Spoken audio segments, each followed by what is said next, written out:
For the best of sports, always listen to Today Sports Live on Today95.1 FM, Port Harcourt. Hello, my name is Kanu Wanko, aka Papilo. For the latest and trending sports stories, always listen to Today Sports Live on Today95.1 FM, Port Harcourt.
Very good afternoon to you and welcome to another exciting and amazing edition of Today Sports Live right here on your premium news talking sports radio station, Today 95.1 FM. It's the Sunday's marathon edition of the show, and it's that time where we get to bring you up to speed with everything happening in the world of sport. Yes, after an amazing Sunday service, we bring you the hottest when it has to do with the world of sports. Ladies and gentlemen, good afternoon to you once more. Welcome to the third day of May 2026. And my name is Osasa Hiwin. I'll be the man behind this console to direct proceedings from now up until call that 3:30 p.m. where we get to switch things to talk European football. So it's going to be other sports right from now up until that time. And remember, it's the marathon edition of the show. So we get to switch things from one level to another.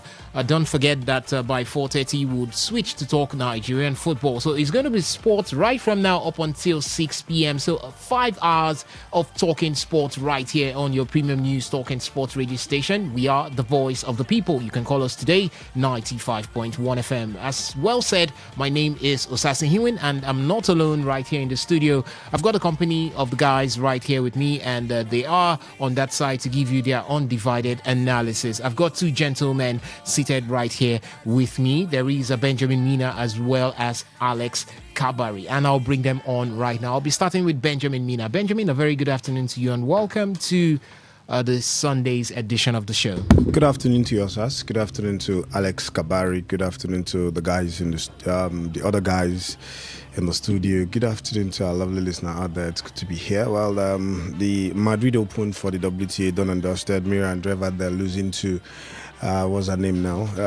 She lost to Matija Kotskia. Yeah. So, that is what it is. These WTA 1000 events get to, bring up shockers, especially in the WTA events. For the ATP, Yannick Sinner against what's his name now, Dani Medvedev. Let's hope that we get to see another shocker. But again, the chances of Dani Medvedev winning this one is quite slim, because we know what Yannick Sinner does, what he brings to the table. And then we've got the Nigerian Professional Football League today. So resumption after 2 weeks of Federations Cup, State Federations Cup actions. And lots of things to talk about in the bulletin. Athletics is there in the bulletin. So it's an action-packed show. Sit down, enjoy the show with us. An action-packed show, according to Benjamin Mina. Definitely, we will be giving you the actions all the way from the various stages of sport around the globe as it stands right now. Call that athletics, call that tennis, call that boxing, call that basketball, call that Formula One. We've got all of them right here for you today on the menu, and the big one of them all, as we always say, the Oga Pata of them all, it is football, the round letter game, and we'll also bring that to you. By the way, there is Alex Kabari right here in the studio. I choose to call him the man who sees the future when the NBA gets into the playoffs, and he has been predicting, and it has been happening, but he didn't see Boston Celtics being knocked out. Good afternoon to you. Well, you just had to open with that line. Osas, good afternoon. Very, very happy Sunday to you. A very happy Sunday to Benjamin in the studio, of course, and to our listeners who have tuned in for this 5-hour marathon. Good afternoon, and welcome to the show. It's not been such a great weekend so far for the neutrals. I mean, the best words to hear in all of sports has always been Game 7. You always want a tie where it's all or nothing, but you don't want a Game 7 when you're a fan. You want a Game 7 when you're a neutral, and I think that's just the feeling with the Boston Celtics and earlier this morning. But I think it sort of hurts a little bit more when there is some stance of hope or semblance of hope that has already been created within the franchise by taking a 3-1 lead. A 3-1 lead means if it is to go to Game 7, all you have to do is win 3 games. Win 1 out of the remaining 3 games. That's all you have to do. It's a 3-1 lead. Win 1 out of the remaining 3. I was saying it that it's a huge problem when you can't pick up one victory almost immediately at home. We saw the San Antonio Spurs against the Blazers. They took 3-1 away to Portland. They were walking into the dressing room. They kept on tuning on and on, saying, it is not done. Let's finish this at home. They were like, we don't want to take this series past 5. And they showed it. They came out with intent. There has been no such intent from the Boston Celtics, which is very, very disappointing to see. But at the same time, I know I can create a host of excuses for them, which I'm not going to use because they are more than capable of doing things without the likes of Jason Tatum. And they've shown that even without proper replacements to the players they've lost, they should still be able to. But it is very oddly, very disappointing from the Boston Celtics. They rest and go again next season. It's still Game 7 this evening. It's still Game 7 this evening. The Cleveland Cavaliers at home to the Toronto Raptors, and the first seed Detroit Pistons at home to the Orlando Magic. So we still have more and more exciting NBA to come up for. And what can I say? I'm excited to watch the rest of the playoff season as a neutral. So yes, a good afternoon to you, Sas, and I can't wait to get the show up and running. Can't wait to get the show up and running. While we were talking, one man still stepped in, and he is another basketball juggernaut. This is like portable. Yeah, this one is not a boxing juggernaut. He's a basketball juggernaut. Also loves to talk basketball. A fan of one of the minnows in the world of basketball. Yes, and he is Ovie Wallace. You always hear his voice right here on the show. He is here. Maybe he will tell you the basketball franchise that he supports. Is it Portland you're calling minnows? Obviously, if you win a trophy. If you win a trophy the last time this season, the last time you won a trophy, Arsenal still they're competing for the Champions Cup. The last time you won a trophy, Arsenal had the trophy on the European scene, the Cup Winners' Cup. Yes, so that's Portland Trail Blazers. Yes. See, those ones are gone. I was looking at the current. Golden State, they didn't make the playoffs. Celtics face the same fate with us. Why bring Golden State into the whole? Celtics still got knocked because Golden State don't want to hear. They don't want to learn, and I always look at it because look at it's a very big franchise, and the only thing that they want to depend on is Steph Curry. As much as Steve Kerr has done that much, bringing 4 or 5 championships to the team, I think the man's time is done with the Golden State Warriors. If they don't want to move on from the Steph Curry era, from the Draymond Green era, from the old men era, I don't think they're ever going to build. They should be looking at the future. If you want to look at a man that's old and can still carry a team, I don't think you have to look further than the GOAT LeBron James. I think the man already ended the good debate. I was looking at there's a crazy stat in the team that he played, the Houston Rockets, the whole starting lineup without Kevin Durant. They weren't even born when he made his debut. Do you know how crazy that is? So that longevity, and the man did it without Luka, he did it without Austin Reeves, and that impact he has on that Los Angeles Lakers team. I was looking at that because during the regular season he was just silent. It was Luka and Austin Reeves running the whole game. When it came to just few moments, he was able to show himself and all. But this one, he just took the bull by the horn and led the team. For Portland and San Antonio, but I think we all know it was going to end like that. I was not expecting anything better. Portland, they have big issues. We have big issues from the backroom staff. Right. The new owner does not want to renew Thiago Splitter's contract, saying that he does not want to increase his contract because they are trying to manage costs. They've trying to increase ticket prices. They don't want to give fans free merchandise. They are looking for a coach that is going to take the bare minimum in the league. So Portland Trail Blazers there are just many things that are just going on at the back room, and I'm just thinking, like, where is this team going? Going nowhere it is for Portland Trail Blazers, ladies and gentlemen. You can already hear how it's going to be buzzing right here in the studio when it's time to talk basketball. Basketball is obviously on the menu, so if you're a lover of basketball, just sit back, relax, and get ready for it. We'll get down to that point where we get to turn things around from the world of basketball. But you can always join us from various feedback platforms at any point in time. For the SMS and the WhatsApp portal is currently open right now, so you can start dropping your reactions over there.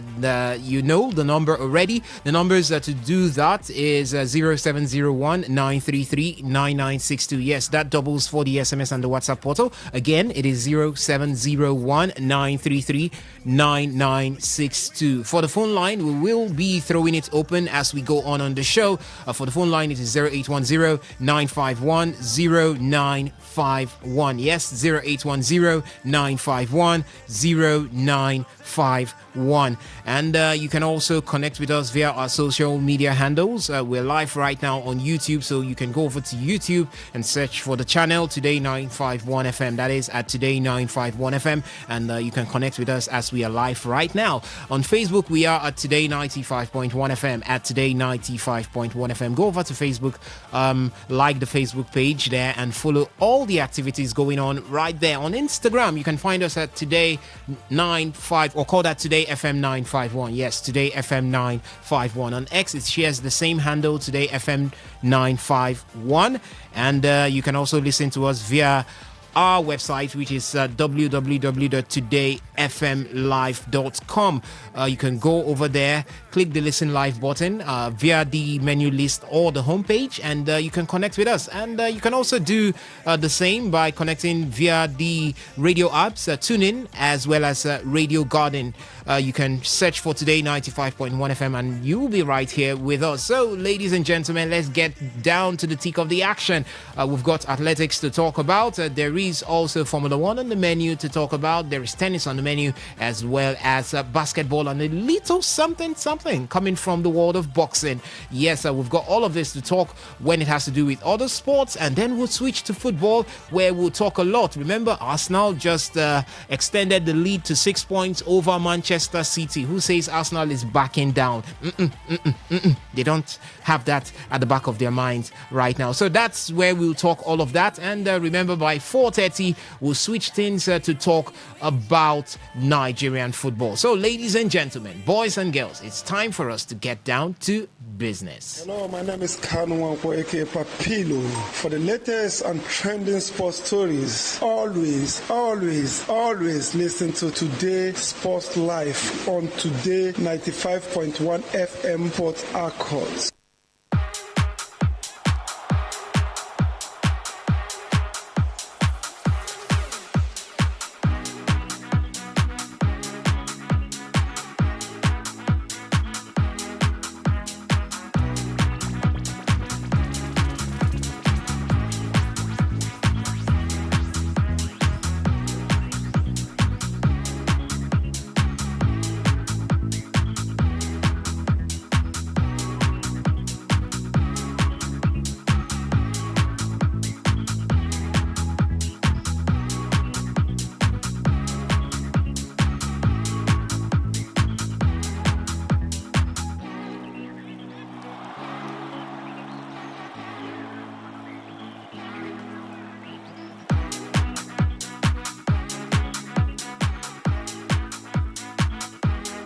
All right, welcome, ladies and gentlemen. Let's get talking as we start off with athletics, where Nigeria has got a little bit of a twist of fate when it has to do with the relays. If you can follow suit, or you've been following suit, you understand that Nigeria at the World Athletics Relay in 2025 didn't really have it smooth. That was the World Athletics Relay in Guangzhou, China in 2025.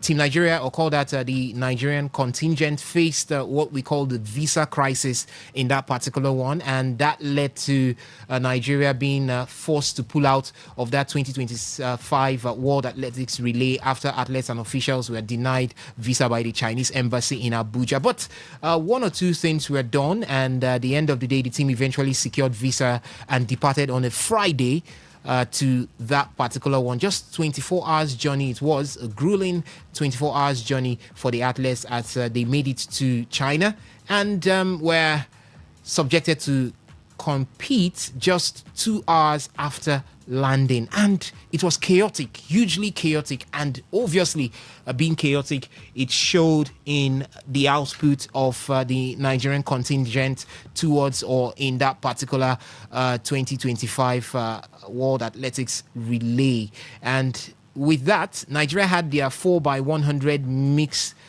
team registered for that particular one, and the team did not start. There's what they call DNS, did not start in heat 3. No thanks to the fact that they had a chaotic show up to that particular one after the whole visa brouhaha.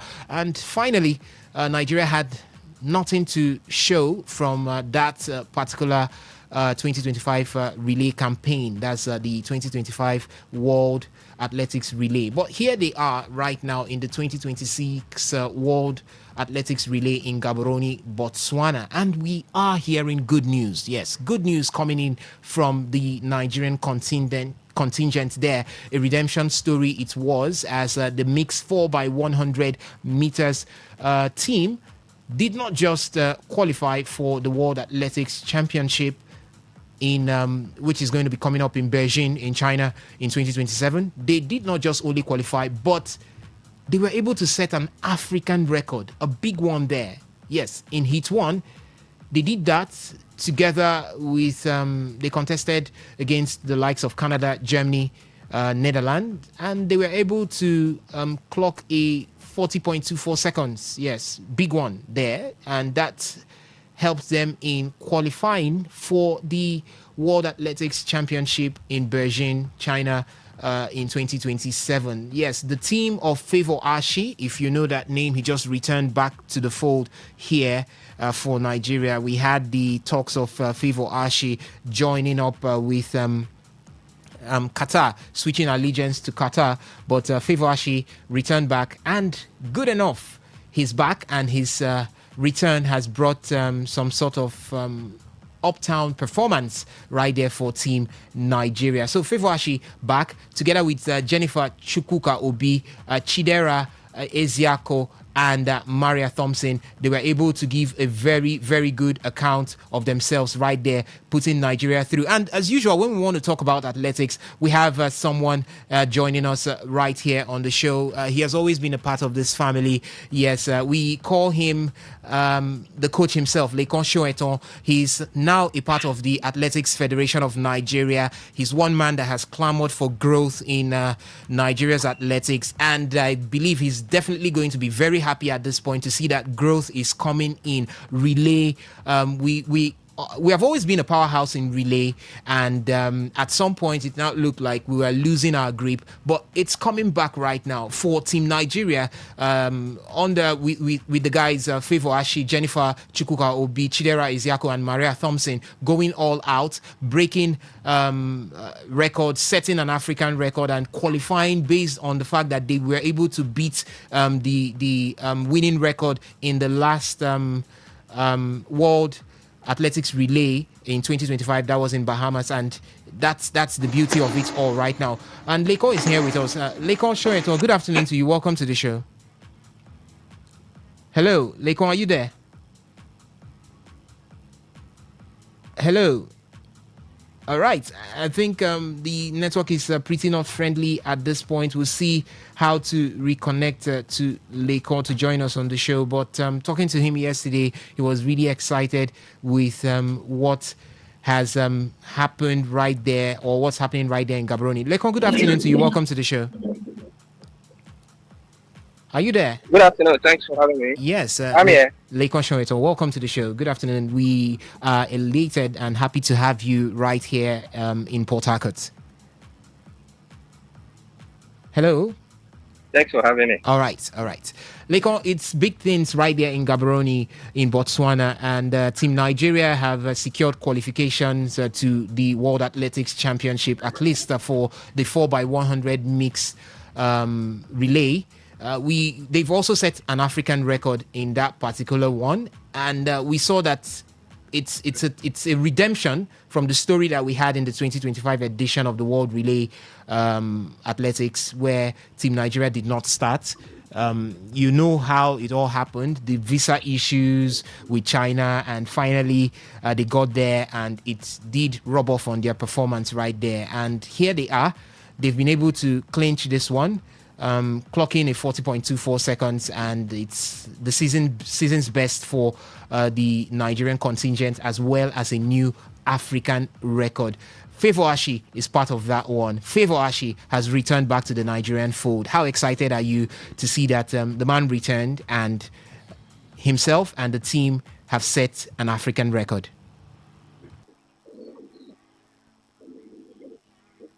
Hello, Lekon. Well, All right. Hello. I can hear you. Go on. I can hear you. Hello. Yeah, I can hear you clearly. Go on. Let's start with Ache. All right. Ache said he's back. Mm. Definitely, he himself knew he has left and he has come back. Mm. By the flag on his name, we've always seen him as a Nigerian. All right. And if he says he's back, that means he knew he has left and he's back. Mm. Whatever has pushed him out before, hopefully he has been able to resolve such issues. All so right. I'm excited. We have one of our strongest sprinters of all time. Actually, is a sprint powerhouse in himself, and you could see his input.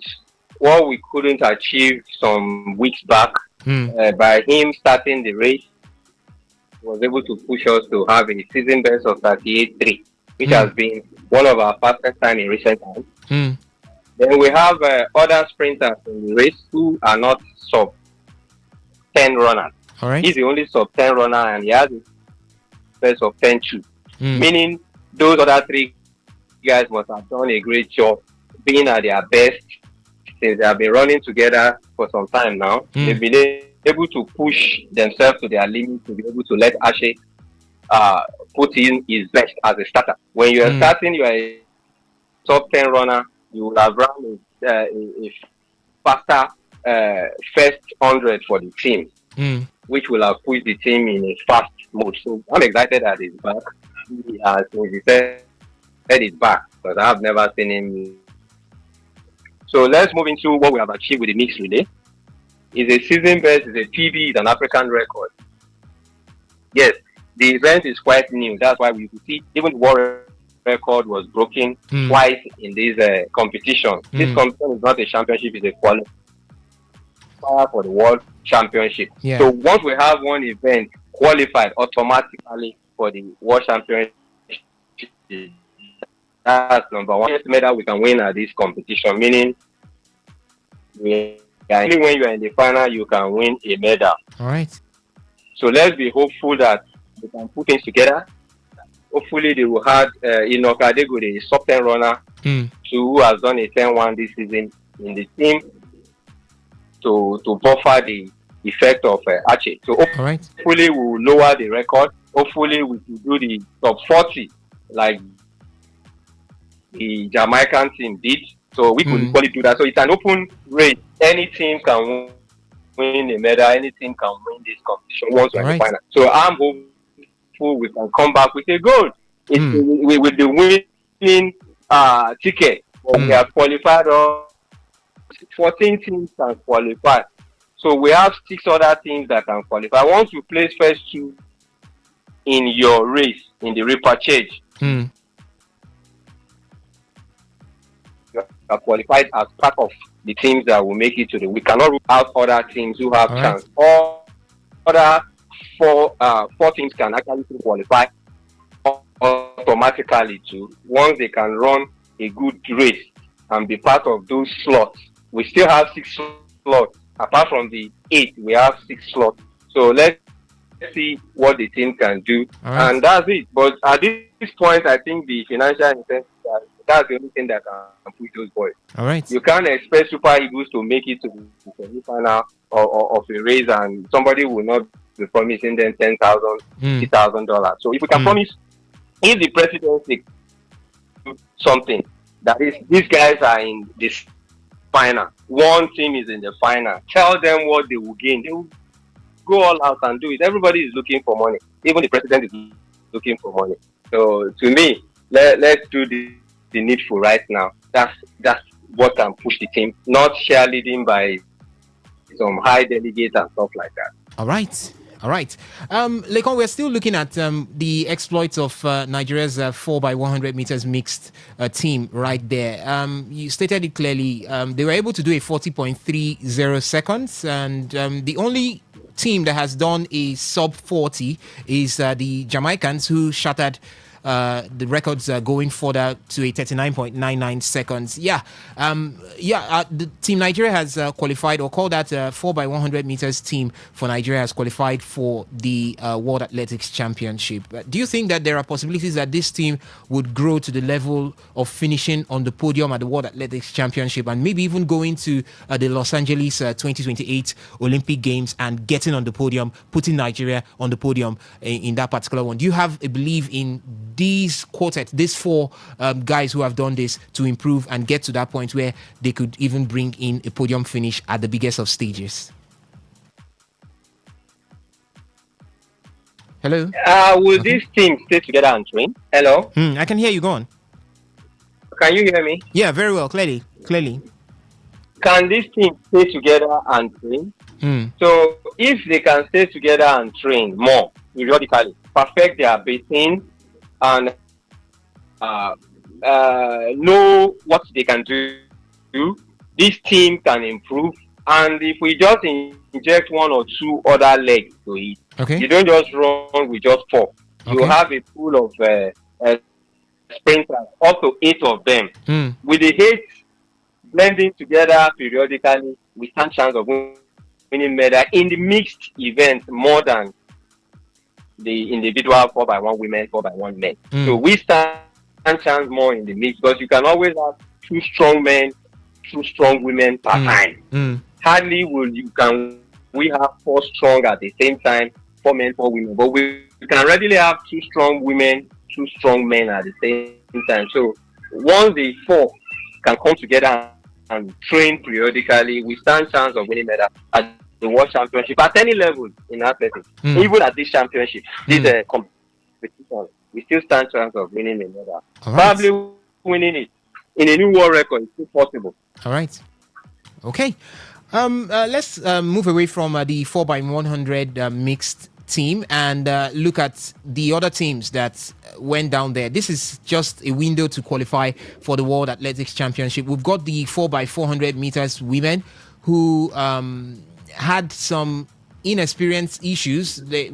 From what we had, according to the report, there were some batting exchange issues, and they were not able to get or finish. I think they finished 6th. It was from there, and they will be running in the heat 1 of the repechage later on today. We also had our 4x100 meters men finish 5th in that one yesterday, and they also will be taking part in the repechage. Is there any inclination that they would also get qualification slots from the repechage? Can you put us through it to see if there are chances that our 4x400 meters women and 4x100 meters men could make it? For the women, I know that they went there without the services of some of the big names who were not able to make it to Gaborone because of some reasons, and that's the reason why the 4x400 meters women were not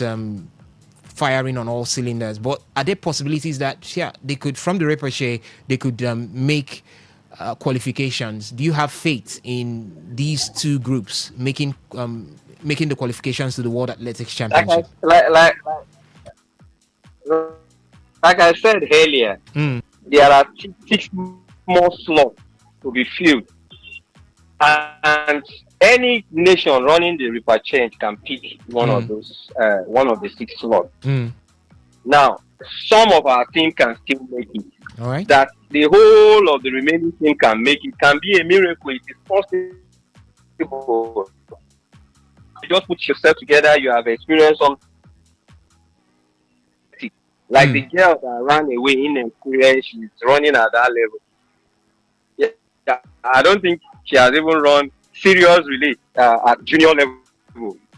Now talking about running senior team, being the one to take the baton home. So once she could gain that fright, that yesterday's fright, once she can beat it up, then she gets the baton at the right time. Then we can actually qualify in all the remaining relays, and that will be real celebration. So that was the objective: go to this competition and qualify as many things as possible for the World Championship and ultimate championship later in the year. So to me, it is possible, and having faith means if I'm so sure, no, I'm not so sure. Okay. They can put things together, they could still qualify all the teams, not even just some of the teams. All right. Some teams can drop a thing, and that's all. They don't have any other chance than to wait until they are filling the remaining two slots after this competition. So there are 6 slots.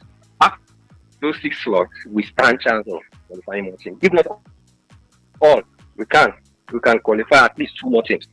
All right, 2 more teams to qualify. But Lekon, you're now part of the setup with the Athletics Federation of Nigeria, and right after the Paris 2024 Olympic Games, with the conversion of the Sports Ministry to the National Sports Commission, it has looked pretty bright and positive ahead at this point. We've seen a lot being said by Malam Shehu Diko, as well as the DG of the AFN, the DG of the National Sports Commission, that is Honorable Bukola Olakpade, in so many, with so many plans to ensure that athletics continues to develop right here in Nigeria. Would you be grading what has been done so far as a positive, with the various upturns that we have noticed in various areas? We've seen our athletes, even those outside, turning in or putting in good performances. The likes of Rosemary Chukuma, they have always been there. Blessing Ogundiran have also been putting in good performances, not just on the track. We've also got Enekweche in short puts putting in good performances. Do you think that, positives, we are beginning to see the positives come through, and with these positives, can we begin to calculate that we'll be having great performances in tournaments to come in the future? Remember that in the Paris 2024 Olympic Games, Nigeria went on a 0-0, no gold, no silver, no bronze. Is this a clear indication that we would be going forward maybe to the World Athletics Championship as well as to the Los Angeles 2028 Olympic Games, and maybe expect that athletes will bring in podium finishes as well as medals? Well, you said so much. I can only tell you this. The name change, Federal Ministry of Sports Ministry, changed to NSC. That's a name change. That's a name change. The commission is still not working in full commission capacity. Okay. There is no board of trustees that are handling it. So, to me, it's just a name change. All right. We used to have a minister, now we have a chairman, we have director who is replacing the permanent secretary. That's what we have. All right. There are positives, but they are biting too much that they can swallow. If, for example, you said Chukuma, Rosemary Chukuma, did yes, well this season. Ogundiran did well this season. Ogundiran was refused to Commonwealth Games as far back as 2018. She qualified for too late. Her name wasn't on the long list. Okay. By 2018, Chukuma won the Youth Olympics. Julian Halfred was second to Chukuma at the Youth Olympics in 2018. Julian Halfred is the 100 meters won Olympic gold, yes. Olympic gold medalist, current Olympic gold medalist.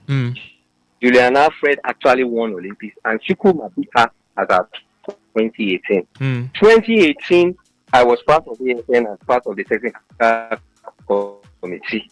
Those things that you are seeing now were things done in sorry to cut you here, Coach Lekon. I think I will have to call you back because the network isn't clear and we aren't hearing you clearly. So I'll just drop and call you back to have it clearer so that everyone could hear you clearly as we continue on the conversation. All right. Okay, we'll just get back to Lekon Shoeto right there to see if it could be clearer for us to have the conversation ongoing. But guys, Benjamin, you're here. We are looking at Team Nigeria, or would I want to say Team Nigeria, or let's call them the Nigerian contingent right there at Gaborone. And we have clicked or clocked in the 4x100 meters mixed relay. So we're going to be seeing the 4x100 meters mixed relay team at the World Athletics Championship, and Nigeria has got a lot to contend with. The likes of Germany, the likes of Canada, the likes of Jamaica in that particular one, and it's definitely going to be a huge one against these powerhouses in the world of mixed relay. What do you see as the chances of Team Nigeria going forward? Well, the chances of Team Nigeria moving forward is, first of all, qualification, and which we have qualified. It shows that we are on a positive note. The next thing is preparation towards the tournament. You know, we are used to preparing very late into going into tournaments, and the Paris Olympic is one of those events that has taught us that if we keep doing what we are doing, then we are officially planning to fail. You know, just like we're not going to win any medal. But qualifying is good, and the early preparations is key to success in the tournament, so in the competition proper. So we've qualified. The next thing to do is we should start preparing our house early enough so that we wouldn't have the excuses of not preparing late, arriving late, no kits to wear, no kits to wear to train, no kits for the race proper, omission of names and all that. You know, these are the things that we don't really want going into tournaments like this. So what we need to do is, we've qualified. The next thing is early preparations, as that is the key. And that is one of the things that's making us not to, stake our claims in the world stages. So the best thing is start preparing early. That way we get the better and we get the better of the tournament. All right. We still have the chance of having our 4x400 meters women qualify. They will be part of the Heat 1 of the repechage later on today. We also have the 4x100 meters men seeking qualification. There are about 5 to 6 events for the relays. What do you think will be a pass mark for Team Nigeria going into the World Athletics Championship? We've got probably chances of getting into about 3 or 4 of them. So what do you think would be the most likely? We've got a qualification for 4x100 meters women. So now if is it going to be, if we get 3, we get 4, we get 2, which would be a pass mark for you? For me, I think if possible, the 4 will be good, which means it's 4x4. If we can, get the 4 is something very decent. But if we can't get the 4-3, it's fine. But for me, I think since we went with the aim of those 4 teams, I think the 4, we should qualify for the 4 because that's the main essence of bringing out those registering for those qualifications to see if you can qualify and then get something. So for me, if we can qualify for the 4 events, it's going to be a very good one, a very positive one for us. So I would go for the 4 if you can qualify for the 4. It's something decent. All right, so that's coming from Benjamin Mina right there as we look through to what's happening at Gaborone right there in Botswana. Team Nigeria, I don't want to call them Team Nigeria because when we say Team Nigeria, it has to be an all-inclusive package. But the Nigerian contingent right there are doing the business, trying to see if they could gain those qualifications. But we've got Lekon Shoeto joining us again back on the show. Lekon, welcome back to the show. Thank you. All right. I think you're clearer right now. So we'll keep the discussion going as everyone now could hear us clearly. Lekon, we are still talking about athletics right here in Nigeria. Away from Gaborone, after the whole tournament right there in Gaborone, Team Nigeria will be in action also really close by. That should be at the Commonwealth Games for 2026. It's going to be in Glasgow, Scotland from July 23rd to August the 2nd. And what's bringing this on the table right now is the fact that the National Sports Commission's Director General, Bukola Olakpade, has stated that Team Nigeria could surpass an internal projection to win as many as 22 gold medals. Yes, as many as 22 gold medals is what Bukola Olakpade, Honorable Bukola Olakpade is talking about right there. And we are looking at Team Nigeria that was in the previous Commonwealth Games, and from that they were able to manage just about 12 I call that 11 gold medals from that particular one. A total of 35 medals, 12 gold medals, 9 silver medals, and 14 bronze medals. A total of 35 medals from the 2022 Commonwealth Games. And here we are in the 2026 Commonwealth Games, and we are looking for 22 gold medals. Lekon, is it feasible? Is it feasible? Is that not trying to bite too much or chew more than you can handle, or just aiming for too high at this point? Well, I don't know what statistics they are running. Remember, wrestling is not going to be part of this Commonwealth game. Okay. And we won most of our medals from wrestling and weightlifting. So in the 2022 edition, in the last edition. Yes, that has reduced our capacity. So I think they should be projecting lower for exactly what we did in the last Commonwealth Games, not because of, if they have done so much to improve on what they have done in 2022, then they are like, we have a powerhouse not in the Commonwealth Games.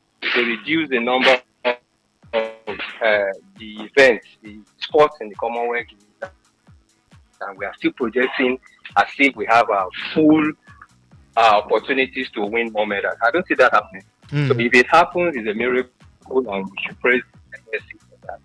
So, and if we talk about athletics, have we gotten more before? Because athletics is going to give some good. How many goals would that be? Okay. Deliver all the relays. Is when we can say, okay, we can add more medals from the relays to what we used to have. And to me, I don't think they have planned enough to be bragging about 22 gold medals. If they are going to be bragging, they should be giving athletes more incentives. That's outrageous. I don't know where they do that. But if they achieve it, definitely they have done the miraculous. All right. I don't see that happening, but if they see it, they are right about what they have. But you're actually part of the setup, Lekon, and you seem not to have the conviction that this could happen.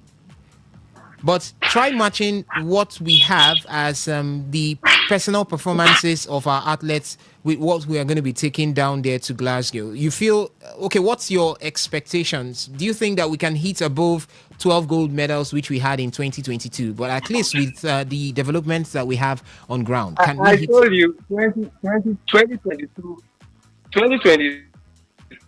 2022 was a product of 2028 and above, 2018 and above. Now, since 2022 to date, I've done what we did in 2018 to 2022 is the question.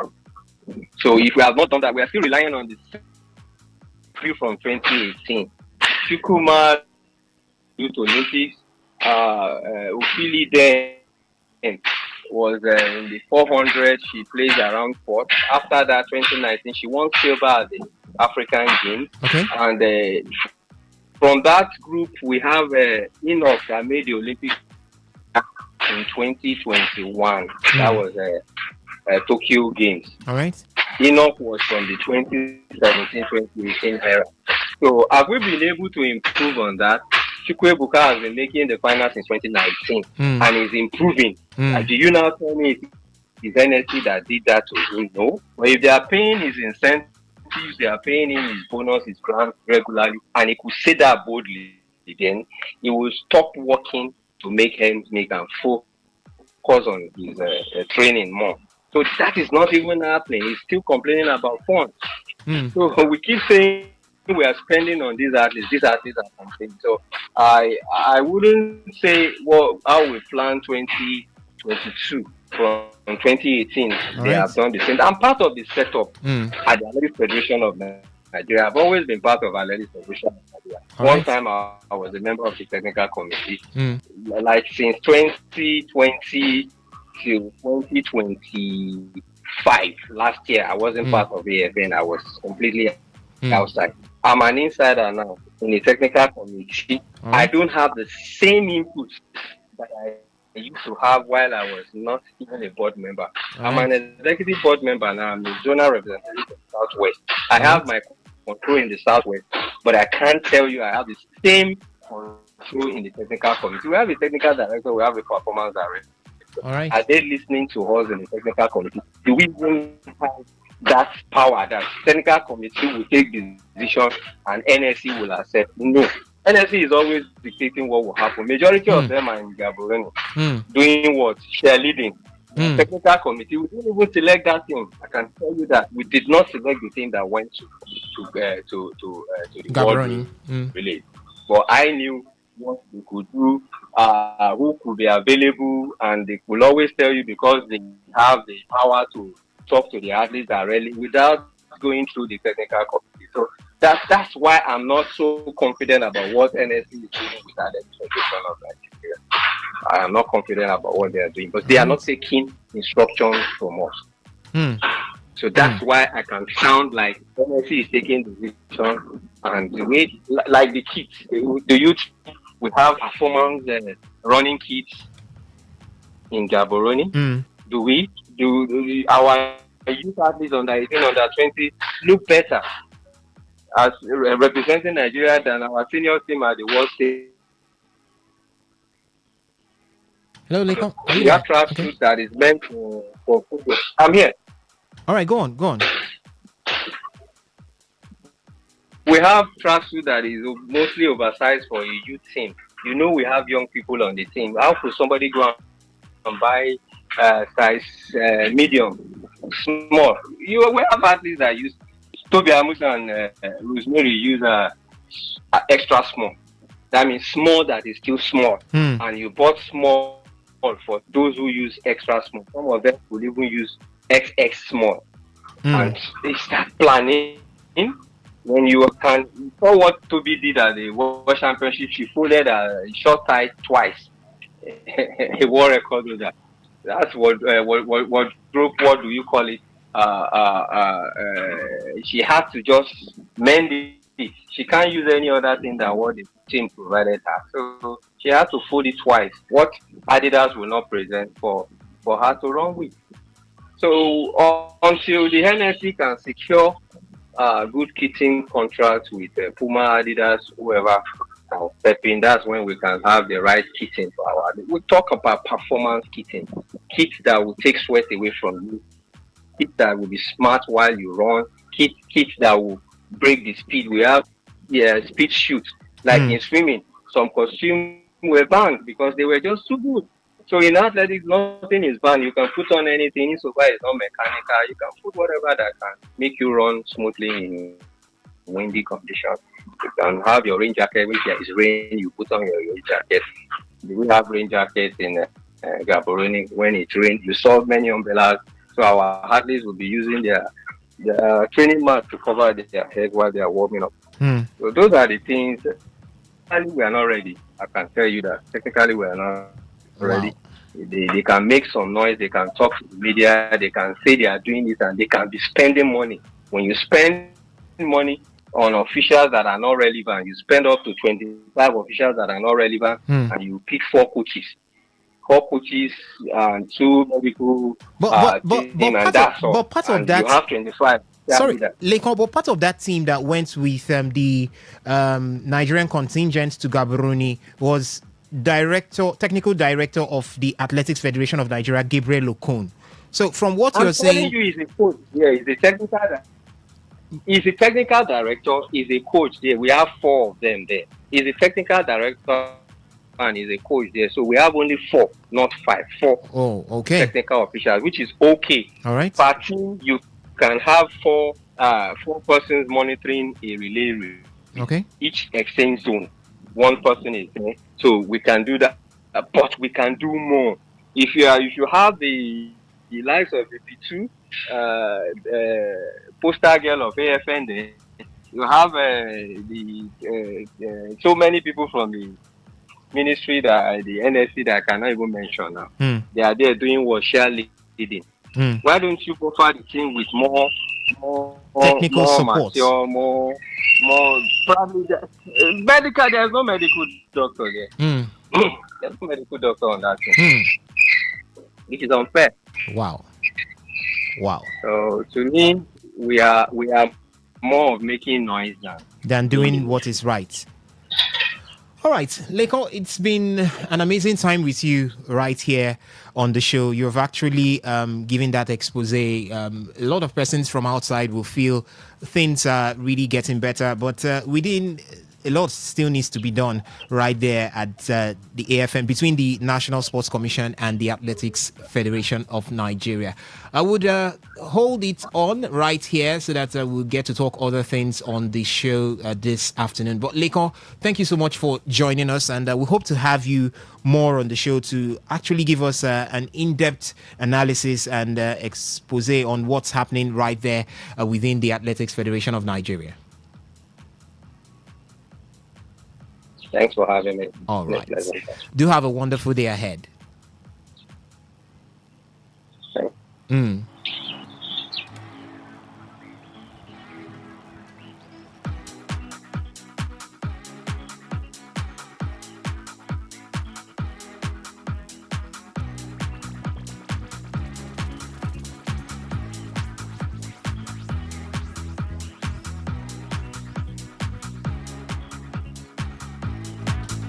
Wow, that was Leko Soweto, executive member of the Athletics Federation of Nigeria, right there on the show. And he talked about a lot. Yes, we've had qualifications for the 4x100 meters mixed team in the relay right there. Yes, they did qualify yesterday, and hopefully we'll be looking at the 4x400 meters women as well as the 4x100 meters men to see if Nigeria can qualify also for the relay activities right there at the World Athletics Championship. But in conclusion of that discussion there, Leko had to open up on certain things happening within, even right there at Gaborone, Botswana, where the World Athletics Relay Championship is up and running. And he's saying that the team did not even go with a doctor. They didn't go with a team doctor. He actually stated that so many officials who have gone there have no business in what is going on there. They are just going there for cheerleading. And this is one thing that happens right here in Nigeria. Sometimes you go for events like this, you go for tournaments like this, and you have people enlisted who have no business with these tournaments. It's still reoccurring. And we are hearing it right from the horse's mouth right there from the Athletics Federation of Nigeria. And Henry is right here with us in the studio. Henry Ogugwo, he joins us on the show this beautiful afternoon. Henry, welcome to the show. Yeah, good afternoon, Osas. Good afternoon to my colleagues. Good afternoon to our lovely listeners out there. Great to be here. No team doctor, so if person won't, do you think it will happen? That's the question. You go carry bam, you Rub go you carry bam. rub or bam, come rub for the leg, come Carry his block. massage am, yeah, go and run, go ahead, go and run. How can they deduce if an athlete will be fit enough to run or not if the person picks up a knock or an injury? It's crazy, it's madness. Like I've said it, I've always been saying it right from time. It's like the NSC, all this is just a facade, it's just a charade. They are just showing and talking, and literally nothing is actually happening. Nothing is actually happening. Nothing is happening. It's still the same officials. It's still the same Shehu Diko we are used to seeing, or that has been part of sports and football for some say 19 plus years now. I think these days now what they are very good at is doing the media stunts, the publicity. And that's what they are used to talking a lot now. Nothing is actually happening. We're in talks with Shell. Shell never signed new contracts still. Although you could say there could be a lot of factors, but still nothing is happening. Nothing is happening. Okay, how can you bypass the technical department to release names of athletes that will go? I mean, the athletes that will actually participate, is it not the coaches and the technical department that will come to put them together and release those names? Then you just pick maybe one person like Gabriel Okon being the technical director of the AFN and say, go with them. He now looks like an umbrella. With Gabriel Okon there, you feel that, oh, yes, the technical department of the AFN. But he can't tell his bosses no. That's in Nigeria. Some people will resign. Some people say they won't do this. They will come out openly and talk. So probably for somebody like me that was dealing with these people, be it as a coach, they would have sacked me longest time because I talk my mind. No, I'm serious. So it's just like me. If I'm the Super Eagles coach today, I know I'm digressing a bit to football because it's the best way to explore. You want to go home jobless. See, if I'm the Super Eagles coach today, and some people say, yeah, it's a lie. But I know myself, I'll say it. You know me. Everybody in the studio knows me. And what I'm saying now, I will do it. And I don't care what will happen. If I am the Super Eagles coach and I give them a list, and the list the NFF releases is not it's the different list. from. I'm using that as an example. I will do a media broadcast and show my actual list and resign on the spot. I say that is not my list. You don't know me. At least, if not for the sake of those listening, at least those that know me well, I know that I can do this and I will do it. Because at the point you have to call a spade. You have to call out some of the wrongdoings, the nepotic acts these people actually do. You just do a charade, and it's already looking bad or disastrous for us in the world relays already. It's not looking like it's even the best performance at the end of the day, because we're just guaranteed of one qualification now. We're just guaranteed of one qualification. It's looking very bad. The performance is looking appalling in the world relays. It's looking very appalling in the world relays.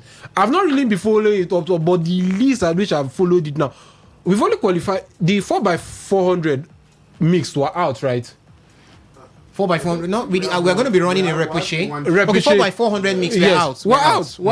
We're going to we've only one team has qualified for the World Athletics. Out of all the 6 slots we filled and submitted, we qualified for 3 originally. We were granted 3 extra, and due to the amnesty from World Athletics, and at the end of the day, you went for the full 6, only the full 6 slots. Only one has qualified, and you're telling me it's normal. Shehu Diko and Bukola Olokbade will come out and be talking. The NSC is doing this. They are not doing anything. They are not doing anything. Let's tell ourselves the truth. Right. They are not doing anything. Athletics is dying. There's a lot going wrong, and it will keep on happening, and it will continue. I asked them Lekon Shoneto about what DG Honorable Bukola Olokbade talked about Nigeria going over to Scotland in Glasgow for the Commonwealth Games 2026 to win 22 medals. 22 gold medals, actually. That's not going to happen. That is 10 above what was won in 2022. Nigeria was only able to manage 12. And out of that 12, 11 were won by ladies, women. Yes. And Lekon Soweto pointed to something. He said even in 2022, most of the medals that did come in came from boxing and weightlifting, and now there will be no boxing in the Commonwealth, World Games. So it's going to drop. Athletics, we've not done anything. He even mentioned it. I mean, Rosemary Chukuma, Favor Ofili, Enoch Adegoke, even Toby Amuson, all from that 2018 set and all. 2022 it went down to 2022 and but what else has happened after that? What else has been happening as regards athletics after that? Nothing has been happening. We've not been hearing anything. Just like the Tenobo Kokoa led AFN has even been hopeless when it comes to trying to groom young talents or new talents at the end of the day. Some of our athletes are doing well in the auditioning the NAIA and NCAA, but I mean, the funny thing is that when they come to participate for the country, because of the shenanigans that comes with being Nigerian and participating for Nigeria, it doesn't help you bring out your best or put your best forward at the end of the day. So, we medals. Okay. It's the Commonwealth Games. All right. At least there's no United States. China doesn't participate in the Commonwealth Games. Maybe biggest threat, the UK themselves, the United Kingdom. Great Britain, Jamaica, Canada is still a decent country there. South Africa participates in the Commonwealth Games. Yeah, I think they do. Yeah. They do. I think they do. Canada is there. I mentioned Canada, right? Australia and New Zealand. Those are the threats, and it's still a lot at the end of the day. But we will do much. Weightlifting will help our lives, like we usually know it to do. It will help our lives. But I'm not expecting. I don't even know if we can even match the 12 gold medals we did in 2022. That was in Edinburgh, right? No, Birmingham. Birmingham, sorry. In Birmingham, Edinburgh is the one hosting. I think that was before then. This year's Commonwealth Games. It's Glasgow, Scotland. Glasgow. And the funny thing was that Nigeria put in. It would have been Nigeria. I believe that. It would have been Nigeria hosting the 2026 Commonwealth Games. No, it's 2030 we went for now. Was that 2030 or 2030? The one we lost to this Indian city. India. Where this Air India plane crashed. What is the name again? Ahmedabad. Ahmedabad. So we lost Ahmedabad. But forget that in a bag. Let's not go yourself. But am I expecting much? No. All right. Also, I'm not expecting we will win gold medals. I'm not doubting. Toby Amusa will always be a hope. If Favor Ofili will run, there's hope, but I don't think she's going to participate. She's not going to be there in the Commonwealth Games because until this matter is sorted out or this switch of nationality is sorted out, I don't think she'll be there. But also, let's just say best case scenario, that 12 is the benchmark for this year because all this talk 20, I know say go happen. Then after that, we'll see what to go. We'll see what to do. We'll look into athletics and see what to do to make it better. All right. We'll go to we'll go to Los Angeles and we're not gonna mess up again. So nothing is going to happen. Nothing is going to happen. Ladies and gentlemen out there, you can share your thoughts with us right now via the SMS and the WhatsApp portal, as well as the phone line. And you have listened to all that we've been talking about right from the beginning. We've been talking about athletics, and we had one of the executive members of the Athletics Federation of Nigeria, Coach Lekon Soweto, join us on the show. And he did talk about what's going on right there in Gaborone, where the Nigerian contingent are currently battling to see if they could add some more qualification slots for the relay activities from the World Athletics Championship that will be in Beijing in 2027. Nigeria have already clinched one qualification, which is the 4x100 meters mixed relay, and they are looking to see if they can have the 4x400 meters women as well as the 4x100 meters men getting qualifications from that particular angle. They will be part of the Repouche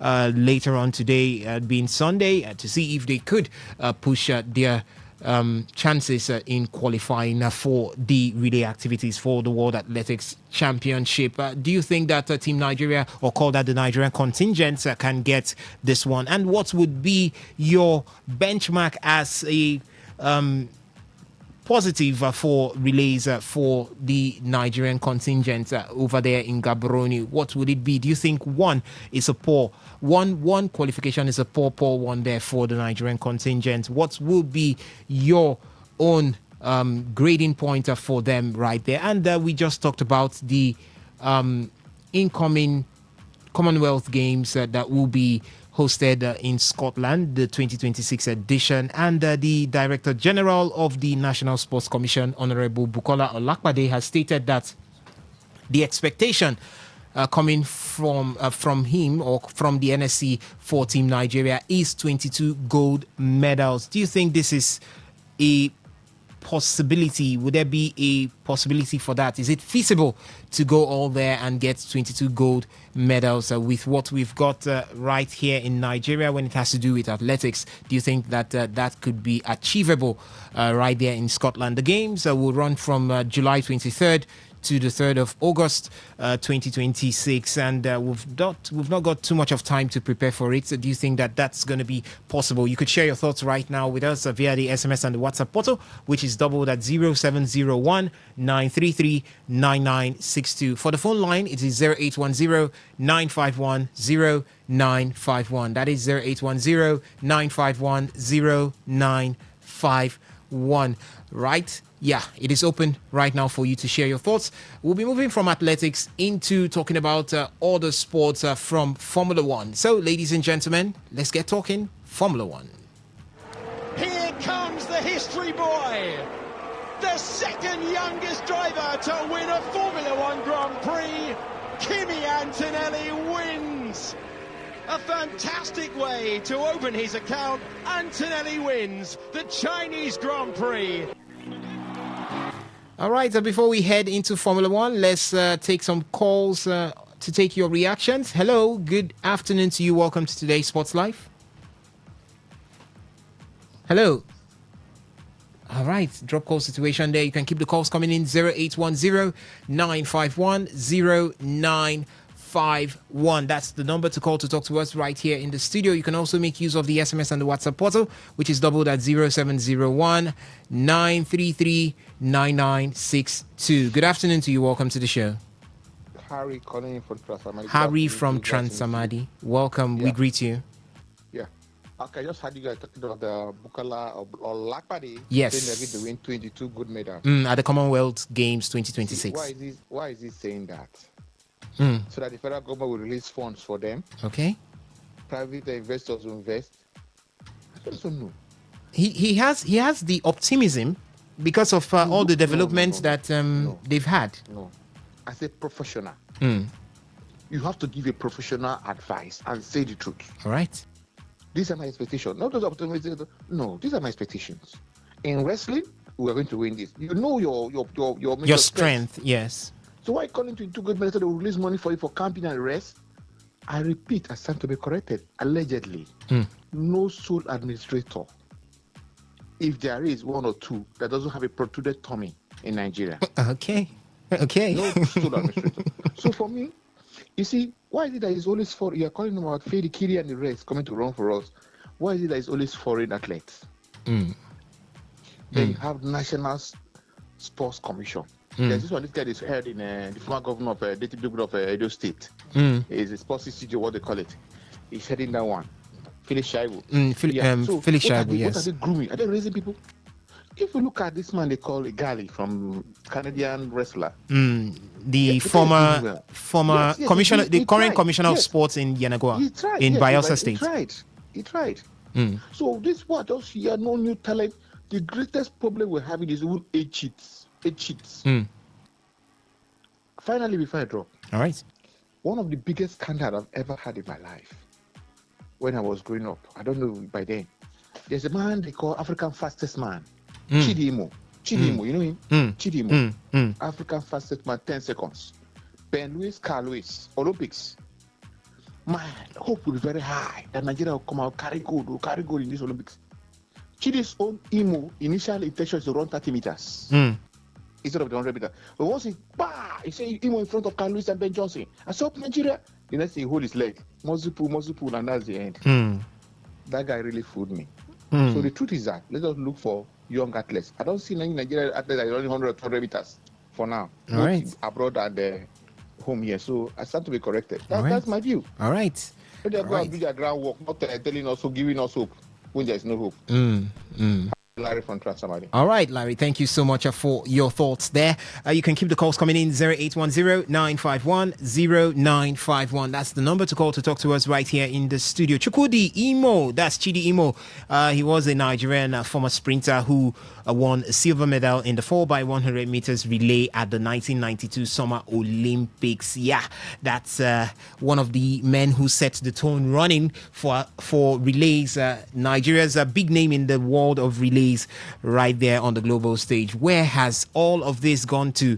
We are asking. Hopefully, answers will be coming pretty soon. 0810-951-0951. That's the number to call to talk to us right here in the studio.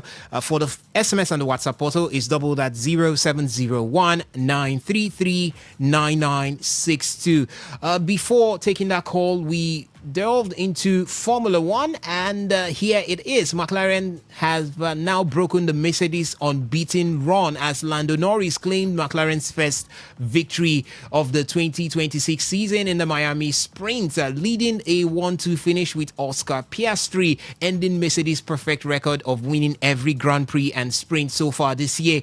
Lando Norris became the first non-Mercedes driver to take a pole position in 2026 on Friday, then backed it up by dominating the sprint from the lights to the flag. The reigning world champion looks back to his best after a tough opening 3 races of the season. And McLaren, are they back?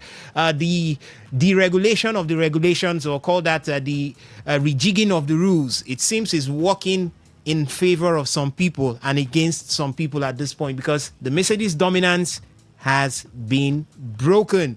McLaren are back in action with Lando Norris, Oscar Piastri also in that. And when I looked at it, it looked like there is going to be a huge competition for Mercedes from now on. Not forgetting the fact that Max Verstappen has found himself just behind the pole position for the race at Miami later on this evening. Alex, it on set.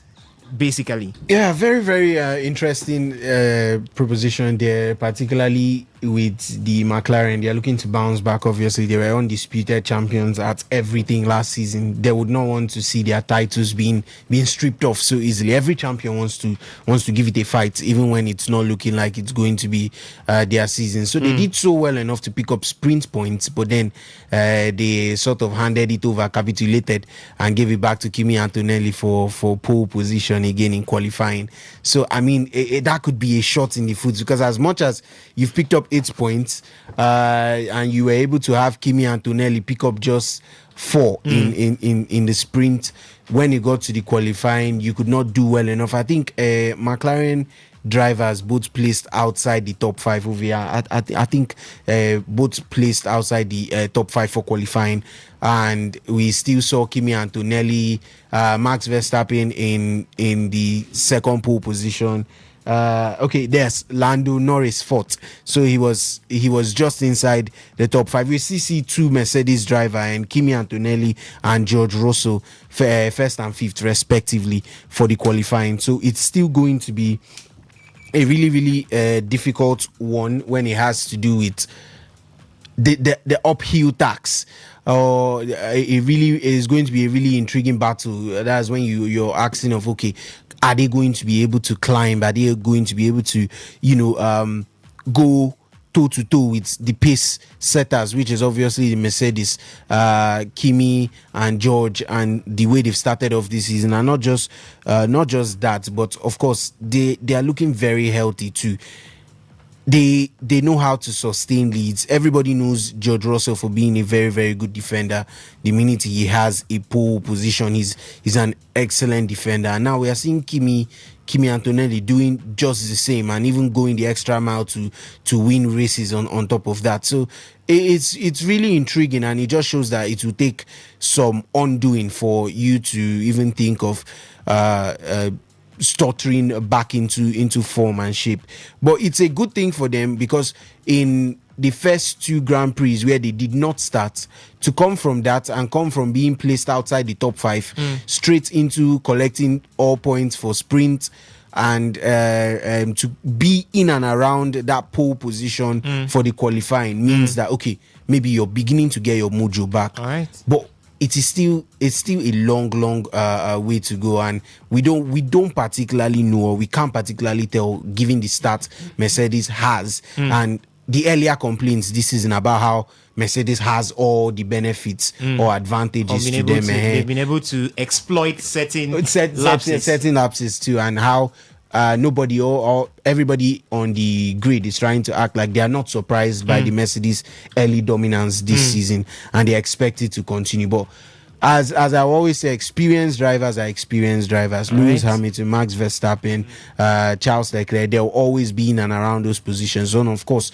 you have the McLaren, who are basically one of the best working in terms of divisions. They are going to be one of, or they'll always be among the best working divisions or manufacturers there in on the grid. So you can expect them to fight.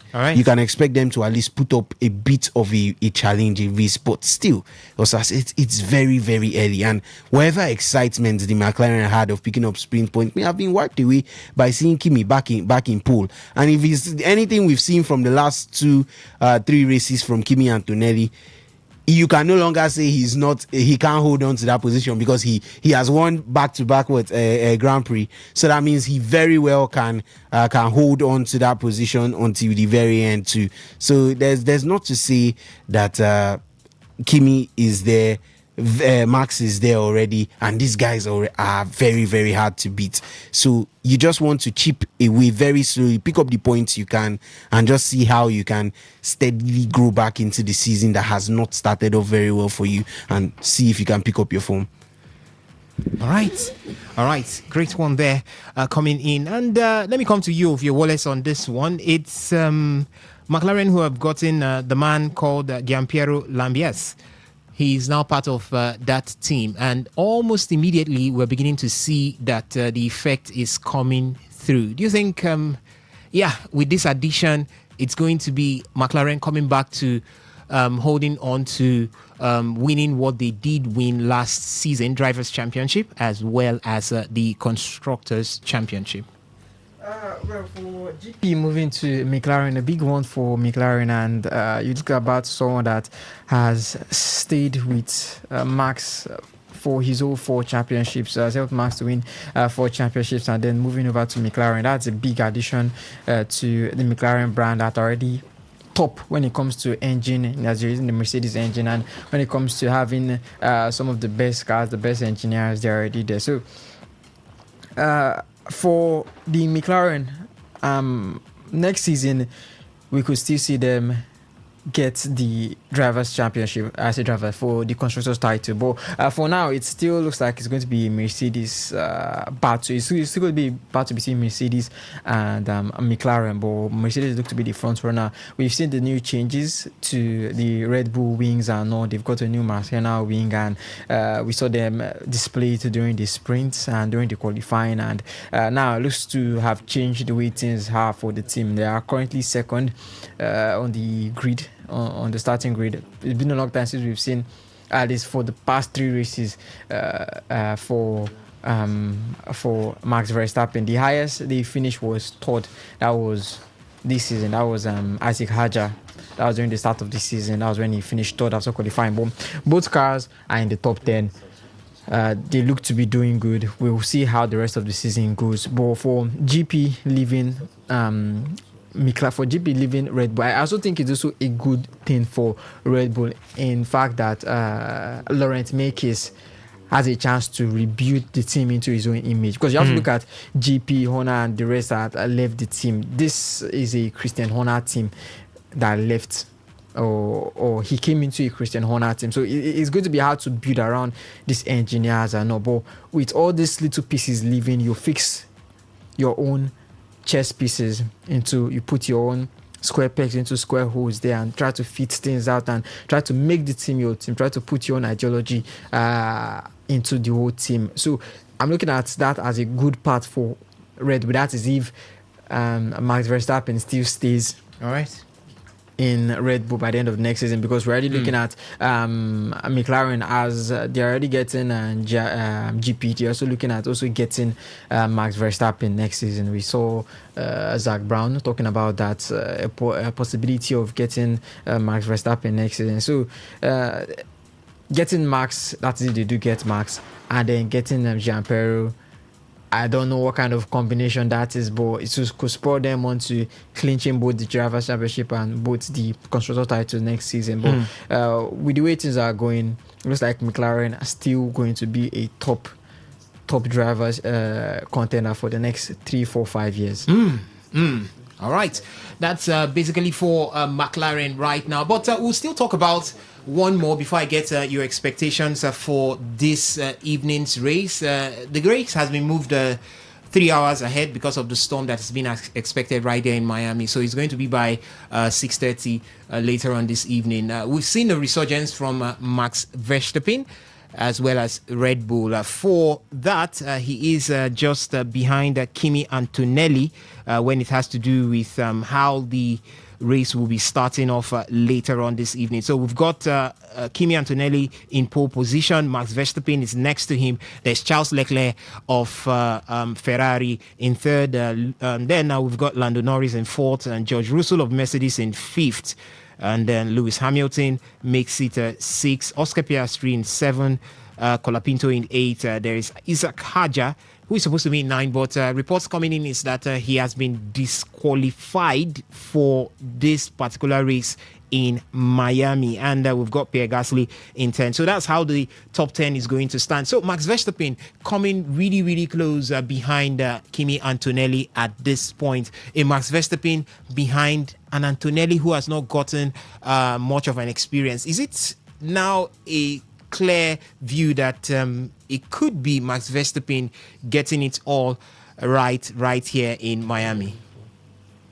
If everything goes well, then of course it's going to be Max Verstappen. I think yes, you see Lewis Hamilton, the McLarens are right behind him, but I think the McLarens will love it that he's in front, so he can crash down, to have him right behind them, especially with the new rules and the changes and all the harvesting and everything. Looks like he's getting comfortable. We could see it in the sprint, we could see it in the qualifying as well too, that Max is getting comfortable with this car little by little. There's still lots of races to go. We're still going on a 3-week break after this Miami Grand Prix, so there's still going to be lots of things for the team to still work on and all. But I think this race could be a good way to test not just how good they are, but test the new workings and how they can perform in a race with the engine, with the new specs, the new changes they've done to the rules and also to the car itself. But I think for Antonelli, we know the relationship between Antonelli and Max Verstappen. Max treats the boy like a son, even though some even still blame Kimi a little bit about what happened to the Drivers' Championship last season. Yeah, Kimi not able to hold his own to Lando Norris. But I don't think you could have it any better to have Max behind you to see how you can test your method against the best. He had Lewis Hamilton behind him. He had Charles Leclerc behind him. He was able to fend them off. He had Oscar Piastri behind him. He had Lando Norris behind him. He was able to stay fend off all these great drivers. So why not have one of the best drivers in this generation to as well and test your method against him? He's already taken out almost 5 of them.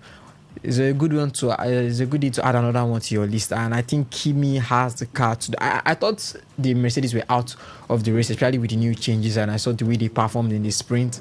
I saw the way they performed in the sprint. I was like, okay, looks like the McLaren are back. Looks like we might be having a 2-horse race.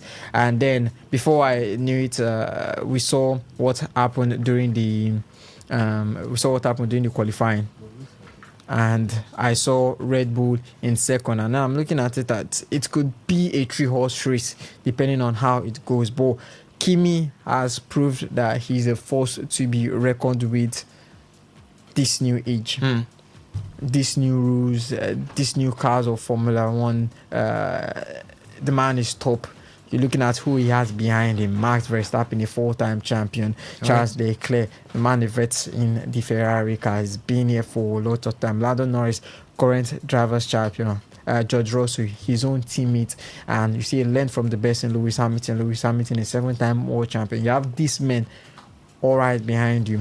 The gap is not that much, and I think we could also see how it's going to play during this race, because we know during the races we've seen the gap between the Mercedes cars and the other cars has been by a mile. We're seeing a 12-second gap, a 10-second gap between the Mercedes and the other cars. So I think by the end of this race, we'll see if the other cars have caught up to the Mercedes car, to the Mercedes engine, because you need to be closing the gap little by little. If the Mercedes are still running a clean engine and they're still giving you a 12-point gap, it's going to be crazy. So Max Verstappen in this sprint, the way he was catching up with the Ferraris, and I was like, oh my God, looks like Max might be back. But lots to look at in this race. I'm looking forward to seeing Max finally return back. Yeah, return back. All right. We are still going to talk about one person before maybe we throw the phone line open to take the thoughts of the listeners, as well as give our predictions for how this race is going to be. Yeah, it's the Miami Grand Prix. For the Miami Sprint, Lewis Hamilton, 7-time world champion, could only manage 7th after his pace faded following an entertaining early wheel-to-wheel battle with Max Verstappen. So the 45-year-old has never won in Miami, and that's one limitation that could be holding him back a bit. And the pressure is now mounting on him for consistency, because before the break, we had a lot. During the break, we also had a lot coming from Lewis Hamilton, where he stated that he's enjoying the relationship he's having with the car at this point. And we just could see that it's nothing better than how it was last season. What's happening there between Bournemouth and Crystal Palace? Victor, you had your eyes? Yes, it seems like the referee is pointing direct to the spot for a penalty, and Dean Henderson, the Palace goalkeeper, doesn't seem to agree with the referee. There was a corner, I think a throw, not a corner, and then Henderson grabbed it, and while trying to grab it, there was some kind of scuffle in and around there, and then yes, he hit Senesi, and then the referee is like, this is a penalty. So just some kind of disagreement between Henderson and the referee concerning this decision right there. Okay, he fell on the heel of the Bournemouth man, J.D. Cavott, who strips him of the ball, and in turn Henderson trips Marco Senesi, and it looks Senesi nicks the ball away, and he catches his foot instead. So I think as long as there's contact, I think it has to be a penalty. But they'll go to the VAR on this one. All right, these days, don't just touch anybody in the box, because as soft as it could be, it could still fetch you a penalty. We had the talks that came from the UEFA Champions League in the game between Arsenal and Atletico de Madrid, saying that the very first penalty for Victor Gyökeres wouldn't or shouldn't have stayed through as a penalty. But how did he drop that ball, if he was impeded or not? But if it's after dropping the ball, it's a penalty. It's a penalty. All right, we'll see what the video assistant I referee... think it stands. The penalty will stand. I think it will. Okay, it's not yet confirmed. Not yet confirmed. So we'll see what the video assistant referee will have to say on that particular one. But back to what we were saying in Formula One, we're looking at Lewis Hamilton. Alex, let's look at him at this point. He has never won in Miami. Finished 7th during the sprint. We expected that Lewis was going to really go very well with the return of Formula One at this point. But it's looking like Lewis Hamilton may still have a turbulent season, just like how it has always been. Yeah, it looked pretty good at the start of the season, but he's beginning to fade off away. He's 6th on the grid to start the race later on this evening. Are we seeing any surprises coming from the Ferrari man? When I look at that grade, I am particularly not even looking at records. As Junior Eli Krupi buries his 12th, is that 12th or 13th Premier League goal of the season? So what a signing he has been for Bournemouth to extend their lead to 2-0 over Crystal Palace. But yes, back to the man Lewis Hamilton. I'm not looking at records. I'm not looking at his current promising signs and how he started off the season very well. I'm looking at who is ahead of him in the grid. How well are you going to do against excellent defenders and people who are always looking to take risk in the likes of Kimi, of course, George, Max, there's Charles too there in that I think that's the starting 5 ahead of him. How many of those people are you confident about on the grid that, okay, you can get past them and not expect a response from them? I mean, there are always surprises. 1 or 2 things could happen, but it's a ground where he has not won a Grand Prix on before. And coming off recent struggles, recent struggles, we will refer to it as last season's struggles. And then coming into the season, and we would not say it is a redefined Lewis Hamilton, all right, but we can at least say he's been on the podium for the first time in a Ferrari, driving for Ferrari, obviously. So you can say to some extent it's an improvement on what we saw from Lewis Hamilton last season. So that simply means coming into this season, he has found that bit of spark or whatever was lost during the season where he performed very badly. But at the same time, I still have those that are ahead of him in the current pecking order. Maybe pull off a surprise. I do not think he's going to be winning the Miami Grand Prix, but as regards him, we know what he can pull. It's just that we've not really seen enough from him to suggest that he still has it, or he's still able to produce those moments like we know Lewis Hamilton used to do. So we've not seen particularly enough to say, okay, yes, this is Lewis Hamilton, you cannot count him out. But at the same time, if there's anything you can vouch for, that is the experience of the veteran, and that's the fact that he sees a chance, he's going to take it. That is for sure. That is one thing that is going to happen. But how many of these guys ahead of you on the grid? I always say it's not just about you. It could be your best races and everyone is on top form. If it was about how you were able to maneuver, make the right decisions, and ensure you finished your race on the right track, then probably not have been the drivers' champion last season. But it wasn't just about it. It was about who was ahead. So even when he was steaming into the final races of the season and caught up with Oscar and got past Oscar, there was still Lando Norris. There were still several factors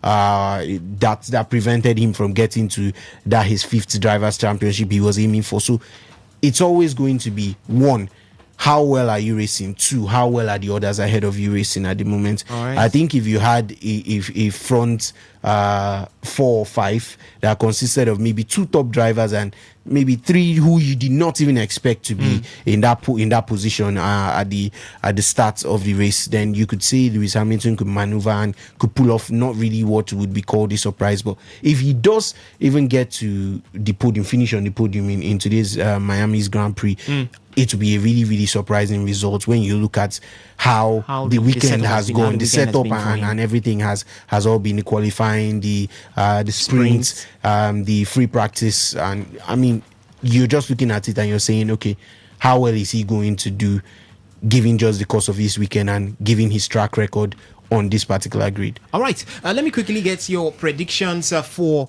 the podium finishes at this evening's Miami Grand Prix. We've seen all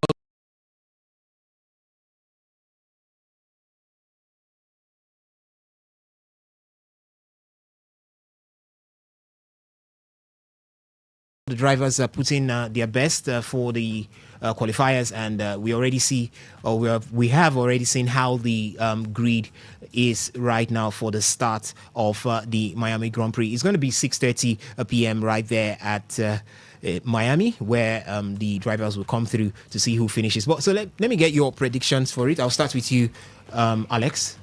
Oh, okay, yeah. In terms of podium who finishes on podium, okay. Kimi starts, Max comes in second, and Leclerc rounds up the top 3 for pole position. So I would not want to give it in that exact order. I'm saying Max to pull off. Okay, you're just saying these 3 persons will definitely end on the podium. Be in and around the podium. I think Leclerc is not that good of a defender. I expect to see probably George. Charles Leclerc has been very, very subpar.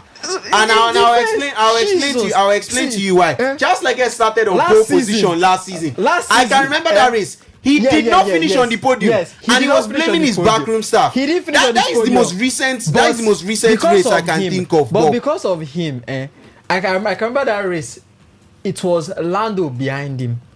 Lando suffered before Lando got past. You are happy. Even after Lando got past. Ovie is happy with anybody that defends well against Lando. No, as long as it's Lando that is defending.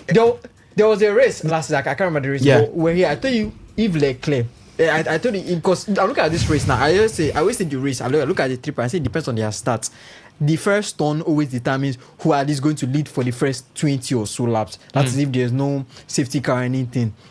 Antonelli does not have a good start. We've seen for the past, he does not have a good start. Okay. Max and Charles Leclerc have one of the best starts, and both of them are going to be on the front row in the grid. So you're looking at Kimi is here, Max is here. There's no way that Kimi is good, unless maybe Kimi has improved. The car is supercharged. Yeah, or has improved on the start, because I know he was talking about in the last race that he needs to improve. They're going to work on their starts and everything. So unless he has improved, I still don't see him beating Max during that first turn. And Leclerc.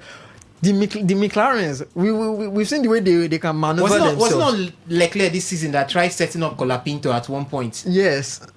See, so if Leclerc is in front of whoever is behind him is the end. All right. Unless it's Lewis Hamilton that is behind him. That's the only person that I can say, because we've seen them go toe to toe. We've seen both of them go toe to toe when it comes to defending and attacking. But if it's anybody else, just pray that it's a safety car. All right. Or Charles Leclerc crashes. If not, you're not beating Charles Leclerc. All right. So for Alex, he has got his Max still to Max to finish at that place he starts off on the grid as the second pole position. Like Ovie did say, will give him massive advantage off the start. All right. I've got Kimi to still make the podium though, and I've Charles got Leclerc. I've got George Russell. Okay, I don't have Charles Leclerc. Okay, I've got George Russell. I'll stick with my all top right. three. And for Ovie Wallace, of course, Max to win. I don't see Kimi finishing the race on podium this time. I just don't know. I don't see him finishing on podium this time. I'll give it to Leclerc second and Lando third. And Henry, your podium finishers for the Miami Grand Prix.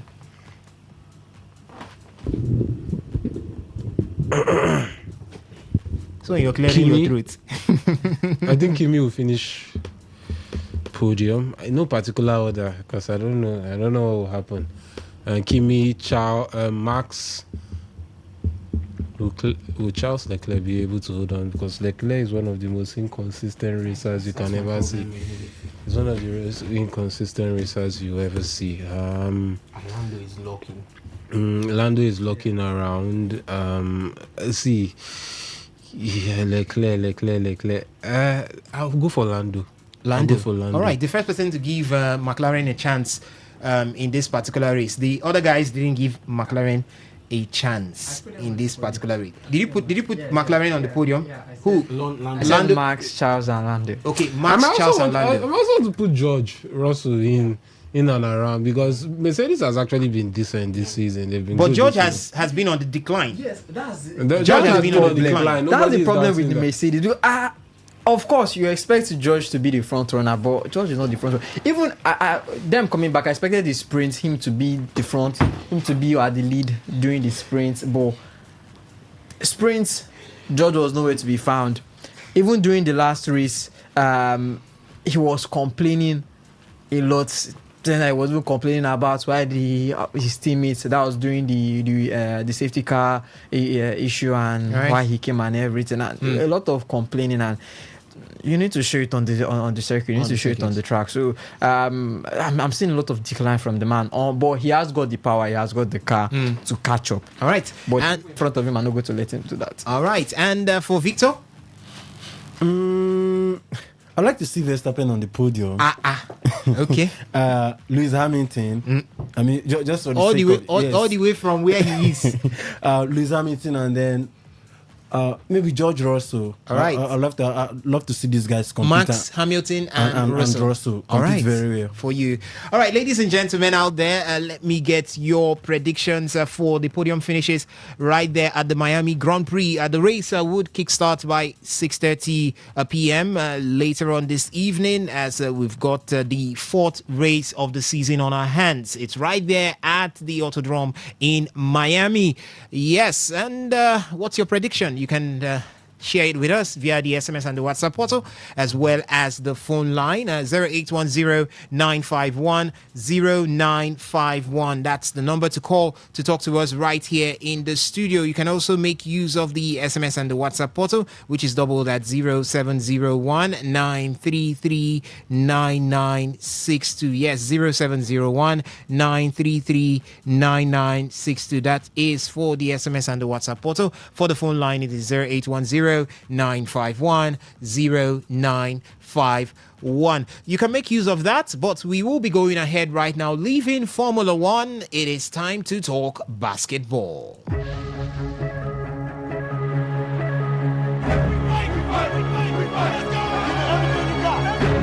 You know what time it is. We all do. There's a shift in tone, a change in attitude. This feels different. Some call it extreme intensity. Others say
in Celtics. It was Joel Embiid who delivered a dominant playoff performance, 34 points, 12 rebounds, and 6 assists, while Tyrese Maxey added 30 points, 11 rebounds, and 7 assists. And this marks the 14th time in NBA history a team has overcome a 3-1 deficit in a best-of-7 series. The Philly, called them the Philadelphia 76ers, advances to face the New York Knicks in the Eastern Conference semi-final.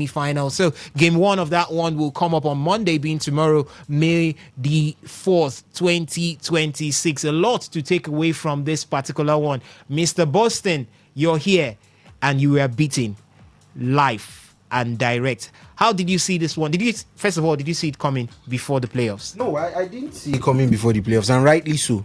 The Boston Celtics took a 3-1 commanding lead to tell you that, yes, this is, as much as we are not completely okay, we have the necessary basics down enough to beat the Philadelphia 76ers with ease. And it has been that way for some time now, where Boston Celtics play the 76ers and it has almost always ended up in a victory for the Celtics. So it has to be a shocker. It has to be a real shocker. I said it at the start of the show. I was disappointed with how they handled each and every game, from game 1 to game 2, where game 1 was the only place where they ever really looked like they were going to get going, and they won by over 17 points. Everybody were like, okay, this looks like Boston is back. All right. With the likes of Tatum and Brown both putting up 25 points each, and the duo was leading in every field for the Boston Celtics. They lost game 2 pretty poorly too, at home.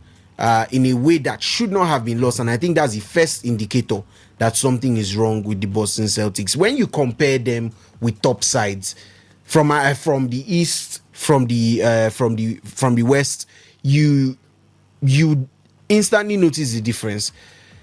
The San Antonio Spurs lost game 2 to the Portland Trail Blazers, but they lost by 3 points. The Portland Trail Blazers had to take game 2 down 8 points with 3 minutes of the fourth quarter to go. So it was a shocker. It was a surprise. But the Philadelphia 76ers were about 9 points ahead going into halftime, and I think 14 points ahead by the end of the third. So it was almost very obvious that they were definitely going to tie the series there in Boston. I would say the response was good enough, picking not 1 but 2 away wins over there in Philly, and that hunger to close out the games is just not there, and it's what I've been saying for some time now. Where is the hunger that is needed to close out the series, close out games? San Antonio Spurs could easily have kept that series going, still trying to play some couple more games and all of that against the Portland Trail Blazers before closing it off. But what did they do instead? They took it. It was 3-1, and each and every one, Castle, De'Aaron Fox, Victor Wembanyama, walking back into the tunnel away from home, we're saying, job is not done. Let's finish this at home. The Oklahoma City Thunder had a 3-0 lead against the Phoenix Suns. They never really looked like they were going to lose game 4, but it was a tight game. At that point, someone can decide to rest some players and just see how the game progresses without, maybe forcing anything. You don't want injuries. You don't want unnecessary injuries happening to your team where a game that is as good as won. The OKC left all their players on for the fourth quarter and picked up the win to make sure that series ended in a sweep. They did not want to take it back home. There is a key part of killing off your games when you can. You want to make sure that you're not dragging it on any longer. You're not increasing the risk of the other team grabbing little tidbits of confidence to be able to propel or help them move back into that series or get themselves back into that series. You want to end it as quickly as possible, and you also want to save your players the unfortunate injuries that could be caused by playing extra minutes, unwarranted minutes too. All right. And that's precisely what was done by Oklahoma City Thunder, by the San Antonio Spurs. Take a look at Game 6, a game where I thought Game 6 of Atlanta Hawks versus the Knicks, a game where you thought it was going to be a very tough one. Hawks would be looking to tie this series 3-3. They went out there and it was an 83, if I'm not wrong, 83-38 first half. It was around that they were up by almost 50 at halftime. It was dominant. It was what separated a playoff contender from a team that is in the playoffs. There are teams that are there to make up the numbers. They are genuine contenders. That is the same issue when you bring it back to the Celtics, because I think you take a 3-1 lead, you go away to Philly, win 2 games, you bring it back to Boston, you lose. You go again to Philly, you still lose. That's a huge problem. You come back to Boston yet again and you lose yet again. So that means 3 games, 2 of them at home, one of them away at Philly where you already have 2 wins and you fail to pick up any of them. Game 6, Game 7, no Jason Tatum. The team looked lost. All right. On the scoring. On the scoring. Game 6. He left game 6 with the calf. He played 28 minutes and I think he scored 18 points. So that issue of Jason Tatum not playing game 6 is actually ruled out because he played game 6. If you said he did not play the 12. Wait. He Hold played on. 28 minutes. He played. It is 40. Jalen Brown. It is 48 minutes. It is 48 minutes. It's 48 minutes, and Tatum was on the floor for only 28. He missed about 40. He missed about 40 to 45% of that match. I'm just trying to say, if we go off minutes spent on the floor, he missed 40 to 45% of that game of that game 6 with a calf injury and did not feature at all in game 7. So I mean, that one is already a very, very huge problem for the Celtics, who offensively they are good in the sense that they can handle games one at a time as they come, which is how they were able to get to a 50-win season without Jason Tatum.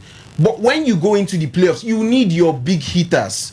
There's a reason why as soon as Victor Wembanyama got that concussion, the San Antonio Spurs that were up by 9 with 3 minutes left to play did not know how to navigate on the defensive end, where all you had to do was make sure they don't score. That's get stops, and what you have to do for yourself is go up front, reduce the shot clock as much as possible before getting those buckets to close out the game. It was basically closing out the game. Okay. And they didn't do that well. Now, this Celtics team, not only did they not have their main man, which is Jason Tatum, because a few weeks ago, for losing game 7 right in your home ground. A few weeks ago, there were questions about who was going to be the Celtics main man. Jaylen Brown, who had led them throughout the Tatum injury, or is it going to be Jason Tatum coming back into the team? I hope those questions are dead and settled right now, because it is ever so clear, it is ever so obvious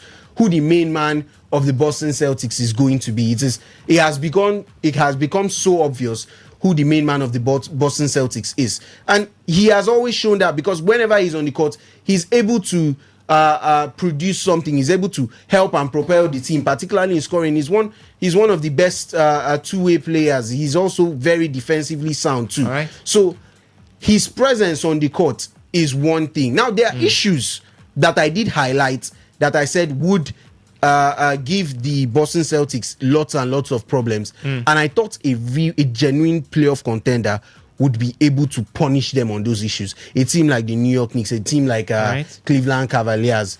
I don't really rate Detroit Pistons, and it shows why I don't rate them. But teams like that, or maybe even in a finals, if in an NBA finals they get there and a team from the East would show them would expose all the frailties I've been calling out about the Boston Celtics. So those frailties were the inability to replace the players that moved on. All right. About 3 of the players that were all starters for the Boston Celtics, each and every one of them were moved on. Al Horford was basically a bench starter. He was kind of playing a Peyton Pritchard role, where as soon as your big center is off the field, Horford is in. Holiday was part of the starting 5. Kristaps Porzingis was part of the starting 5. You've not been able to replace any of them. Nimi Asketa has come in, Nikola Vucevic has come in, and still it is obvious that these guys would not be able to fully do the work that the other team has done, which is essential when you're trying to keep a championship team together. All right. I'm just getting some news coming in right there from Gaborone that the Nigerian women's 4x100 meters quartet of Chigozie, Rosemary, Obi, Jennifer, Chukwuka, Maria Thompson and Miracle Ezechukwu have clocked a time of 42.9294 seconds to finish second in their Repochet heat. And after that botched Barton exchange yesterday, they went all the way to the line with France, just edged out by the French, who finished 42.93 seconds. Just would that be 0.01 seconds behind the French side? And that is Nigeria's 3rd World Championship qualification in Botswana. So we've got 3 already right now. Let's say, hey, Team Nigeria are going to the World Athletics Championship to show forth what they've got for the relay activities right there. So a good one there. We're hoping that the 4x100 meters men would also find a way to qualify right from that particular one, that window right there in Gaborone, Botswana. But we go back to talking basketball right now, and I'm coming to you, Victor, on this particular one. We're still talking about the game between Boston Celtics and the Phillies, or call them the Philadelphia 76ers. We got good performances coming from a rookie, being VJ Edgecombe. He was able to put in 23 points, including 5 threes in that game 7. A lot to talk about from that game 7. Not forgetting the man Joel Embiid and Tyrese Maxey over there. They were able to give us what we used to see back in the days from Kobe and Shaq. Yes, giving that blowout, or call that an exemplary, impressive performance in Game 7 there. They were able to lead the 76ers to defeat Boston Celtics, something that has not been done for 44 years in the playoffs. They were able to do it. Looking at these 2 guys, or call these 3 now in the mix, can they navigate the 76ers all the way?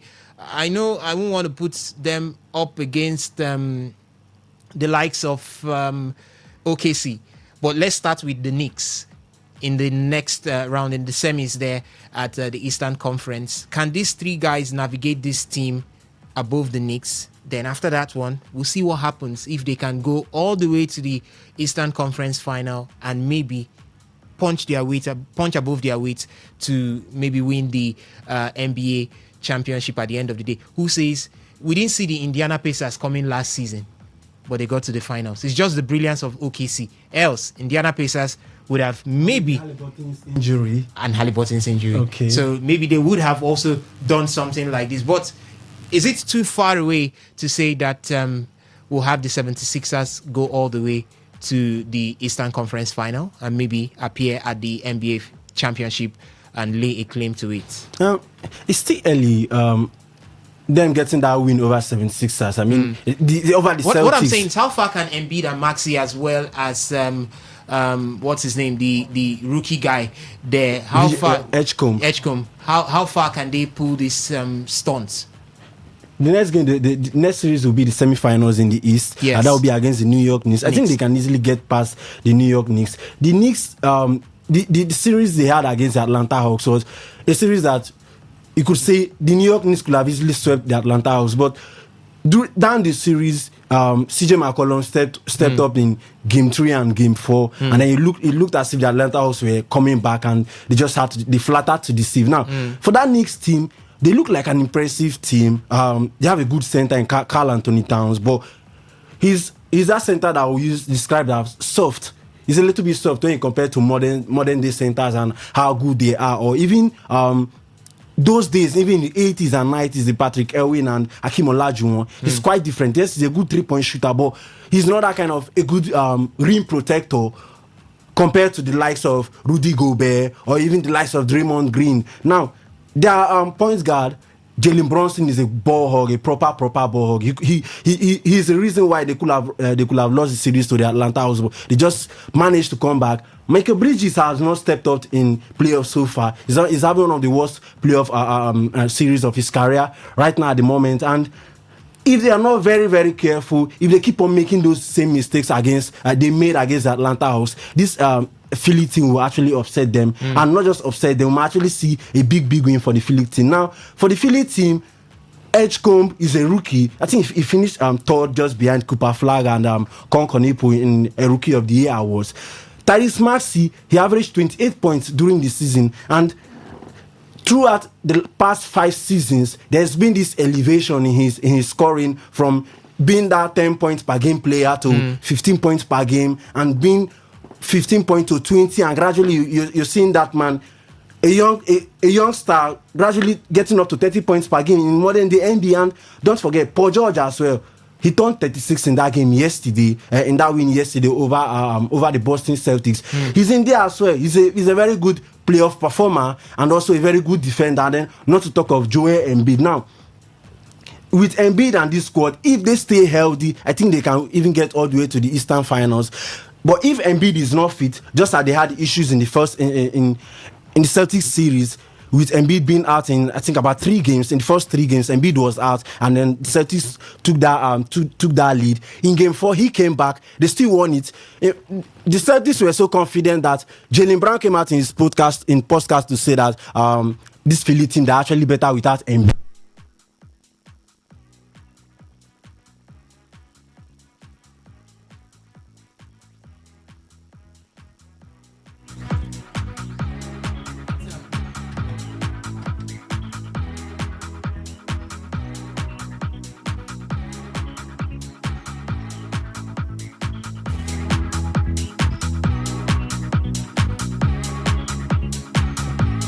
All right.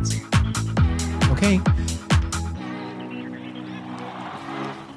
All right. Let's get back. I think we had your mic off. Okay. So now, talking about the Celtics and the Philadelphia 76ers series. Now, you could say Jason Tatum this, Jaylen Brown this, Joe Mazzulla, Jason Tatum, Joe Mazzulla, and everyone. But this Philly team, they have actually shown that over the years, they've got this experience.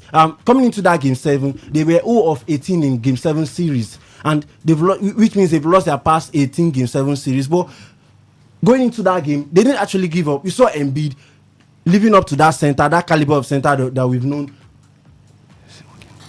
Living up to that caliber of center that we've known. Now, Jason Tatum be out in game 7 really didn't tell the story. If there was Jason Tatum, there was no guarantee that the Celtics could have won that game. I mean, he played game 6, he played game 5, he played game 4, he even played game 2 where they lost at home. Now, for the Celtics, it's just more than just them having players absent. In game 5, they shot 11 from 39 from 3. In game 6, they shot 12 for 41 from threes, and in game 7, this one is wrong again. Okay, 7 they shot 11 from. In game 7, they shot 11 from 49 from threes. Now, there's this saying, live by 3, die by 3s. When you keep shooting threes and keep shooting threes, when he goes in, he goes in. When he doesn't go in, you have your opener taking those rebounds and second chance points. And the 76ers are very good. Tyrese Maxey, he made two clutch layups in that game 7, in a game where Celtics could just depend on shooting threes, and we have Tyrese Maxey just driving down the lane and making those layups. Two clutch layups. One was a reverse layup over Nima Keita, and the other one was over Jalen Brown. And that's how good this the Philly team can be. They have young, athletic and guards. Quentin Grimes, Kylie Oubre, who's a very good 3-point shooter. VJ Edgecombe, like you mentioned, as well, very good 3-point shooter, or I would say an average 3-point shooter. And Tyrese Maxey. So I see them actually beating the New York Knicks. The New York Knicks are a little bit soft. Yes, they have good defenders like Anunoby and Michael Bridges, but the quality in that 76ers team, and not just the quality, the experience of Paul George and Joel Embiid might actually propel both of these guys to be healthy. All right. Okay. Elsewhere, later on today, we'll have the Toronto Raptors come up against the Cleveland Cavaliers. Toronto Raptors forced an overtime and won 112 to 110 yesterday to level it up 3-all. And it's going to be a decider this evening or tonight to see if the Cleveland Cavaliers or the Toronto Raptors will be going through on this one. For the Oklahoma City Thunders, they looked unstoppable. A clean 4-0 sweep of the Phoenix Suns set up a Western semi-final clash with the LA Lakers. So it's going to be a big one. OKC up against the Lakers. The Lakers, with a huge resurgence in the playoffs, would be coming up against the OKC. Ovia Wallace, is that definitely going to be one of the big ones for the Western Conference there? OKC up against the LA Lakers. Who is going to be carrying the LA Lakers this time? Is it going to be the man himself, James? Or is it going to be Luka Doncic? Or who? Let's hear you on that one. Well, for the Los Angeles Lakers and Lakers, I think that's, as you said, the biggest game of the West. And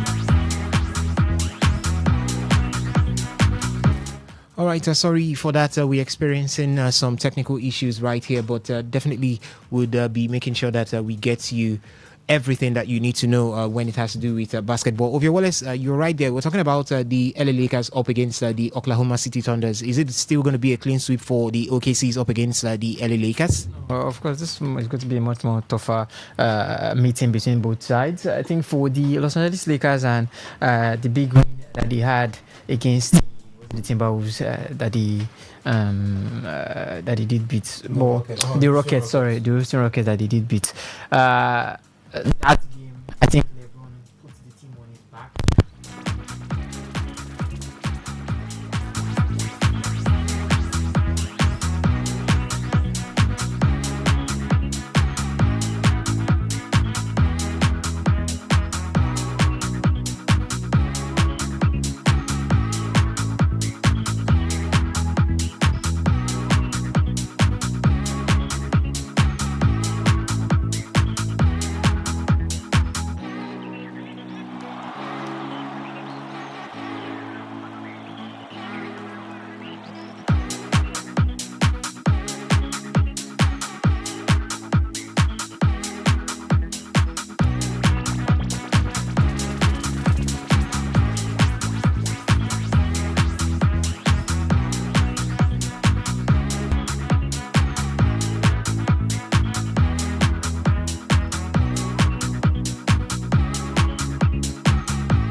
All right, welcome back again from that little haters there.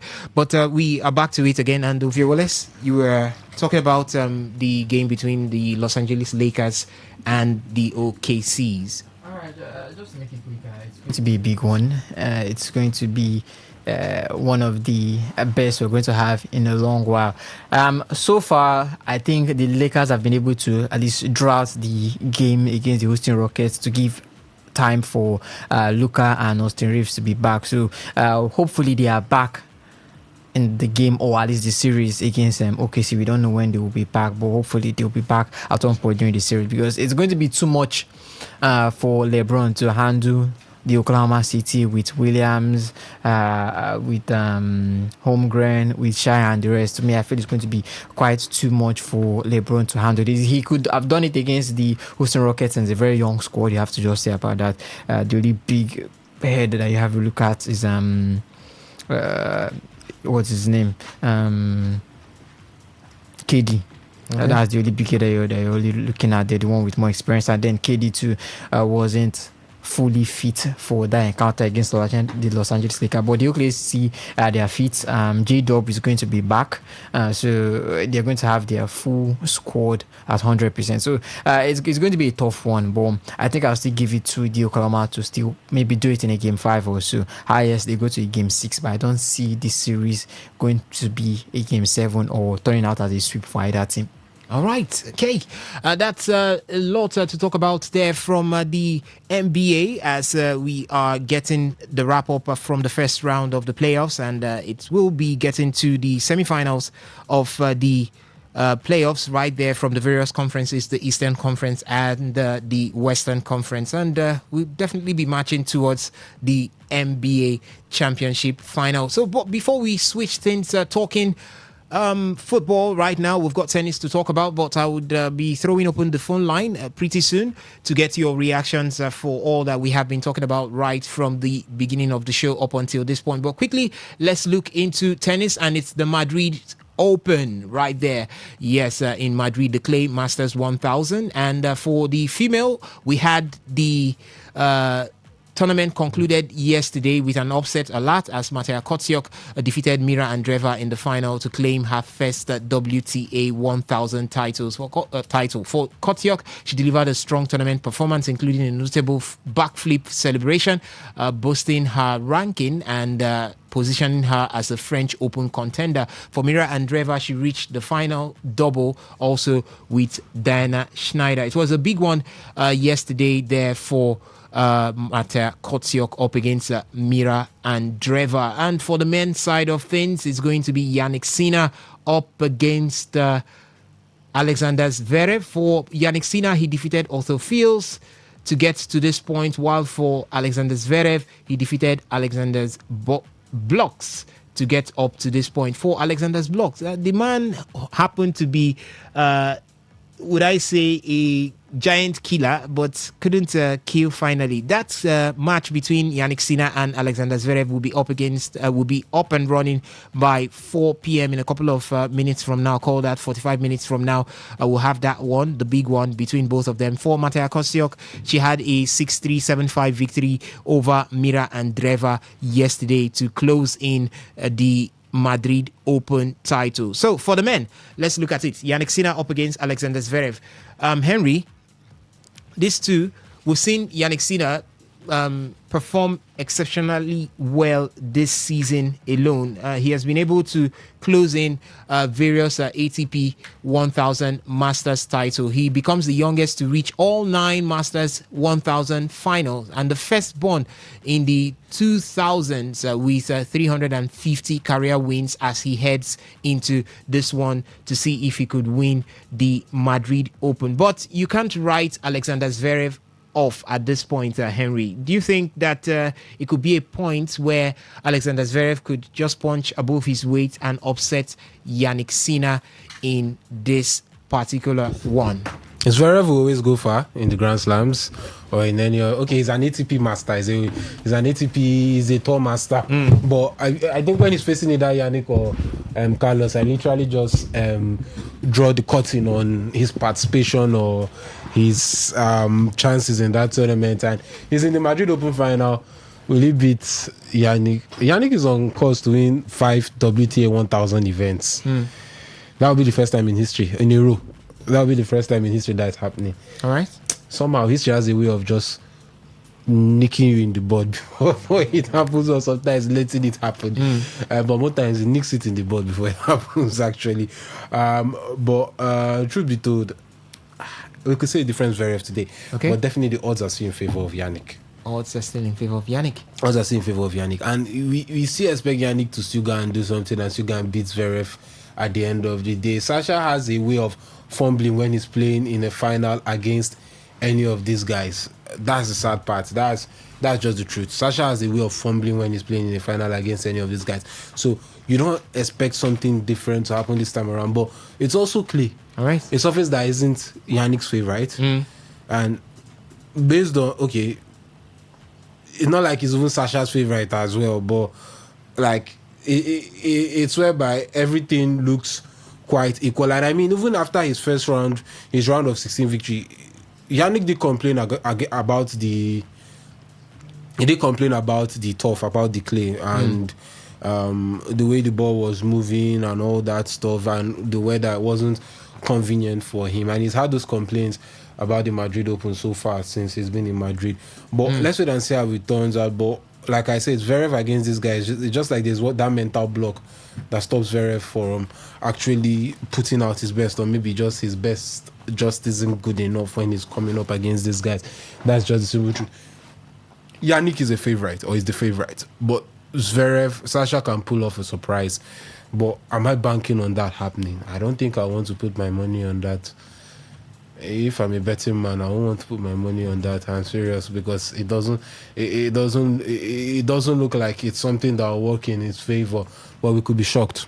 All right. I don't know where you, like how Kostyuk did beat Andreeva, although it's not really that surprising. Yeah. Maybe you might want to say Andreeva is young. Yeah, and Andreeva is young, so it's bound to happen sometimes. But Yannick is young too. No, I mean the level of finals played experience. Andreeva didn't really have it. Yeah, but Yannick has that, and this man is in beast mode at this point in time. That's like I don't think Carlos can stop him now. The only man that can stop him, I don't even think that man can stop Yannick now. I don't think he can stop. Well, we can't say because Carlos is out. You can't say Carlos is out. Carlos is out, but I don't even think like Carlos can stop him now. There's one thing about Carlos: when he steps on the court, he invariably transforms Carlos into something. Is a monster against other people. He's a different monster against Sinner. That we know that. Like both of them, they play you at 100%. They play each other at 200%. And anybody who just slightly drops off in that 200%. From that 100% is beaten. Then if the drop off is sizable, let's say you drop off by 10%, you'll be trashed when they play each other. We've seen games where Carlos has taken Sinner to the cleaners. We've seen games where Sinner has taken Carlos to the cleaners. We've seen games where it was just by the whisker, by the whiskers that whoever won. So that's the only man that can stop him now, to be honest. And he's not available. And even now, I'm not even sure that man can stop him now. So I don't see Zverev stopping him, but Zverev is a top contender. He's a top tennis player. He's number 3 in the world. I think he's the first after the top. Zverev is world number 1. After the first 2. It's just like then when prime peak. Remember prime and peak Ronaldo and Messi in Real Madrid and Barcelona, them Emery's Valencia are always third, 20-something points. Valencia were the ones winning the La Liga. Forget what Real Madrid and Barcelona were did. Valencia were the perennial third place team. They will be 24 points behind Barca and Real Madrid, and they will be about 9-10 points ahead of the team in fourth, or 12 points ahead of the team. So they were. I think that's where Zverev is. Zverev is too far off, or is quite far off from them, but Zverev is better than the rest. Sometimes he could be good enough to beat one of these two. All right. But Madrid could be one of those cases, but I don't know if it will be. But that's how the analysis always be before a game is played. Okay. Sinner definitely is the favorite. All right, Sinner the favorite to win this one against Alexander Zverev. It's 4 p.m. and we'll have both tennis players come to the clay court to do the business. What do you see happening from that particular one at this point? You could share your thoughts as the SMS and the WhatsApp portal is open, and the phone line also has been thrown open. 0810-951-0951. That's the number to call to talk to us right here in the studio. For the SMS and the WhatsApp portal, it's doubled at 0701-933-9962. What do you see happening? The Mutua Madrid Open would have its finals for the men today. Yannick Sinner up against Alexander Zverev. 4 p.m. is the time. And as for yesterday, it was Mateja Kostyuk who had the better of Mira Andreeva in that particular pairing, and she has been able to clinch the Madrid Open at the end of the day at the expense of the teenager. Call her Mira Andreeva. What do you see happening from the center where Yannick Sinner will take on Alexander Zverev? Can Alexander Zverev upset Yannick Sinner in a couple of minutes from now, or do you think it's going to be the favorite himself, Yannick Sinner, going all the way to win the Madrid Open? And you can also share your podium predictions for the Miami Grand Prix, which will be taking place right there in Miami from 6:30 p.m. You can share it with us right now on the show. The phone line is open. The SMS and the WhatsApp portal also open. You can also talk or let us know what you feel concerning the playoffs right there at the NBA. As all of these are the talking points that we've had for today, so you can share your thoughts. Remember that we started with athletics, where we looked at what is happening right there in Gaborone, Botswana, with the Nigerian delegates. Right, what a goal coming in from Feyenoord right there. A shot from outside the box, and I think that was him. What a hit. What a hit. And it looks like they may have just secured Champions League qualification for next season, so you can see it by the celebrations there. All right, that's from the Eredivisie right there in Netherlands, as we keep our eyes on everything happening right there in Europe. I'll quickly update you with some of the scores coming in from various centers in the top 5 leagues right there in Europe, while the phone line still remains open, and the SMS and the WhatsApp portal also open to take your reactions right there. Do not forget that today we'll also have games in the Nigerian Premier Football League. For the English Premier League, AFC Bournemouth or 2-0 up against Crystal Palace. 64 minutes of play from that center, and by 3:30 is going to be Manchester United up against Liverpool. For the other game, it's going to be by 7 p.m. between Aston Villa and Tottenham Hotspur at the Villa Park. And in the Spanish La Liga, one game concluded already. Celta Vigo defeated Elche by 3-1. Right now, Getafe are up against Rayo Vallecano, goalless in that particular center. Real Betis will take on Real Oviedo by 5:30, and by 8 p.m. is going to be Espanyol up against Real Madrid. And in the German Bundesliga, we've got St. Pauli trading Mainz 05 by 2-0 at home. It's halftime in that particular center. We have Borussia Mönchengladbach up against Borussia Dortmund by 4:30 p.m. and by 6:30 is going to be Freiburg up against VfL Wolfsburg. In the Italian Serie A, we had one game concluded earlier on. Bologna played out a goalless draw with Cagliari, and right now Sassuolo are leading AC Milan by 2-0. It's going to be Juventus up against Hellas Verona by 5 p.m. and by 7:45 we'll have Inter Milan come up against Parma.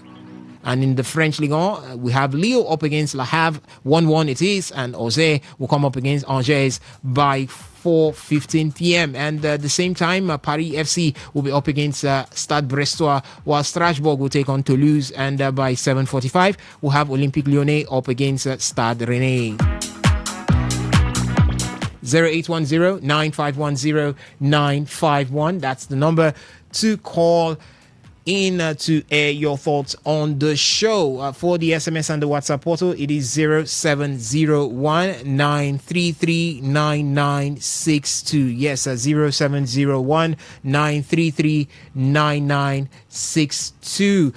In boxing, quickly, let me update you with some of the upcoming fights and storylines that we'll be having in the month of May. On the 9th of May, just a couple of days from now in Manchester, Fabio Wadley would come up against Daniel Dubois in the WBO heavyweight title contention in that particular one, a domestic showdown with major implications in the state heavyweight division. And on May 29th, it's going to be at the Pyramid of Giza in Egypt, where Alexander Usyk, the WBC heavyweight champion, will come up against kickboxing legend Rico Verhoeven. Yes, that one would be an intriguing crossover bout at the historic venue. Usyk defends amid speculations about his future and potential unification or big name matchup. Most likely Anthony Joshua as well as Tyson Fury could be in that mix for that matchup right there. So that's some stuff to be expected from the world of boxing in the month of May right there. Do not forget, on the 9th of May, it's going to be Daniel Dubois up against Fabio Wadley. 0810-951-0951. That's the number to call to talk to us right here in the studio. For the SMS and the WhatsApp portal is doubled at 0701-933-9962. Yes, 0701-933-9962. We've talked a lot right from the beginning. Athletics was on the menu. We also looked at Formula One, which the Miami Grand Prix will be coming up in a couple of hours from now. And we have Kimi Antonelli of Mercedes in pole position. We've got Max Verstappen just right behind him right there. Charles Leclerc also in third when it has to do with how things will start on the grid. And what's the prediction for you on who finishes on the podium? 3 persons must finish on the podium in the Miami Grand Prix. What's your prediction? Who do you see finishing on the podium? Is it still going to be the Mercedes dominance, or do you think that the resurgence of McLaren would throw the likes of Lando Norris and Oscar Piastri into podium finishes for the Miami Grand Prix later on this evening? And we also had basketball on the menu, where we looked at the playoffs right there in the NBA. One big thing is the OKC's, the Oklahoma City Thunders, will be up against the LA Lakers. Can they blow out the Lakers, or do you think the Lakers would upset OKC in that Western Conference semifinals? In that game of 7 right there. Is that going to be a possibility from that particular angle? You can share your thoughts with us. And in tennis, yes, Yannick Sinner up against Alexander Zverev in a couple of minutes from now in the final of the Mutua Madrid Open. Is it going to be the favorite, Yannick Sinner, winning this one, or can Alexander Zverev upset Yannick Sinner later on, as both tennis players will come head to head for who wins the Madrid Open? 0810-951-0951. That's the number to call to talk to us right here in the studio. Or you can make use of the SMS and the WhatsApp portal, which is doubled at 0701-933-9962. Yeah, ladies and gentlemen, boys and girls, we are gradually getting to the end of talking all the sports, as we want to switch our attentions right now to European football, and everything happening from the European scenes, ladies and gentlemen. Yes, we are going to do that, and we've got Alex Kabari just on the standby to make sure that he gives you the best coming from that angle. But first, we will be going out to pay some bills. And when we come back, it's going to be European football all the way. On our screens, we're already seeing Liverpool, as they would be up against Manchester United back there at Old Trafford. Do not go nowhere. It's still the marathon edition of Today Sports Live right here on your premium news, talk and sports radio station, Today 95.1 FM.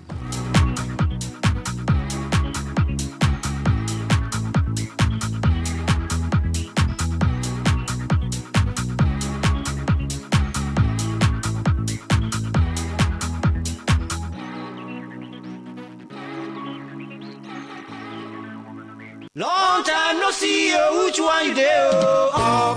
Oga builder, Oga contractor, long time no see. That thing where they look for Sokoto, it don't land for Shoko say, we don't carry our product enter River State, but say we still there for Aba. Anywhere where you did Agnes roofing product, go find you come, our product don't enter market, long span, made couple, step tie, small gutter design. As big man consign, we still get stone coated roofing sheet, shingle, mineno, glass, bond, wood shake, and rubber. No forget saying Dr. Agnes, one man with the manufacturer Agnes Agnes one more data tooth powder. Nice to carry this open product enter market to Wakaskele Wugali as only enter office waiting for kilometer 20 at Port Harcourt Expressway. Equated Akaso bus stop behind Antwerp filling station or Bigbo LGA or Port Harcourt. You feel Waka enter our head office waiting for kilometer 7 at N Expressway or Sichema Bar for Abia. For more inquiries, call us on 0816 719 5073 or 0811 201 2831 or 0803 500 5489. Agnes Aluminium Roofing Product, I'm the product where go make your house the smile, whether under the sun or in the rain.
Yeah, a very, very good evening and welcome to that segment yet again. It's the second part of the sport fiesta. Should we call it a marathon, our usual marathon edition? It's that point where we get to talk about football and everything football from the European section. I've got the guys still in the studio with me, but first of all, we do have Manchester United versus Liverpool, a very, very big game right there in terms of places.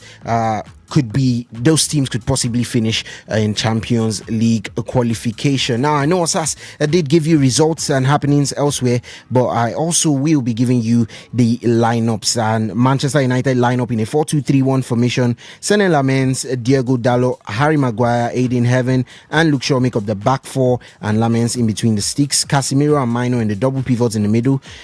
Brian Mbeumo, Bruno Fernandes, and Matheus Cunha with Benjamin Šeško leading the line, and so far it looks like it has been the home side on the ascendancy in the opening 5 minutes of this encounter. For Liverpool, however, they do have Freddie Woodman, who impressed on his last time out in between the sticks. They have Andy Robertson, Virgil van Dijk, Ibrahima Konate and Jones and the back four. Alexis McAllister, Ryan Gravenberch, Cody Gakpo and Jeremy Frimpong mix up the midfield four, while they lead a front line of Florian Wirtz and Dominic Zoboslai. Yes, I did mention that I have the guys from the first part still with me on this one. And Henry, I just have to ask you, how confident are you feeling of Liverpool's chances against this? United has scored already. Okay, Matheus Cunha. I didn't even need to ask. You need to know. You need to Yeah. know. I'm not confident of Liverpool's chances in this game. They've been very poor. Though it looks like there was a deflection in that shot that has aided Man United's scores, and they're leading 1-0. And I think United are favourites. No Isak, no Mohamed Salah, Frimpong starting out wide as the right winger. That has never worked this season. So I just think it's about to be a messed up day for Liverpool in the office. A bad day in the office for Liverpool. They could at least maybe get on the score sheet or try to make this something to stop United from completing a league double over Liverpool for the first time in how many years? United has not done a league double over Liverpool for how long? Okay. No. Was there an offside? No, I don't think there was any issue with offside. That was a Cunha shot and a rebound. Came back to Cunha again. And they finished. No, I don't think there was any offside. There was no issue with an offside. There was no issue there. It's a clean goal. A deflection of McAllister took it away from Freddie Woodman. There's no issue there. So the goal stands. The goal does stand, and it's United 1, Liverpool 0. See, I didn't, when I saw the lineup, I was like, nah. It won't do it. I don't know why the man is so adverse to starting a player like Rio Ngumoha in games like this. I mean, put Frimpong on the bench, play Zoboslai as the right midfielder, play Vitz down the middle, and put in Ngumoha to start this game. But Slot has other ideas. Let's see if Frimpong will finally work. But the man, it doesn't work. He doesn't put good crosses in. He doesn't beat his man. He doesn't complete his take-ons. And so, I mean, it's just one of those seasons Liverpool fans just want to end as quickly as possible. Probably they will still most likely qualify for the UEFA Champions League, but that's what it will be. So there's a lot of work to be done, but this game, I think United have been favourites going into this game, and I think they're still the favourites, and they'll probably get all 3 points from this game. Okay, and while we were still at it, Bournemouth did add a third over there, so it's looking done and dusted for Crystal Palace, who do have the second leg of their UEFA Conference League tie on Thursday, where they did win away in Ukraine 3-1 against Shakhtar Donetsk. They'll be looking to reach the UEFA Conference League final for the very first time. All right, it's time to get things up and running in here. I am Kabari Alexander, and as I like to say, if you're the guys in the studio are on their marks and I am ready, so if you're set, let's get this show up and running.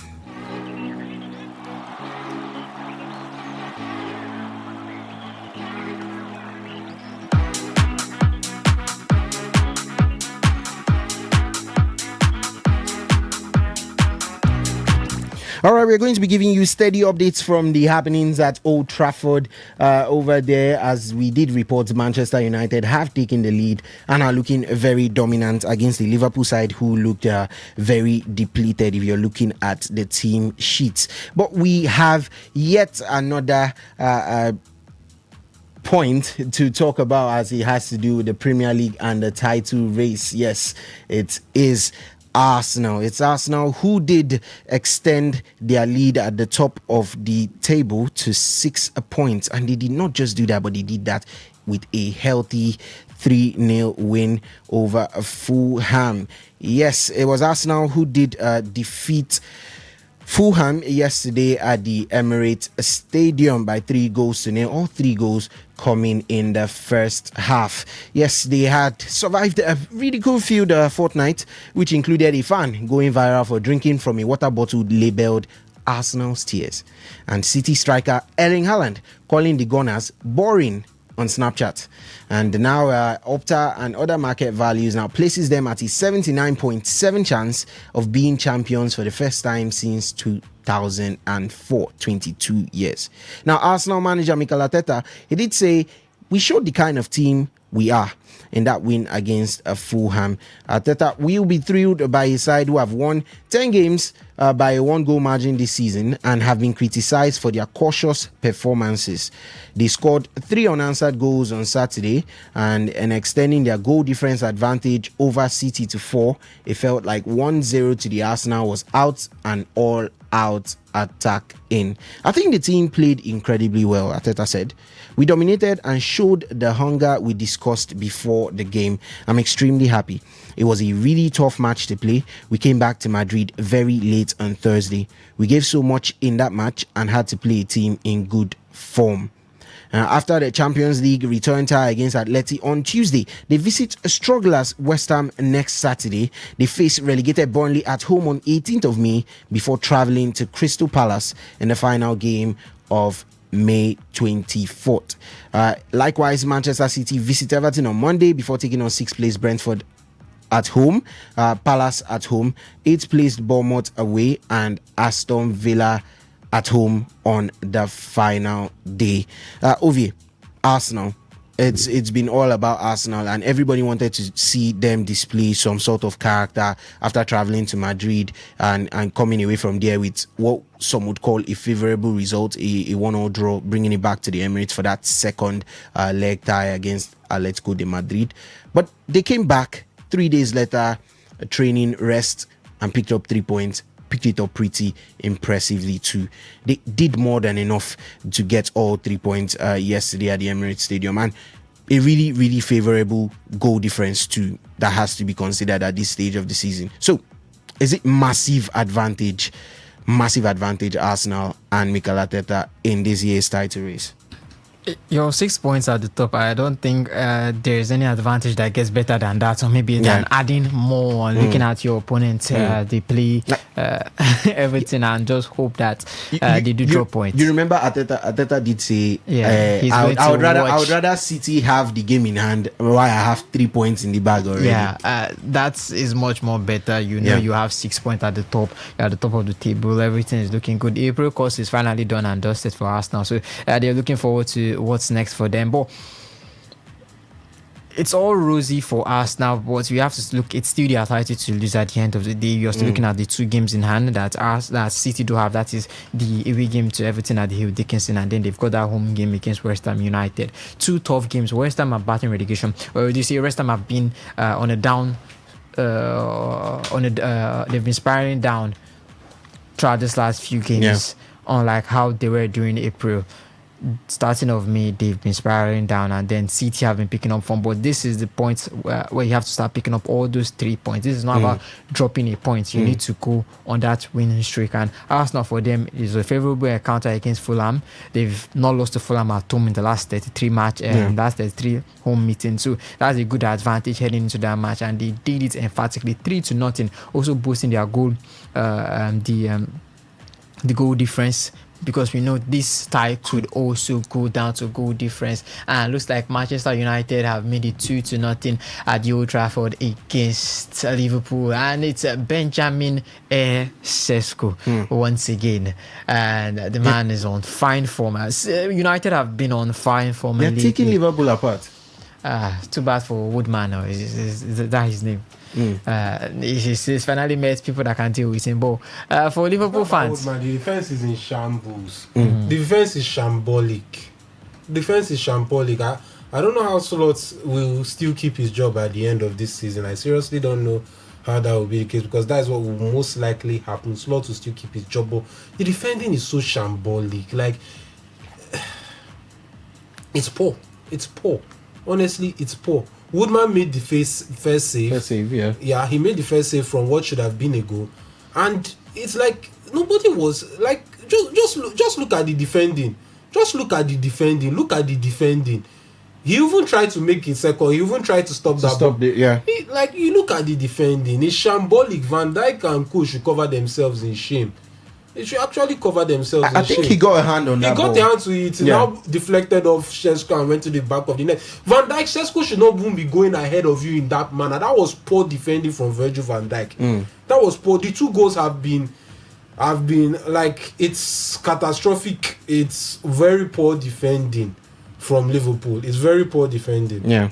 And on getting a hand to that ball there by Freddie Woodman, it does mean that it denies Bruno Fernandes the chance to equal the assist record, because that was Bruno Fernandes, the back of that header across the face of goal and touched in by Benjamin Šeško off the initial save by Freddie Woodman. So yeah, Ovie, you were still saying something about Arsenal and how this is a massive advantage to them in the title race. Yes, massive advantage, big advantage to them. 6 points at the top of the table. Right now, it's now City that have to do the chasing, and it's sometimes good to just be at the top. And who knows, the person chasing you might just trip on a pebble or trip on a stone, and then can't catch up. Yeah, and they can't catch up, and you take off from there. But I look at the next few games and it looks to kind of favor Arsenal in the next two games. I think they've got Leeds and they've also got West Ham too as well too. So games that they should be able to get all 3 points from those fixtures. But there's still much to still talk about when it comes to Arsenal and the remainder of the season. You also have to look at what they've got in Europe, and they've got the UEFA Champions League against Atletico Madrid. Yeah. That goes so way down on them. I expected them to kind of set up a small lineup or a lineup that is not too strong against Fulham, but they still put out their big stars. They were able to get 3 goals and not concede at all against them. So a big one, a big statement to head into the Champions League next week at your own home ground at the Emirates against Atletico Madrid. We'll see how it plays on from there. All right, we'll see how it plays on from there. Arsenal ahead of that big clash. They are looking to end the season with a potential double. And as we were speaking, that goal was being checked for a handball. The Benjamin Šeško's and Manchester United's second goal was being checked for a handball, but it has been cleared. Play has resumed. It is 2-0 to Manchester United, and Liverpool are trying to find their feet into this game before they get swallowed barely 20 minutes in. Yeah, and we're still on the matter about Arsenal. Lots and lots of talks about them, but still, there are 3 games left for the Gunners to see out the rest of the Premier League season, and there's a high chance. I mean, already the market data analysis gives them a 79.7 chance of winning the Premier League. It does mean that you win your remaining 3 games, you have an 80% chance of being Premier League champions, irrespective of what happens anywhere else. You don't need anyone else to do favors for you. Now, those next 3 games, West Ham away from home, is struggling West Ham, or should we say a side who is struggling to survive, to stay in the Premier League by the start of next season. Then you have Burnley at home, an already relegated side, and you travel away to Crystal Palace, who by all indication would be playing in a Conference League final, and that might be just the distraction needed to go ahead and play that particular game. Henry, how are Arsenal going to approach these games? West Ham, Burnley, Palace. On paper, it looks like 9 points, but how exactly does Arteta? 6 to 9 points. Palace usually don't play well. They could be swamped by, depending on what happens, the Conference League, and they usually don't play well after a Thursday or when they have a Thursday game.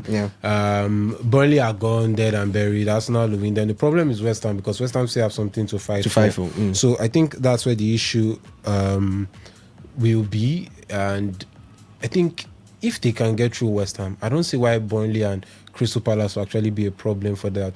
And we saw West Ham against Brentford. It was shambolic. The West Ham game is at where? The Emirates. No, the West Ham game is away. The London Stadium. That's where the problem is. It's the London Stadium. They've got 2 away games and 1 home game. We saw how shambolic West Ham were against Brentford. We saw how shambolic West Ham were against Brentford. And I'm saying, if I see that sort of West Ham again, then I think Arsenal will beat them comfortably. Beat them comfortably. West Ham have been shambolic. I think they'll put up more of a fight, because that's their next game.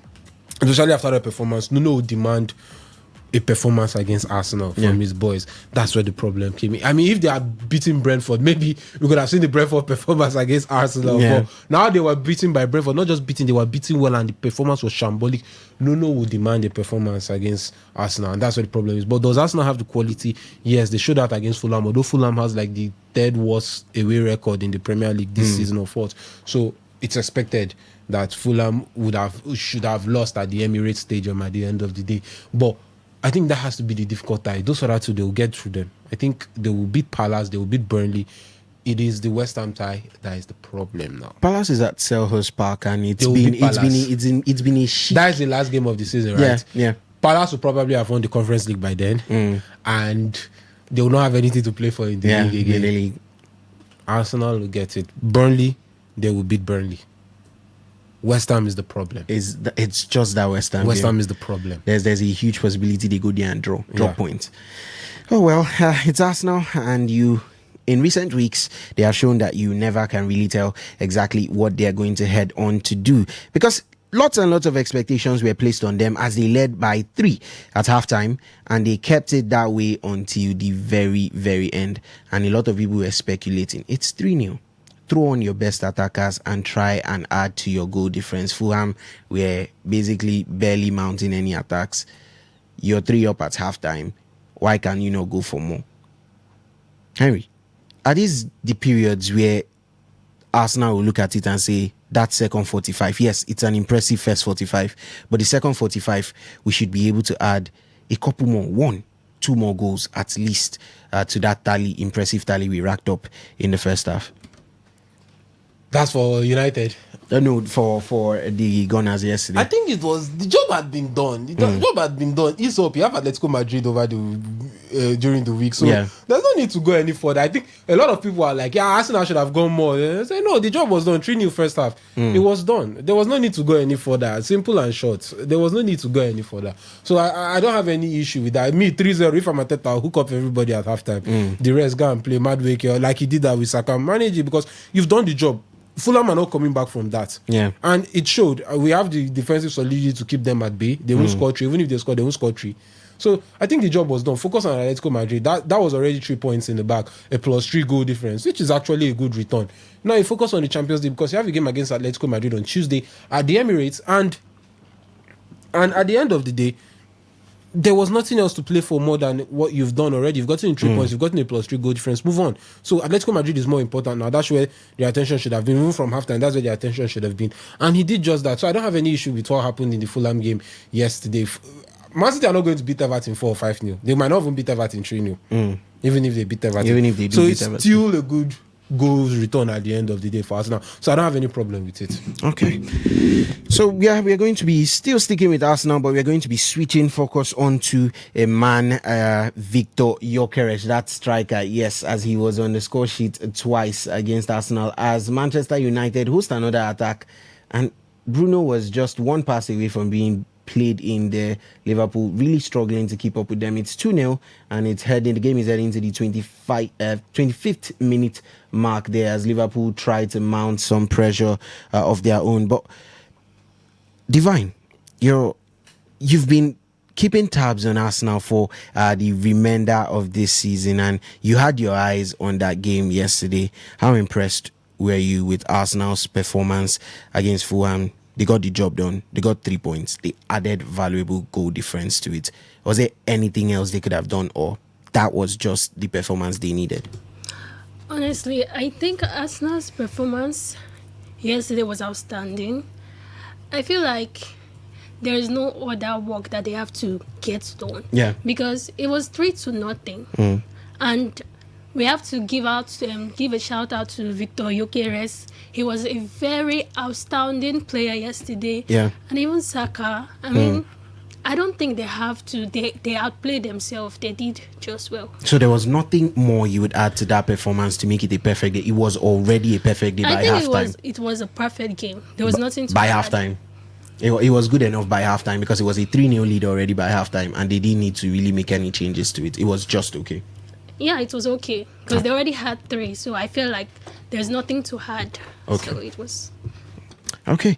Like I did say, we'll still be sticking with Arsenal, but of course, the Arsenal fans, some disgruntled, and the perception of 45 minutes after they should have had more than 3, while some were prioritizing, just like Henry, the game on Tuesday, the second leg against Atletico de Madrid. But yes, as I said, we'd stick with Arsenal and we talk Victor Gyökeres, and lots of talk were there before the season started. It was the talks that Arsenal needed a 20-goal a season striker to win the trophy, and now they finally have one in Victor Gyökeres, as the Swede international now has 21 goals in all competitions this season after his double in Arsenal's 3-0 win over Fulham. Now remember, they're gonna sign him in a deal worth about £64 million last summer after he scored 97 goals in 102 games for Portuguese side Sporting Club de Football.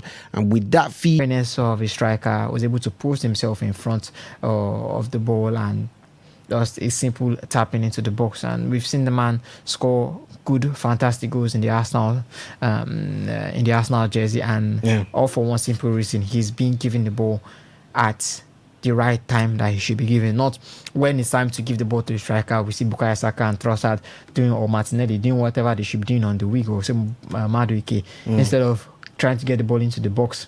They're trying to find a way to get a corner. I think it kind of limits the abilities of the striker as well too. So try and find a way to give this man. You see how they feed Haaland. You see how in other teams, Harry Kane as well too. Robert How Lewandowski. How they feed them nice, beautiful balls that hit their feet, balls that you know that yes, I can. Give me a ball that I can use and run behind the defender.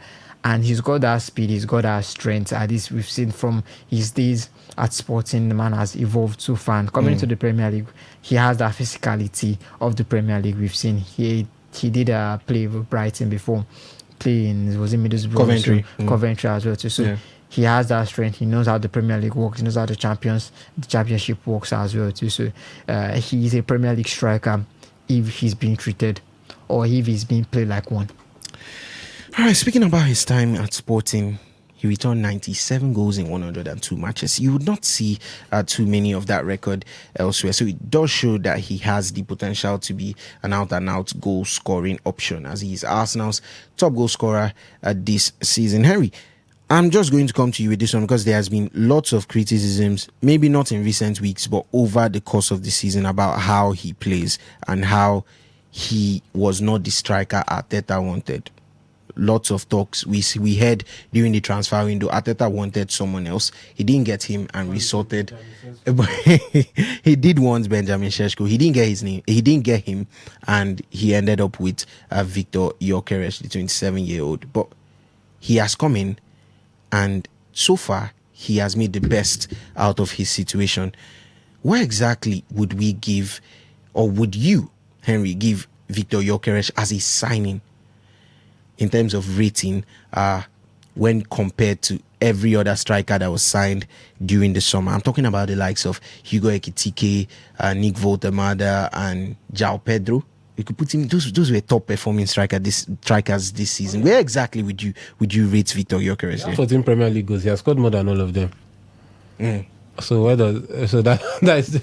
we going by like goals alone, or is there anything else? I know you want to say general. If you want to put general contribution, I want to put Ekitike and Pedro ahead of him. Yeah. But the thing is that Gyökeres is a goal striker. He's not the type that will rack up the assist numbers. He's not that sort of striker that can really move around. He's a box striker. But the problem, he has not had enough service this season. I've watched countless amount of games where Gyökeres literally or barely touches the ball. He doesn't get to touch the ball. The ball doesn't come to him. He doesn't get the service he needs or the service he requires. And this is the problem I have. You play Frimpong. Frimpong has been glass all season. Literally nobody touched him. And that was the handball check for the Šeško goal. He didn't touch his hand. No, he did not. I think that was his midriff and ricochet into the back of the net. No, they didn't hit his hand. No, it didn't hit his hand. No, his fingers. Check the fingers. Check his left. Does it? It touches. Look like there's motion. Yeah, it does look like there's motion. It affects the motion of the ball. It does affect the motion. That goal shouldn't have stood. Yeah, there was a touch. His fingers touched the ball. The goal shouldn't have stood. Truth be told, he hasn't really had as much service as he should have playing for a team like Arsenal. Arsenal has been so conservative and so anti-football this season, and it's one thing that has been a big disadvantage for the man. I remember when he was coming, I said one of the things that was his strength is the fact that he's in the Portuguese league. You notice he's quite intense and physical also. Yeah. So it's a different ballgame. So you have a lot of people that will be able to match him physically. But see, when you give him a chance to dispatch, what does he or has he done this season? He has dispatched. That's the thing. Arsenal need to play more and create more chances for that man to dispatch. He will dispatch them. All this excess work you're expecting him to do, he shouldn't. It's like Haaland in Man City. They know they expect excess work from Haaland. Just give Haaland the ball, let him score. And let him score. That's it. That's Gyökeres. Give him the ball, he will dispatch it. Arsenal are not doing enough of that. Against Fulham, they created enough chance for him. He dispatched them. Yes, call him a tapping master if you want. But you have to be in the right position to tap in. And being in the right position is you have to calculate, and it's an act. So give Gyökeres the chances, create the chances, and the man will score. Odegaard, Eze, Saka, Madueke, Trossard, they've all let the man down this season. They've all let the man down this season, and that's one of the reasons why it looks like or it seems like he has had a poor season. 14 league goals. It's not bad. Yeah, it's not bad impressive. for his first season. It's not bad at all. Truth be told, it's not bad. So I think you only want to believe that he will get better with time. But let's watch and see. It also depends on if Arteta can improve how Arsenal attack. Henry, it's a semester, and at the end of the semester, you always get a GPA. Rate Victor Gyökeres over 10 so far. And I'm coming to that exactly because there's been comparisons with every other striker that has come newly into the Premier League. So where would we place Victor Gyökeres? I think he's done the 6.57. 6.5. Yeah, I think 6.57. Decent. It's been decent. Is that enough to take over the likes of Hugo Ekitike, João Pedro, and maybe let's say start of the season, Nick Voltemade? No, you have to look at the whole season. I can't just at the start of the season, I can't do Voltemade will be a 3. Funny. He fell off too poorly. He fell off. I think Ekitike, João Pedro, and Gyökeres, I'll rate all of them a 6.5. They've had decent introductions or seasons to their new club, so I think they've been decent. I'll rate them a 6.5. All of them a 6.5. All right. Now, we've stuck with Arsenal, and we still are giving you updates from Old Trafford over there, where Manchester United look very comfortable in that 2-0 lead. That game is 5 minutes to half time. I think Manchester United currently have, is that a throw-in or a corner?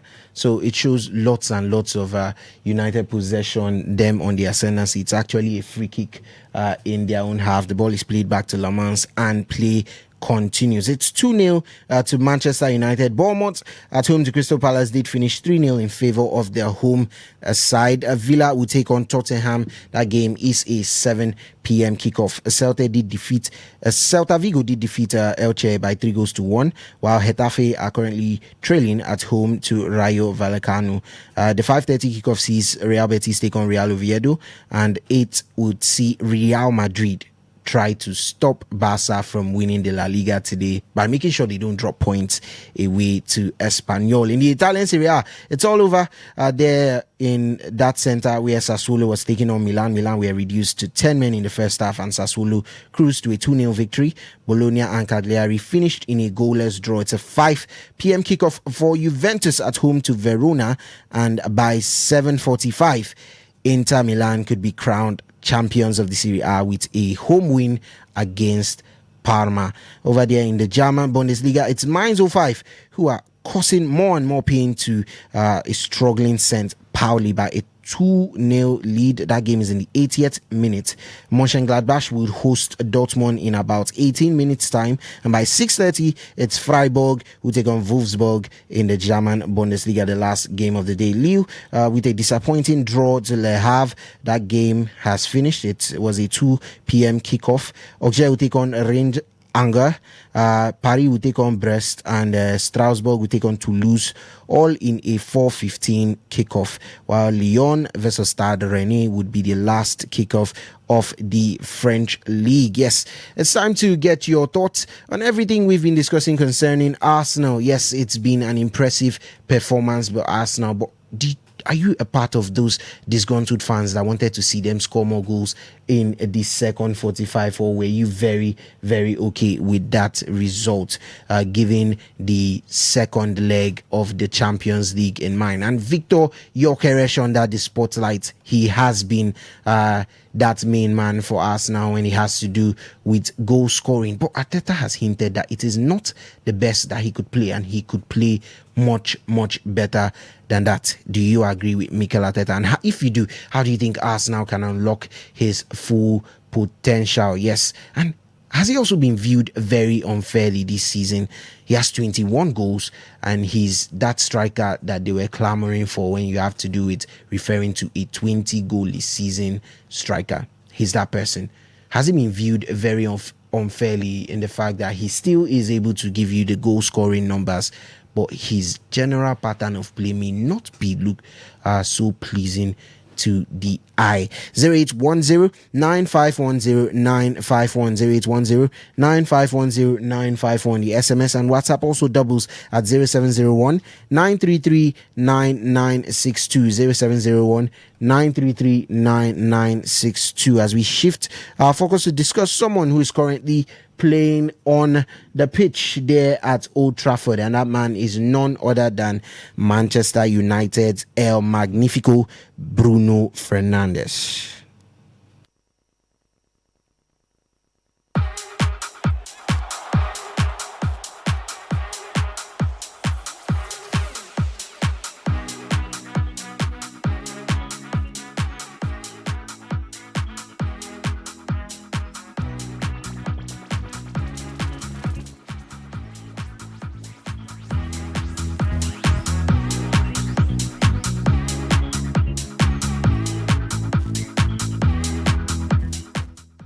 Yes, El Magnifico was just fouled there, but just before that, Casemiro had a chance to make it 3. I think that was a deflected shot and went straight into the hands of the Liverpool goalkeeper, Freddie Woodman. Yes.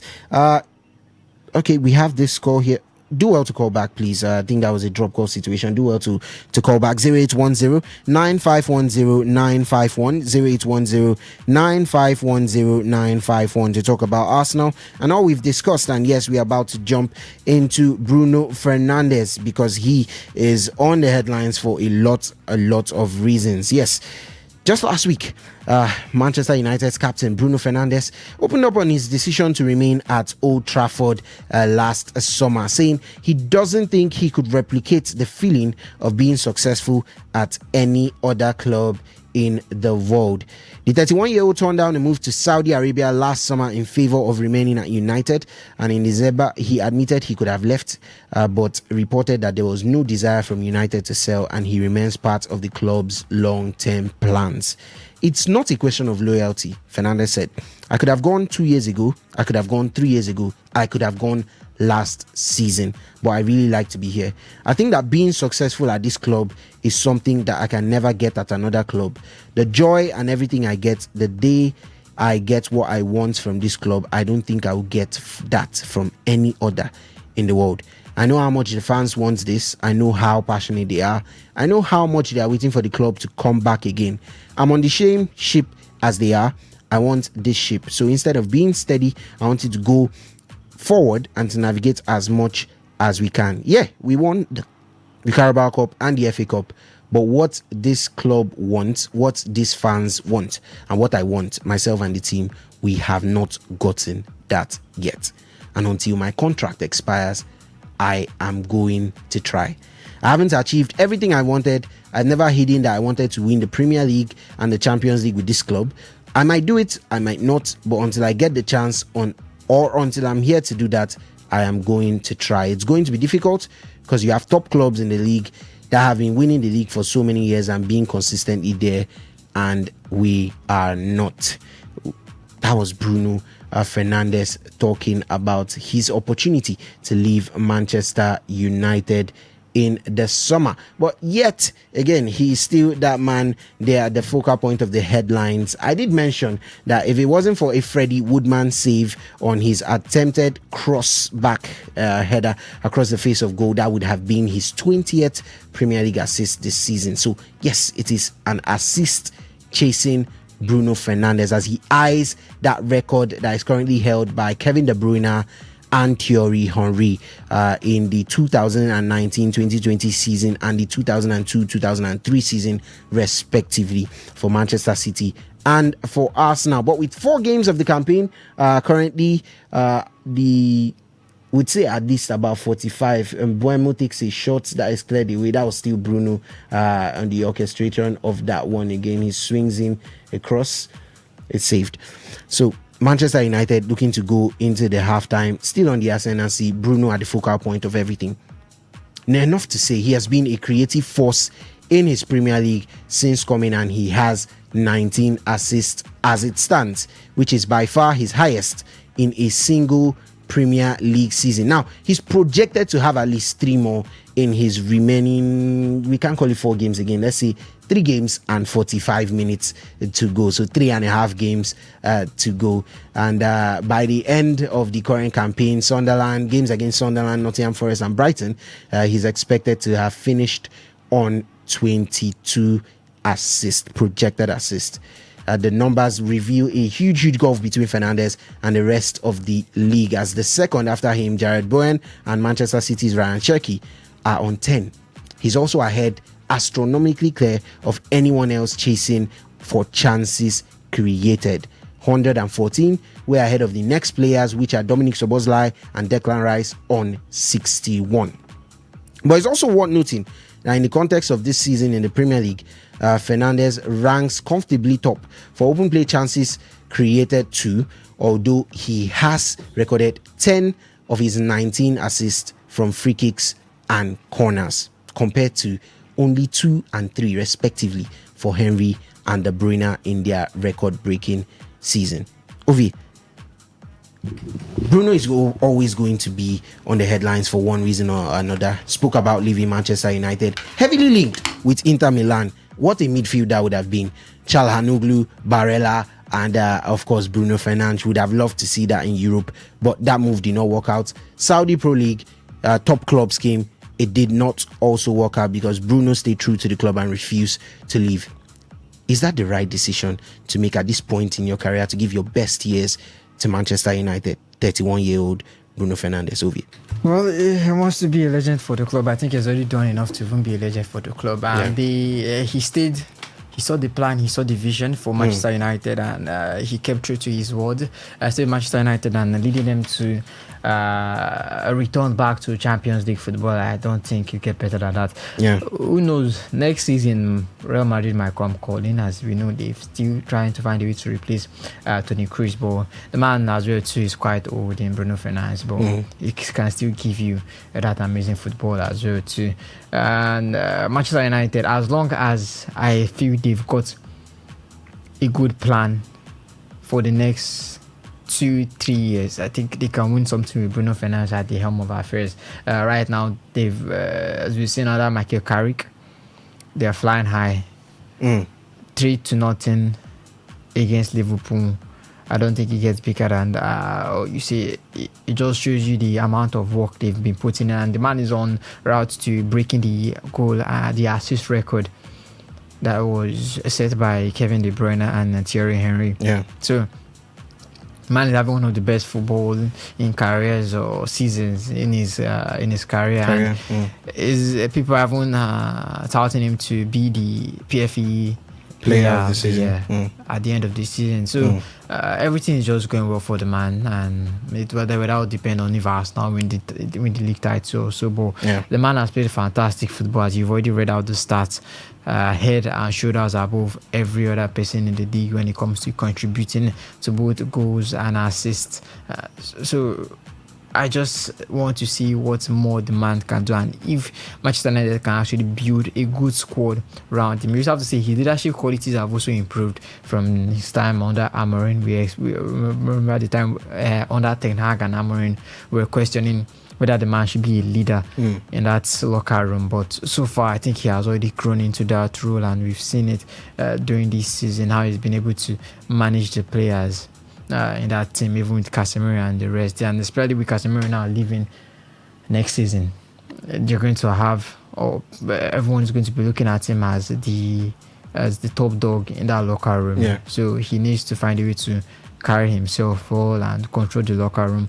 We'll see who else they add to that roster, who could support him. We could see who else they add to, who they can build the squad around him. And I think that will determine in the long run how loyal this man is to the club. Ovi, I'm going to stick with you on this one because Bruno did indicate his desire to win important trophies, big trophies, to compete for top trophies with Manchester United.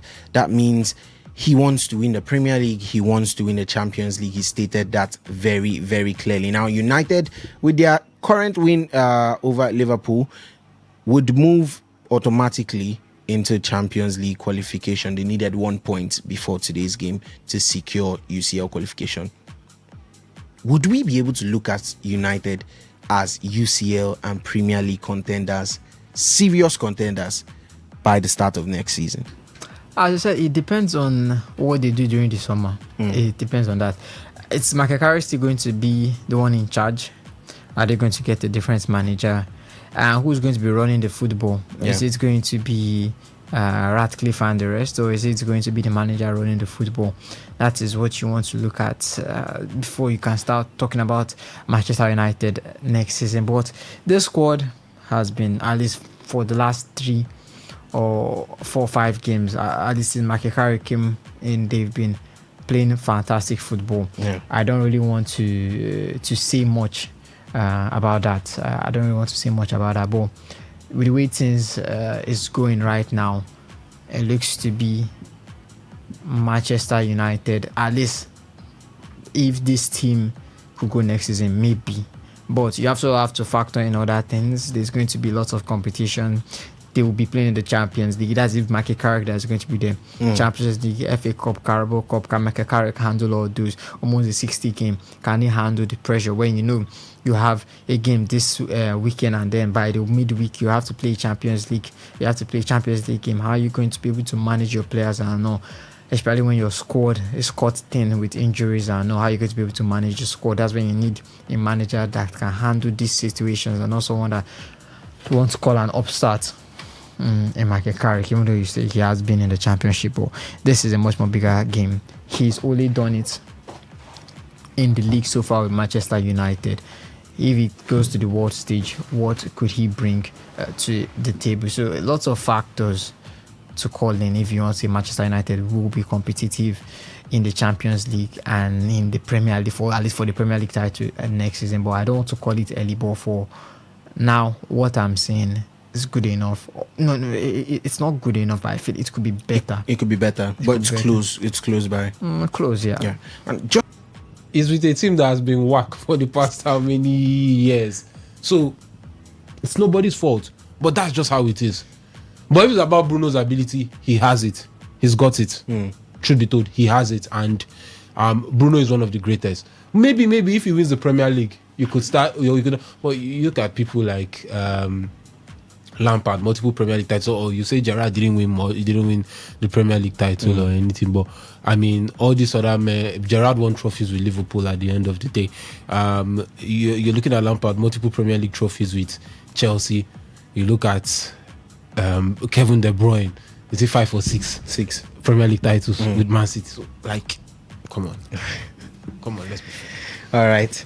It's time for us to switch things over to the local side of football, and we'll be having Ovie Wallace take over. But just before then, let me see if I can take in 1 or 2 calls, as I did see the phone beep when we were having that discussion about Bruno Fernandes chasing down the assist record and also him being linked heavily with not just Inter Milan, but also with top clubs in the Saudi Pro League, but deciding to choose Manchester United.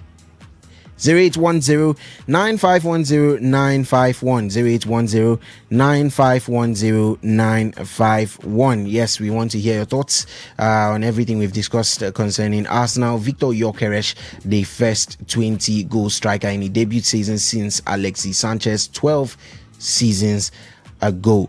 And also Bruno Fernandes, his loyalty to Manchester United, deciding not to leave even when better offers came in and a chance to play for a club who would win better. He expressed United as the club where winning would feel like more.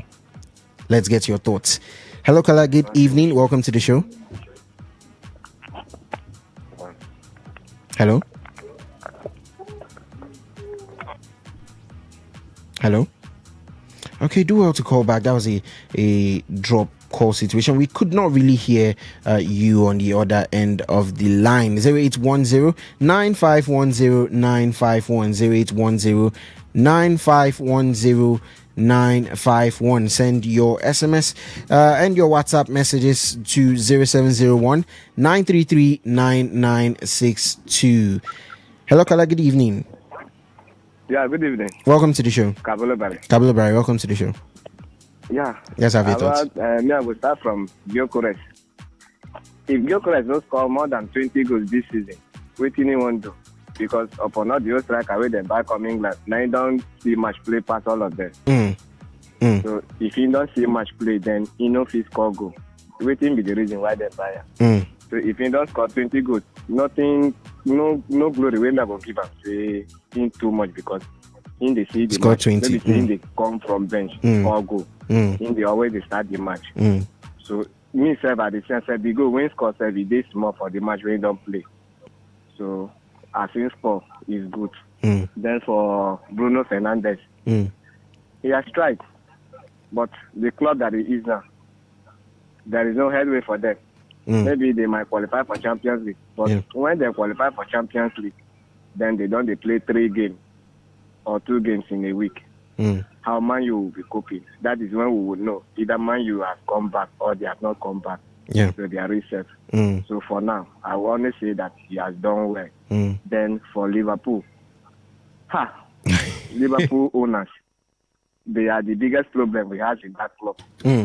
Because I don't know why Anslot still did there. Look at what is happening now. Abi is like 3-0, if I'm not making mistake. 2-0 halftime. 2-0. Person that was playing, that come back from injury, play 3 matches, score 2 goals. You keep the person for bench. And now started somebody that has played over how many matches and not even scored 3 goals. I don't know why Anslot don't turn this Liverpool team to Netherlands national team. I don't know. And most of those players, those Netherlands players, all of them, they never do well for us this season. But still yet, it's still the carry. They are still playing. Why is it like that? Already I don't talk about Slot, no be coach, we be say he get hurt. Now all this baby coach na him be. He just get luck last season, then win league. The way when they see this season and next season, even see the next season, we will see battle to qualify for Champions League next season. Because and Slot no be that kind of coach. We be say when he dey for touchline, when he see player we dey for field, we know they do well. He no fit get mind come out and bring French player, make that French player play. That be the only problem when you get. Because like Ngomo, I don't know why Ngomo is not on the pitch. He's not on the pitch. Kabulibari, let me quickly get your thoughts on that comparison between Kevin De Bruyne and Bruno Fernandes. Has he done enough to eclipse Kevin De Bruyne as the greatest playmaker? Because what Kevin De Bruyne do and what Man City won, you cannot compare with what Bruno Fernandes don't do. So for me, I cannot even put in the joint of Bruno Fernandes. No. Bruno Fernandes and Kevin De Bruyne, they not face it down for one for the same table. Because when they bring the 2 trophies, waiting they don't win, put together, keep them for table. No, Bruno Fernandes no reach. So make them no compare that comparison. If he break them more because of one thing, but when he break them, waiting be achievement when he achieve for the season. That be the thing where we then go use judge. That's true. But the assist that he's doing, is very good. But for me, I cannot compare Kevin De Bruyne with Bruno Fernandes. Okay. Thank you. All right, Kablo Barry. Thank you very much for that one there. I think we are running out of time right now, and a call just came in. Do well to call back. I'll see if I will take it. If I can't take it, OVA will definitely take your call. 0810 9510 9510 0810 9510 951. It's the second half over there at Old Trafford. Manchester United still starting on the front foot. That was a Bruno Fernandes corner, and then Maguire skewed header just past the post. Yes, Bruno Fernandes, if you needed any reminder, he has 19 Premier League assists and 10 of them have come from set pieces, unlike Thierry Henry with 2 and Kevin De Bruyne with 3 in their respective seasons. So you could argue, you could make a case for him, because there was also a Bukayo Saka at the start of last season who had 13 Premier League assists before his unfortunate injury that kept him out for about 3 months or so. And inside those 13 assists, he had about 7 from set pieces. We know the story of Arsenal and set pieces.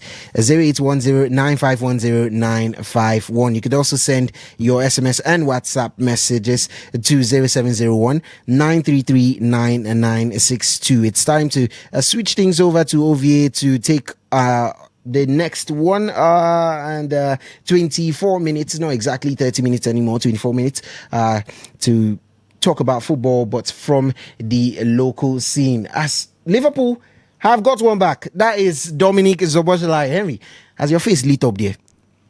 What happened? I was not you are completely losing hope in this Liverpool side, but I turned my head toward the screen and I saw 2-1 and Szoboszlai is running back in the ball. I turned my head after I said Liverpool has pulled one back, and surprising. Don't tell me he shot from there. Well, he did.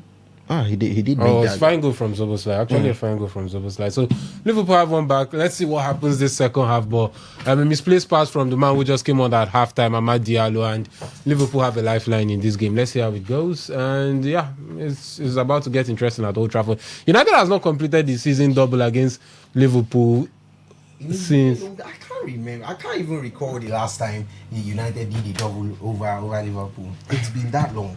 Wait. I have to confirm this. Liverpool free kick. So that goal may have just poured on a lot of things. Shaw has been booked. Frimpong can commit him a little bit more now. 48 minutes on the clock. Liverpool get the goal and almost instantly are looking to put themselves completely on the front foot there. That is definitely a yellow card. 15-16. Look, sure. 15-16. So that's 10 seasons ago. Yeah. 15-16. Well, I think that was the year they won the Europa League. All right, it's 2-1 at Old Trafford, but here in Nigeria, Barrow FC are beating Academy Warriors 1-0. Bayelsa United currently losing to Enugu Rangers 1-0. Bendel Insurance and Castle United playing out to goalless draw.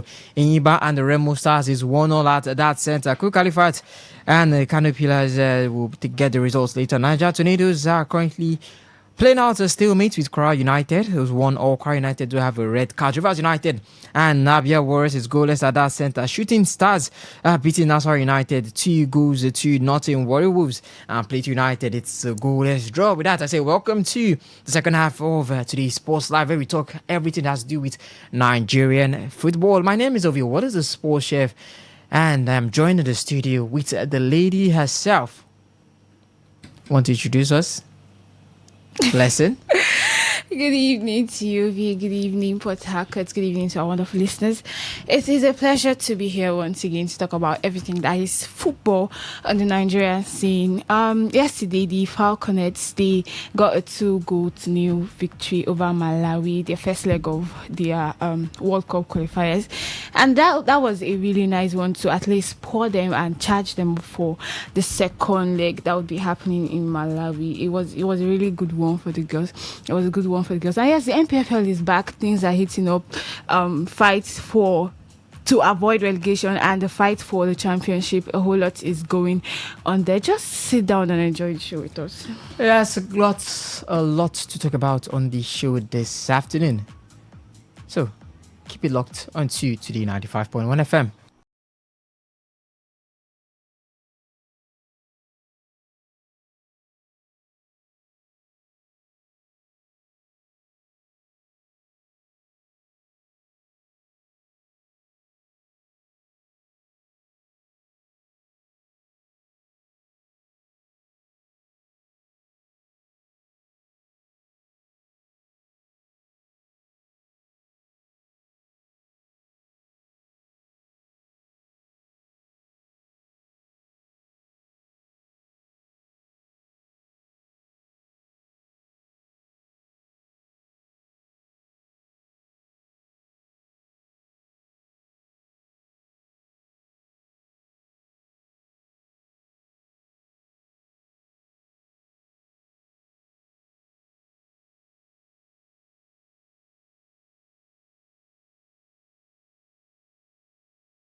point in time. For the SMS and the WhatsApp portal, it's 070193399962. I'll call it once again. For the SMS and the WhatsApp portal, it's 070193399962. For the phone line, it's 08109510951951. 0810951095. I've also got Osas Ihinwin in the studio as well. Osas, the NPFL race is heating up right now. Enugu Rangers currently still on the live table. They're currently top as they're winning their match against Bayelsa United. Rivers United, on the other hand, are currently playing out a stalemate with it looks like something happened. You don't want Bruno to have his 20th assist of this season. Bruno was played in and played that ball through to Mbeumo. Cheeky flick from him, but it came off the crossbar. It looked short to have gone in, but it came off the post, I meant to say, not the crossbar. And yeah, it still is Liverpool who are trying to find a way back into this game after getting that one back. But Man U will be hitting them on the counter attacks as expected. It's still Manchester United 2, Liverpool 1 in the 54th minute. Manchester United 2 and Liverpool 1 at the Old Trafford, and Bruno Fernandes will get an assist. It might not be today, but yeah, there are still 4 games. Maybe not today, maybe not tomorrow. Maybe not today, maybe not tomorrow. But what if he ends the season without reaching 20 assists? I would not be surprised. Mohamed Salah got to 18. Yes. And had 5 matches and did not record any other assists. It's very possible. He could end at 19. That record has a course. He has a course attached to it, and lots of people have been talking about it, because even in the year where Kevin De Bruyne matched it, he actually recorded 22 assists. After all his assists were reviewed, 2 were scrapped off for whatever reasons that the Premier League board gave, as one of them versus Liverpool in that season, a 4-0 win at the Etihad. A sterling goal, Kevin De Bruyne assist, was deemed to be going off target before it was turned in by Joe Gomez. The assist was scrapped off. All right, back to the Nigeria Premier Football League. Osas, the title race is heating up. Rivers United are currently playing out a goalless draw with Abia Warriors. They are right at home. The Bayelsa United are losing to Enugu Rangers at home. So Enugu Rangers are winning away from home against Bayelsa United. Elsewhere, when you look at the implications for matches on the continent, you're looking at Shooting Stars are currently third. They've leapfrogged Abia Warriors, who are currently, as I said, playing out a goalless draw against Rivers United, Ikorodu City, who have still yet to play their game in hand. But Shooting Stars currently hold that CAF Confederation Sports Bowl. Rivers United, Enugu Rangers, that race is heating up. Ikorodu City could also leapfrog past them. So lots of implications in the matches today. Rivers United at Abia Warriors, a tough game for both teams. Rivers United need to keep on that pressure on Enugu Rangers and at the top of the table. And then the Bible says, while men slept, the enemy came and sowed tares. So while you are yet speaking, Liverpool have equalized. Wow. And you know the funny thing, on my way back into the studio, I met with a very zealous Manchester United fan that said, what Arsenal can do, United can even do better. Was that Lamans with the mistake? And oh no, that was poor. And right now, it looks like Shane Lamans with the mistake. It looks like Manchester United might be even losing this game, possibly at the Old Trafford. This might just be another wonder of what was he thinking there? That's a pass played square to, I think that's Alexis McAllister. Moved on to Zoboslai, who just rolls it in for a huge tapping. mistakes from Manchester United players have led to the equalizer from Liverpool. The first, Ahmad seeing something where no one saw anything, and he gave a pass, only for that pass to be intercepted by Dominic Szoboszlai, who went on to score. And right now, look at Lamens doing the same thing again, and it's looking like all the hard work put by Benjamin Sesko, and who had the first goal here for Manchester United? Matheus Cunha. It's just going down the drain. So this is one thing that where Michael Carrick has to look into mentality. What should he be doing now? Not clap. He should be showing his displeasure to the players for them to understand that they need to buckle up. This is obviously the same that Mikel Arteta does, that he has come under criticism, that he doesn't show displeasure when the players are not doing what they are supposed to do. So these are things being looked at carefully before the thought of giving Michael Carrick the job on a permanent base. So he must understand that he must continue to tinker these players to greatness. With Liverpool on the ascendancy, it's looking like this encounter is not yet settled. So back to the NPFL of your Wallace. Yeah, it's quite clear. One thing is pretty clear here. If Enugu Rangers gets to win this game, it's an away game to Bayelsa United. Yeah. Two things are eminent. Number one, Bayelsa United gets very much cemented in the relegation zone, because they would now be 4 points behind Warri Wolves, who sit 17th.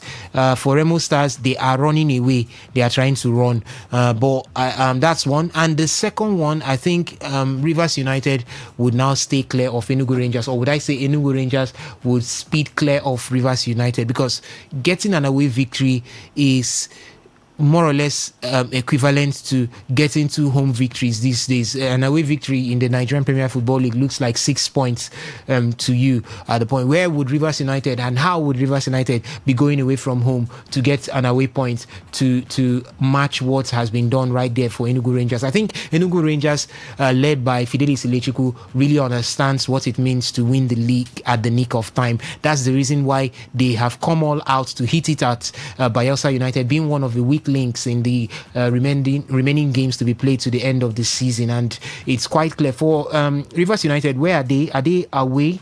Rivers United are home. At home, okay. They are home to Abia Warriors, and at home to Abia Warriors, they are still finding it difficult to even lead at this point. It's almost the end of the first half here. Rivers United, if they peep into the results that we are seeing right now, would make sure, fight so hard to ensure that they get a victory over Abia Warriors. But it's not done and dusted. It's just 1-0 in favor of Enugu Rangers right there at the Samson Siasia Stadium in Yanagwa. Bayelsa United could come back in the second half and pull the stunt. Yeah, but as it stands right now, as I said, if Enugu Rangers gets to win this particular game and Rivers United fails to win, that means it's going to establish a whopping 3 points gap between Rivers United and Enugu Rangers going into the last 2 games of the season. All Enugu Rangers need to do at this point is just win one more of their game, and it could be home dry, because they are better than Rivers United on the goals scored and goals conceded. So if they can land on the same point, if they just win one more of their game, whether Rivers United wins the next 2 games, both teams will just equal on points, and Enugu Rangers will just go ahead to win the Nigerian Premier Football League for this particular season. But it has been a roller coaster of a run, I must tell you. A league that I think would have seen about 4 to 5 different table toppers at different points of the season. At some point, we saw Nasarawa United get on top of the league. At some point, we saw, I think, was Ikorodu City at one point up on top of the league. We've seen Enugu Rangers there. We've seen Rivers United right now also there. So it's a big one, a big one in this particular season. The competition was huge. The competition is still huge. The competition will definitely be huge for other MPFL seasons to come. And yeah, beauty as it is. Remo Stars hoping to escape relegation, 1-1 with Eimba, 2 teams that nobody will want to see leave the Nigerian Premier Football League. But it is what it is. It's the MPFL, and that's what it gives us at all times to survive. Osas, just away from the Nigeria Premier Football League, is that Madrid ATP finals, and Sina is making light work of Alexander Zverev. 6-1 in the first set, and he's up a break already in the second set. That's how you beat. See, this is how you beat people. You understand me? That's how you beat those that. It's like the boxing bout between Portable and Kata Efe. That's how you beat people. Yes, you don't joke with it. You beat them and beat them well. When they see you on the street next time, they will cut cap. That's exactly what Yannick Sinner is doing right there to Alexander Zverev. He's not world number one at this point for no reason. There is a reason why he's there, and I don't know how far this will continue, but I think the ATP side of things in tennis is just two guys and the others. And the rest. All right, that's for updates coming from Madrid. But we've left the starters. Now to move on to the entree, as we used to call it. Yes.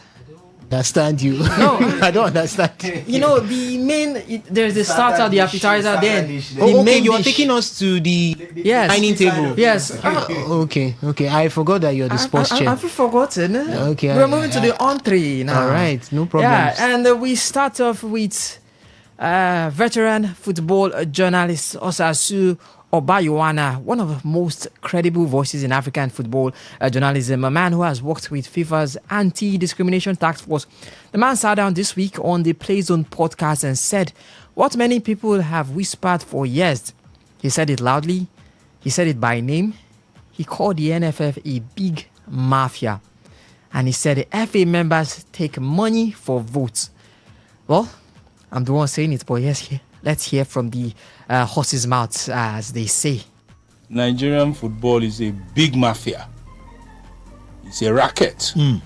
I don't think Nigeria is ready for men of integrity, competence, and discipline to run our football. We need a root and branch reform of elections in order for people that have the capacity to govern properly to come. As it is now, it's a big mafia. You can't come from outside, no matter how qualified you are, and become an NFF board member. You know that our football system is corrupt and that the FA members take money for votes. There are some things I can't even say, even though I know them, because to say them will just bring about chaos that I'm not ready to manage and is not worth going through. A lot of the people that are responsible for the corruption are at the apogee, at the top of our system. And we need to change. Look, you can't be winning elections based on how much money you have, or that it is an agreement that we'll vote for this person because when he gets there, he will now pay us back with appointments and privileges. I agree that in every country, who knows who is an essential part of how systems work. It's like that in every country. But in countries that are functional, they know that if you make that the fundamental principle of state policy, the country will not function. Okay. You still have to place an emphasis on merit, on competence, on capacity.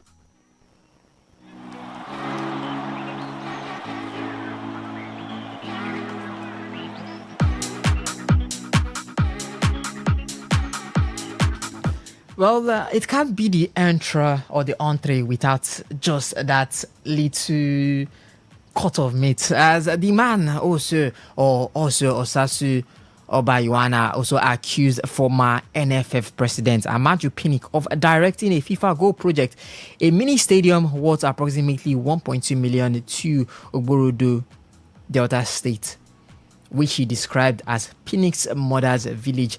His key argument was, quoting him, Ogborodo is so far from the Nigerian mainland, it takes like 2 or 3 hours by boat to get there. So you wonder to yourself, that's where you are.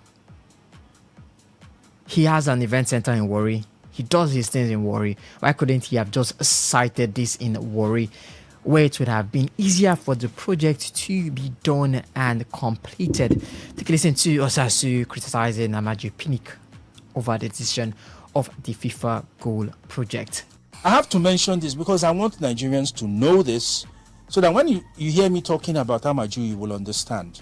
Look, while he was NFF president, he took, the FIFA Go projects. One was in Kebbi State. Yeah. And the other one was in Delta Ugborodo. State. And he took it to Ugborodo for Kados, which is his mother's village.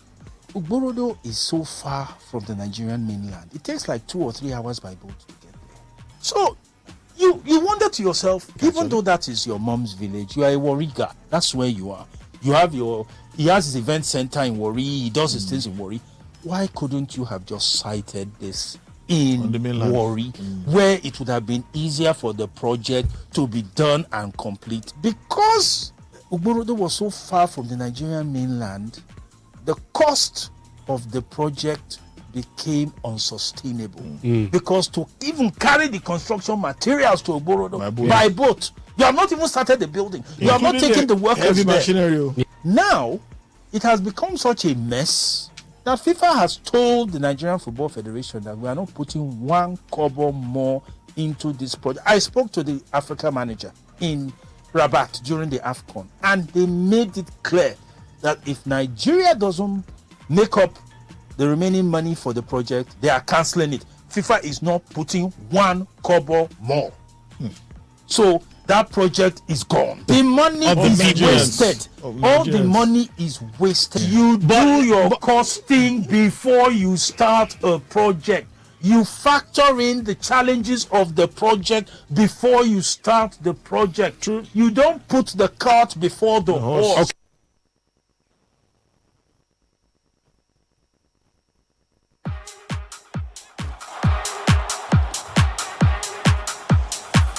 Now, the reason the Ugborodo project is even really mentioned is not even about what's happened with the past. It's about what is happening right now. And Osasu really hammered on that. He said, Nigeria, the most populous nation in Africa, a country of over 200 million people, has exactly one stadium that can host international football to FIFA and CAF standards. And if anything goes wrong with the stadium in Uyo, the Super Eagles play their home games in Cameroon. Are you saying there's no corruption in Brazilian football? Oh, it's highly corrupt. So what are we saying now? But they still the corruption has not stopped them from winning all the World Cups they have won.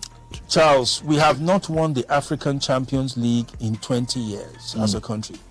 Nigeria is the most populous nation in Africa. That is unpardonable. Our clubs cannot even go beyond the group stages of the Champions League when they get there, or the Confed Cup. Our league is not fit for purpose.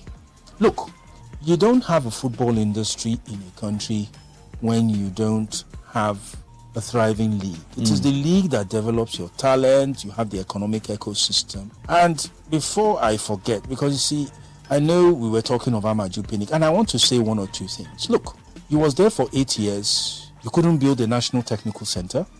Now, the Super Eagles are homeless.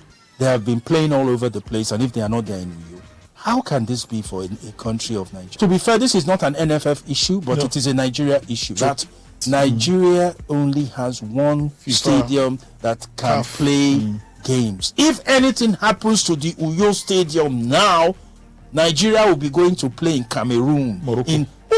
How can Nigeria have fallen to such a pathetic and shameful state?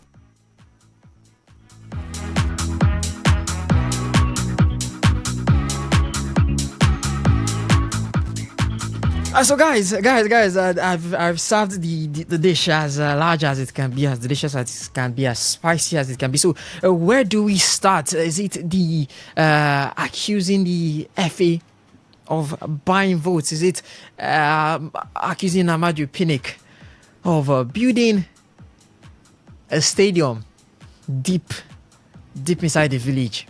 And now FIFA have said, Nigeria, we're not giving you 1 kobo until you show us the result. Or is it calling out the stadium and the structure? He said it's not an FA thing, it's not an NFF thing, it's a Nigeria thing. When you look at stadiums, that we have less stadiums in Nigeria. But I'll start off with you now, Alex. The man argued about the merits and the competence that he said cannot break through the system, as it's structured to reward financial endorsement and pre-arranged loyalty networks. So how does an organization reform itself structurally when the people who would need to approve these reforms are the same people who benefit from this same current corrupt system. The man said there's lots of corruption. When you have to look, said Brazil is corrupt. We've heard FIFA's story about corruption as well. We're not saying that CAF is not corrupt and the rest, but we see different countries. Look at Cameroon and the rest. They are still prospering when Brazil and the rest, even when you look about the corruption. But why is that? When is Nigerians when it just becomes we take it to the next level. We take it to the next level. I think the first part of a successful reform is switching or changing everybody that is part of that system.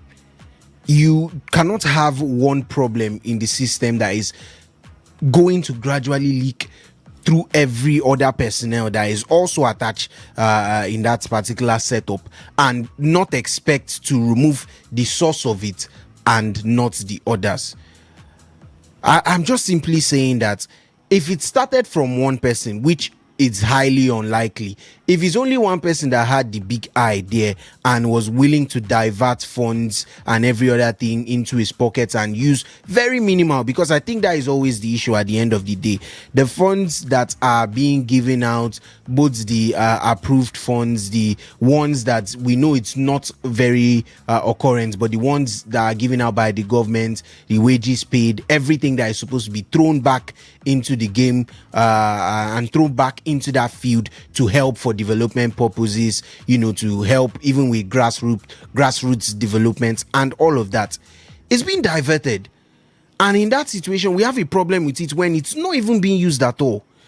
It's being used scantily. You cannot tell me they give you no matter the figure it's supposed to be, and you're using 5 to 10% for the actual purpose, and everything else goes where?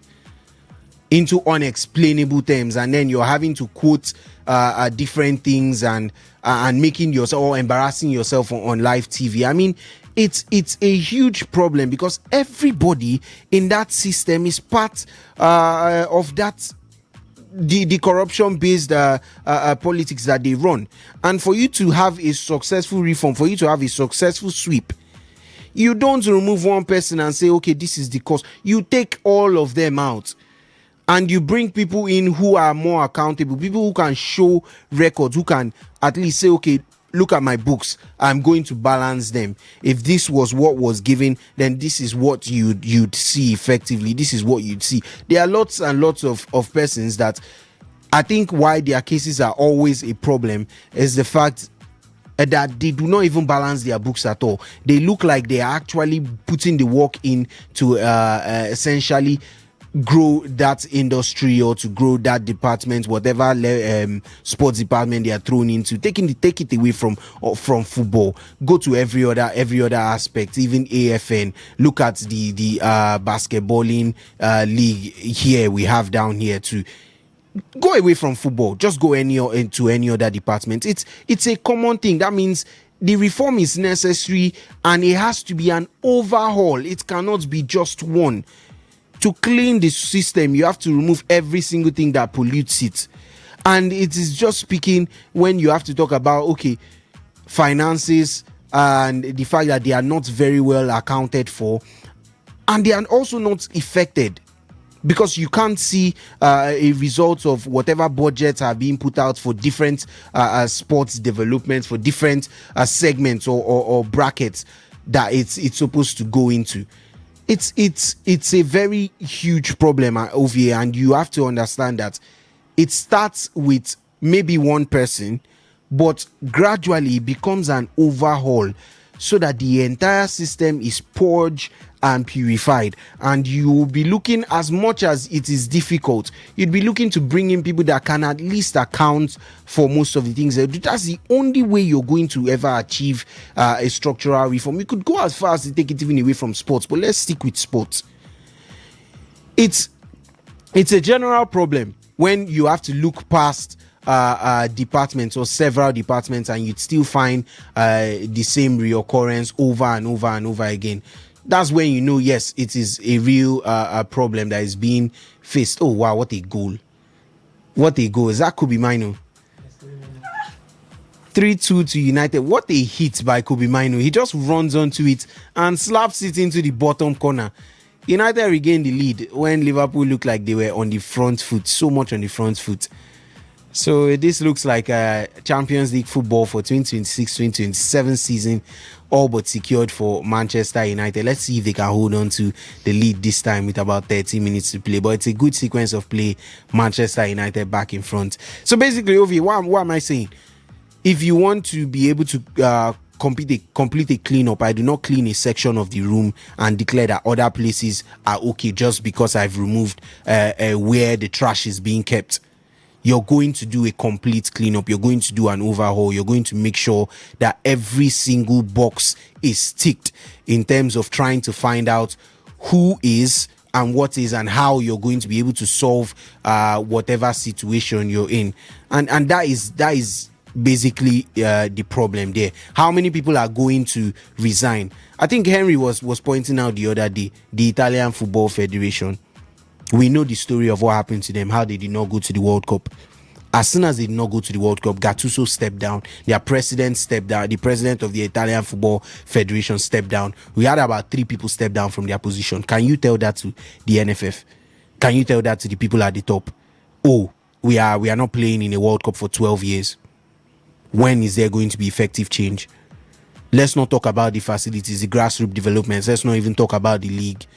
The fact that it is barely utilized, and every now and then we have Nigerian pundits, particularly ex-players, come on and question the coach as to why he's not making use of the domestic players, and he's not trying to give them any sort of encouragement by giving them call-ups.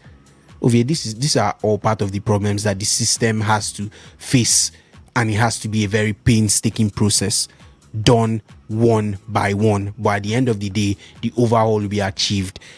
And it will not, or it can never be something that is done in a day. It's going to take a lot of time, and you have to prepare yourself to understand that yes, it's a building phase, it's a building process, and we are going to go about it one after the other. All right, now, Osas, there was this thing that Osasu said about how hard it is when it comes to the voting, the electoral process, how hard it is for people outside the circle of the FA in Nigeria to enter into that circle and hold a spot there or be one of the top dogs. If you listen to the full interview, he was with also veteran sports journalist Charles Anazodo, and the man refuted Osasu's claim and said, why not just join the train?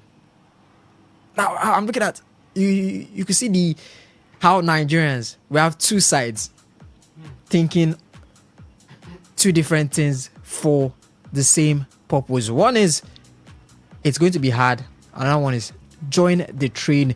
Which parts is it, or would you say someone should take if we need that reform? Because you're looking at some are saying join the train, but you join the train and then you're part, and it's chance for Manchester United to make it, and that was. Who was that? No, that was awful decision making. That's a foul. A foul on Zubu's life. Oh, you're looking at that now. How can someone start this reform, this structural reform that we need, if the people around the circle won't let anyone outside join? And even if you want to join, they say, okay, you have to follow this bandwagon, and then you that wants to reform, you are reformed into what they want you to be. And that is how we keep on going and going and going. Is it a point where FIFA need to intervene in Nigeria? Because we already have, we saw what happened with the General Secretary and the rest. Yes, we know it's going to cause a ban or suspension, even if the government too can FIFA will not intervene. FIFA would only intervene if the government decides to impose itself on the federation. The federation is allowed to do its thing. It's unfortunate that what we have here is the Nigerian Football Political Party, not the Nigerian Football Federation. That's exactly what we have, because I see no difference between what they do in the glass house and what they do in the government house. I see no difference between what they do in the glass house and probably what they do in the various administrative houses of the various political parties. It's one and the same thing. Delegates, you sort them. Elections, you twist it. You bend it. Rules, you destroy some. You bend some. Monies, funds, you embezzle them.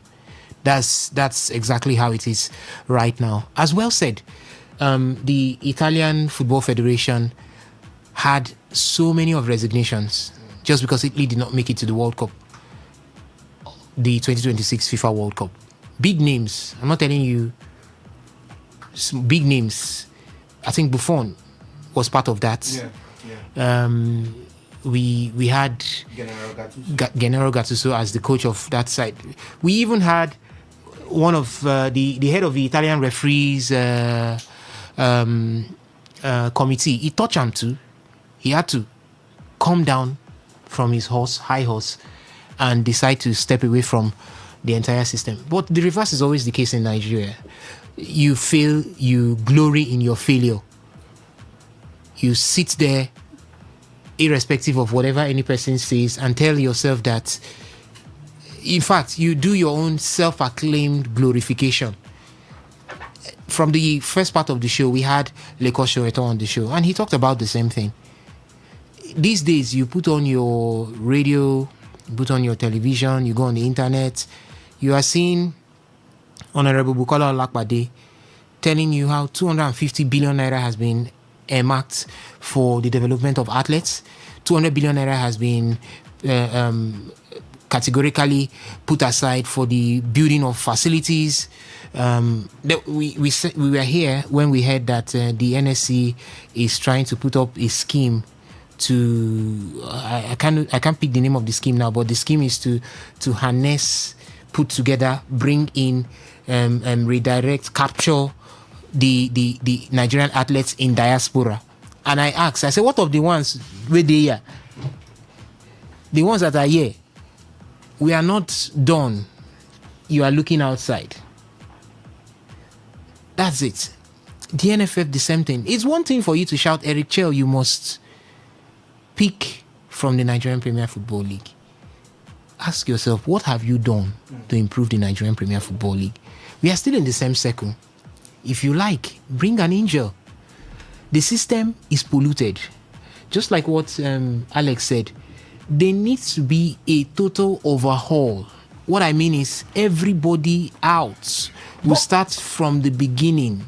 But to get these people out, it's either you drag them out or they leave by themselves. And the second option, it does not look likely. It's not likely. It's not so likely we need to happen. someone to drag them Now, out. And who how can do you drag them out? How do you drag them exactly. out? How do we drag them The out? government, if the government intervenes, that's what I'm saying. FIFA will intervene. That's what I'm saying. The government would see. You get to a point where you tell yourself the truth, and the government will say, "See, 12 years we did not go to the World Cup, right? For 12 years we haven't been to the World Cup. The last time we were in the World Cup was in 2018.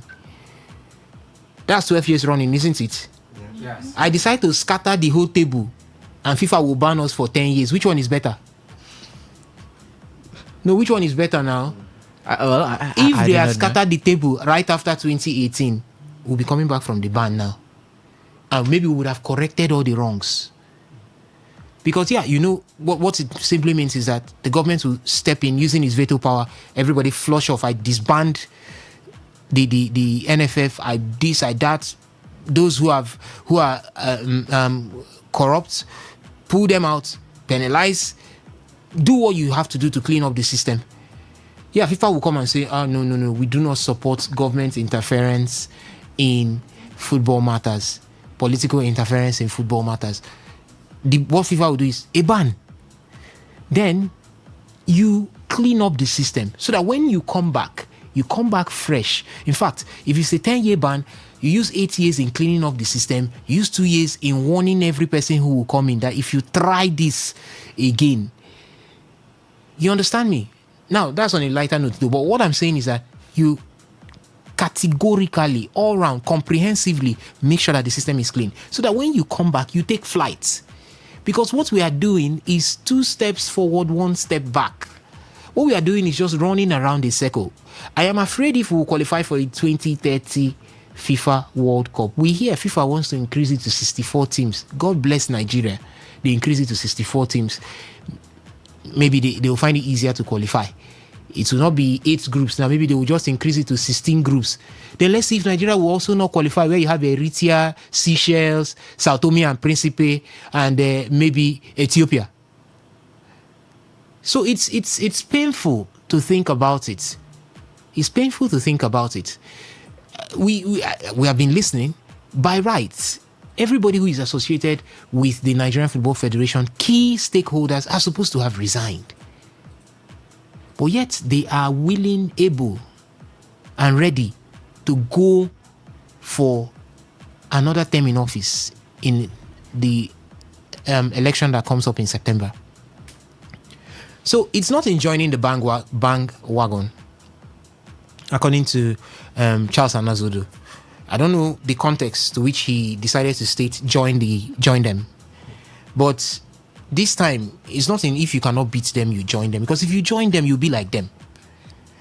So it's if you cannot beat them, try as much as possible to find a way to beat them. That's exactly what you need to do. Because you need to ensure this is not football administration. This is not it at all. How many things do we want to call out for? We want to see what will happen with our age grade teams. Fine. It's more or less like a seesaw effect. They will do bad, the next thing they'll just pump up one good thing. Everybody will say, let's relax. We've been complaining about the age grade teams. The under 17s, under 15s, 17s, under 20s, under 23. Okay. We had our Falconets yesterday defeat Malawi by 2-0. We want to see what will happen in the return leg.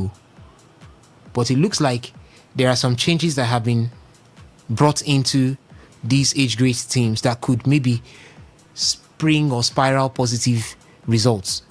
For the under 17, we have seen new appointments. Under 20, Abdul Meikaba is there. Under 23, we are hoping to see a new appointment soon. And most likely, the same thing. We saw Busari being appointed as the coach of the Flamingos. Let's see. These things are things that are supposed to be overseen by the NFF. The kind of coaches that should be employed for the age grade teams is not the same kind of coach that should have long-term plan. I assessed some of these, went back to study on some of the new appointments, and I was like, okay, they've gotten it right 60, 65 to 70%. Because who was the man? The man that was appointed for the under 17. I'm trying to remember his name now. Check his track record. It has been on academies and youth development. Fine. Abdul Meikaba for under 20. Okay. He has had that under 20 experience before. He has had experience with MPFL sides. But is that enough? Is that enough? I do not know. But we need to see what he has to offer first of all. Busari, the same thing. He has had good knowledge with age grade sides. That's what you're supposed to look out for. Look at Eric Shell. The reason why contracts are given early, settled early, is because you want the individual to be settled quickly enough to be able to do their job and do it well. So I don't know why the diddly-daddling is going on. I don't know why the delays are currently being seen. But what should the NFF be doing right now? Setting up football rather than even thinking of who is going to run for the next office and who is going to occupy the next office. 2030 is just like a peep in front. Before you know what is happening, we have played the World Cup. Before you know what is happening, we are going to the AFCON. Oh, the World Cup qualifiers have started. In fact, after the World Cup qualifiers will start. couple of months after the World Cup, it will start. It will now be that period where plans have not been made. Then, if we lose one game, we sack the next coach, we appoint the next one. And when you do panic appointment, you get panic results. That is what put us where we are. Two things he has done that I'm applauding him for was ring a new style of play for the Super Eagles, an attacking style of play. It's not easy to switch from what they have been practicing for the past 4 to 5 years, which is conservative kind of play. We usually go with the 3-5-2 formation, the 3-4-1, call that 3-4-1-2 formation and all of that. That conservative nature, he has been able to switch, return back into a 4-3-3 kind of play, 4-3-2-1 formation and all of that. Nigeria attacks now because he came in, he looked at the team and he said, this team has potentials to attack. Why keep the team on what we call that conservative and defensive mindset or kind of play? One, he has done. Number two, he came into that team and he observed that that team is probably dependent on certain players to succeed. Number one, Victor Osimhen. Throughout the qualifiers, both the AFCON qualifiers, AFCON 2025 qualifiers, World Cup qualifiers, if Osimhen is not there, it's like the Super Eagles did not come with their hearts. Quite clear. And he's now beginning to look out to bring... We've won a couple of games now without Victor Osimhen. It's something that was difficult to achieve in the past. Yeah. So he's beginning to see how to ring in those changes clearly. You can see that under him, there has been some resurgence in the central defense. No one man is now the key hold to that central defense. You could see anybody fuse in and hold their own. Very clear. He's beginning to work on various departments. So if these are things that a technical committee within an administrative institution like the Nigerian Football Federation will sit down and look, they will say we'll go all out at all costs to get this man and tie him down to do the job. But that's not being done. Infrastructural development, well said. If anything happens to the Godswill Akpabio International Stadium, we are going to Cameroon. No? And that's where I was about heading to next. The stadium, as I said, we only have one function stadium, and that is the one in Uyo. Well, so far, the stadium in Ikene has been approved as well, too, as we saw the Falconets. That's where they held their games there. I think CAF. That's not FIFA. It's not that's not a FIFA standard stadium. That's CAF, maybe approved for CAF club competitions CAF, like the CAF Champions League and CAF Confederations Cup. But you have to look at, it's a private owned team. Remo Stars, it looks like they are getting there. They are working to get to that level when it comes to having a well-graded stadium. But you can't compare the Gateway International Stadium in Ikene, Remo Stars home, to the Godswill Akpabio International Stadium. In terms of capacity, you can't compare both. One is obviously bigger than the other. And when you are trying to... who was that? Dalot. And Diogo Dalot has done what Von Visa did yesterday in the shirts of Newcastle. But back to what we are saying. See, that's not it. When you're building a stadium, you build something standard, something full, something that can stand the test of time. The Allianz Arena will be there for years to come. The Old Trafford, at some point we had where it was, the cries did come through that this is the dilapidating nature of Old Trafford. But it's a home that will stand the test of time. The Etihad Stadium. These are all. See, do you think teams don't really understand? Before Arsenal will stand up one day and change hybrid to Emirates, build something bigger. Everton will stand up one day, change what was their former home, Goodison Park, and move to the Hill Dickinson Stadium. It's because the quality of the first football pitch in Nigeria to receive FIFA quality certification. It's been FIFA quality certification. Yeah. Meaning they can host FIFA matches there. Yeah. Okay. So you have to look at that, and you have to look at what the states are doing. But leaving all that now, heading over to Delta now, and Amaju Pinnick now, blessed. The man talked about the stadium that we all know, the FIFA Go project, $1.2 million. The excuse the man said, I don't have to call it an excuse, but the plan was to benefit, building a stadium there was to benefit the Isekiri community in Delta. Some are saying, why now build it? What did you call the name first? Isekiri.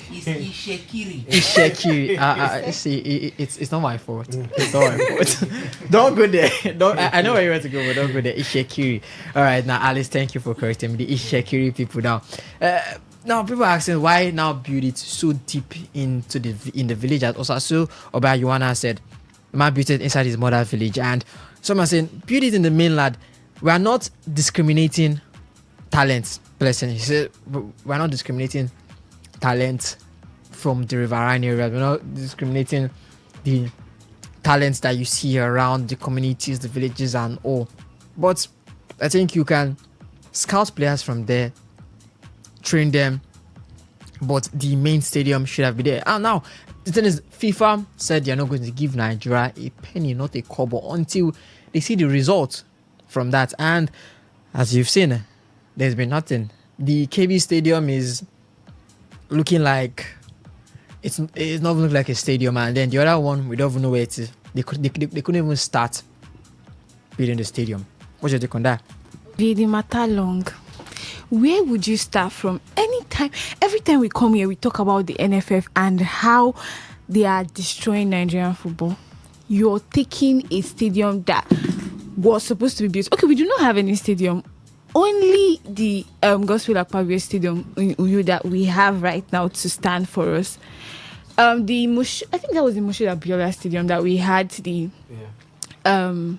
World Cup qualifiers against Ghana. It was destroyed by angry Nigerians. Nothing has been said for renovation of the stadium. Nothing has been said. And now the funny thing is that this Gospel Akpabio Stadium now, if it is not managed well, there is a problem.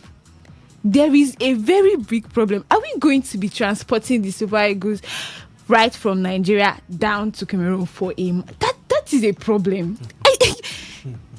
That is a very big problem. That is another expense. Takes the essence away from home matches. How about common Nigerians that would want to watch the Super Eagles play? They would have to travel to Cameroon. Okay. This is a very, very funny matter. When we're talking about the Super Eagles, let's look at the Super Falcons.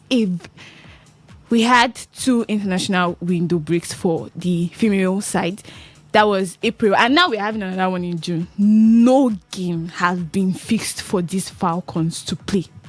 You think that they won the 10th title for the WAFCON, there are going to be games that would keep these girls going, but nothing is said in place. Nothing. We moved up in the FIFA ranking from 37th place to 36th place. But if you understand how FIFA ranking works, it works with points. And even though we moved up, we came down. Our points were actually minus. But it's just that the people up, they were also bad. That is why we moved up. But our points were also cut out. The WAFCON is going to be starting very soon. And in the women's side of things, they do not have that qualifiers for World Cup. You take through the WAFCON to get a ticket for the World Cup qualifiers, for the World Cup rather. Imagine the Super Falcons without preparation going to the WAFCON, and maybe they could not go that far. That is a World Cup ticket being missed. Okay, we want to do twins. Since the men did not go, the women should also follow and not go. But this is very, very bad, Uvi. This is very bad. Now we are looking at going to build a stadium in Shekiri. It is a whole lot. You are supposed to get if you cannot get a stadium, if you cannot start building a stadium, renovate the ones we already have to make them up to the standard. But you're not even renovating the ones we already have. You're now taking it inside. Okay, I I think Ishekri is in Delta State, I think so. Warri is there, Sapele is there. The towns are there for you to build a stadium, and then you took it. According to the report, they say in his mother's village. Why? And then we talk about corruption. There is a protest ongoing now, actually, in Abuja against the NFF. I think it's Reform Our Football. It is a protest that is going on in Abuja, and well-meaning Nigerians are coming to protest. They are joining the protest. One thing that the NFF has to understand is that football is what is binding a whole lot of Nigerians. We saw during the AFCON, the way people came out to support the Super Eagles, even the WAFCON, when the ladies were going for their 10th title, people came out to support. We came together despite a whole lot is happening in the country. We just forgot about the whole situation in the country right now to support because of football. Now imagine this sport that brings Nigeria together, and then they are playing with it like this. It is a whole lot. It is a whole lot. And the fact is that we keep talking and nothing is happening. Just like Alex said, remove everybody. People should be held accountable. Italy didn't go for the World Cup. We saw what happened. Everybody is just going heads, resignation letters here and there, flying up and down. But here, things happen and nobody is held accountable for the mistakes that are happening. Bonuses are not given to players. Nobody is saying anything. The Super Eagles, 2 World Cup editions now. Nowhere. You know, some people would be like, when last did we see the Super Eagles playing a match in the World Cup? Some of this new generation, like somebody like Ademola Lookman has not gone to the World Cup. Victor Osimhen, our star boy, has not gone to the World Cup. Imagine what these players would do when they are in the World Cup, how they would go forward. Eric Shell, the lights at the seeming lights at the end of the tunnel for the Super Eagles. Nobody is saying anything about a new contract for Eric Shell. Nobody is saying anything. No transparency. The international friend, the 2 matches that we played, I think that was Jordan and Iran. The guys, the Super Eagles players, they came out to say bonuses were not paid for the Jordan match. And the Jordan FA came out to say, we sent the money. Okay, allegations are coming out. Is it not right for the NFF to step out and say, we paid the money, this is what's happening, this was how it went, this is how it went? But there is no transparency to the whole body. No transparency, nobody is being held accountable. Okay, it is a very, very sad situation we are finding ourselves in Nigeria in football. And the thing is, it's not just in football, it is encroaching in the whole sporting sector in Nigeria. Earlier today, Lekon was in the studio and he talked about a lot in the AFN. He even said there was no team medical doctor for them. So it is a whole lot, and big reforms actually have to be done for us to be at the top flights of sports and football. All right, let's see if we can take some calls. 08109510951 for the SMS and the WhatsApp portal. It's 07019339962. All Osasu Yuana had to say about the NFF, calling them a mafia. Right word. Is it time for Nigerians to start protesting or the government to take the bulls by the horn? Some will say. Hello, Kala. Good evening. Good evening. I greet all of Nigeria. Yes, they greet you as well. This is Ogatam. I'm calling you from Yenegua. Give us your thoughts. Please, when you talk about Nigeria football, I'm tired of listening to Nigeria football saga, because these people that we have in the football sector, they are not how would I call, they are politicians. They are not football administrators at all. These are politicians. They are only there to make money. If not, if we really have people that really have intention to grow our football will not be like this. Now look at our Falcons when they first went to World Cup 91, 90. You see, they were playing as if guys. A lot of nations. You cannot compare some countries like Sweden with themselves. Norway, who are Norway? But today, look at where the guests, in terms of ranking. Look at the Super Eagles. 2 nations, 2 World Cup. They are not there. Who are the people even replacing them? The FIFA even take it to slot in Africa. We cannot even get one, and we are more than 200 million people in Nigeria. Countries that they don't even up to 60. But they are going ahead of us. So these people, if government, if I say, for me, my opinion, if the government should even think of to remove these people and say, okay, these people, this is the set of people, make it fair. Or the election, they should make it fair, not just say the 31 state chairman there. They will have 31, then the other ones will only have 5, 7. No, now they should make it equal, so that when people will be voting, we will see where the guys who they are voting for, who these people they are not voting for. You will not tell me say that it's because look at the 36 state chairmen now. Yeah. They are all voting for the guys, somebody like the chairman, the NFL chairman, because they are bribing there when they want to host competition. They will carry all of them to the competition. Yeah. It's not fair. So they should make it fair so that everybody will contend. All right. Then I want to make an appeal. Please, what is the game between Akara and Yanisina and the we'll give you the updates as the show progresses. We'll give you all the updates. Thank you. All right, thank you. Hello, Kala, good evening. Hello, good evening. Yes, this is... Yes, Kabalubari. My call back. Kabalubari, give us the results. Talking about Nigeria football, NFF. For me, NFF matter. I don't tire to talk about NFF matter. And waiting for us to talk, not be waiting we even day for 3. So they different from waiting we talk. Because when we talk like that, they will say, we don't know waiting we talk. Maybe we put them our legs. And now waiting they kill our football and be that. And I don't know who will feel come make our football day okay. Jonathan the one ban this thing. Most of the people where they are him of fair now, those people now they format cry, say make Jonathan not do. I hope say if he didn't do that time by that time, maybe by now we don't get ahead for our football. But they say no. See where we did. So I don't even blame them. The 31 FA chairman, you get any of them for their state where then they do well. Might just come back to Rivers United. Okay, Paluku.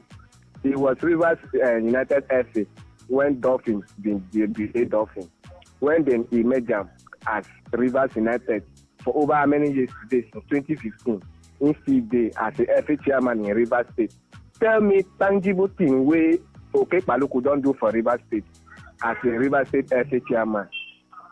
We qualified for CAF Champions League last season. I mean this season. We don't win one match for the group stage. And you see they comfortable to done as the FA chairman. So how you expect say the football will work? When even from the state to the national, it is inside underground. How it will take work? So me, I don't know what you will do about this our Nigeria football. But me, I pray, make government enter inside. But the government now send them now still day for NFF. So who go fit ban Nigeria football so that FIFA will give us sanction so that we will use and reduce. Because if to say they no ban this thing, we not go even make headway for this our country for football. We will see they go outside, go the black boys wait there for us and then they come play for us. Because the one wait there for us, he no get head. And me, I always dey talk am. I say today my pikin bro say he want play football. I no go ever allow make it represent Nigeria.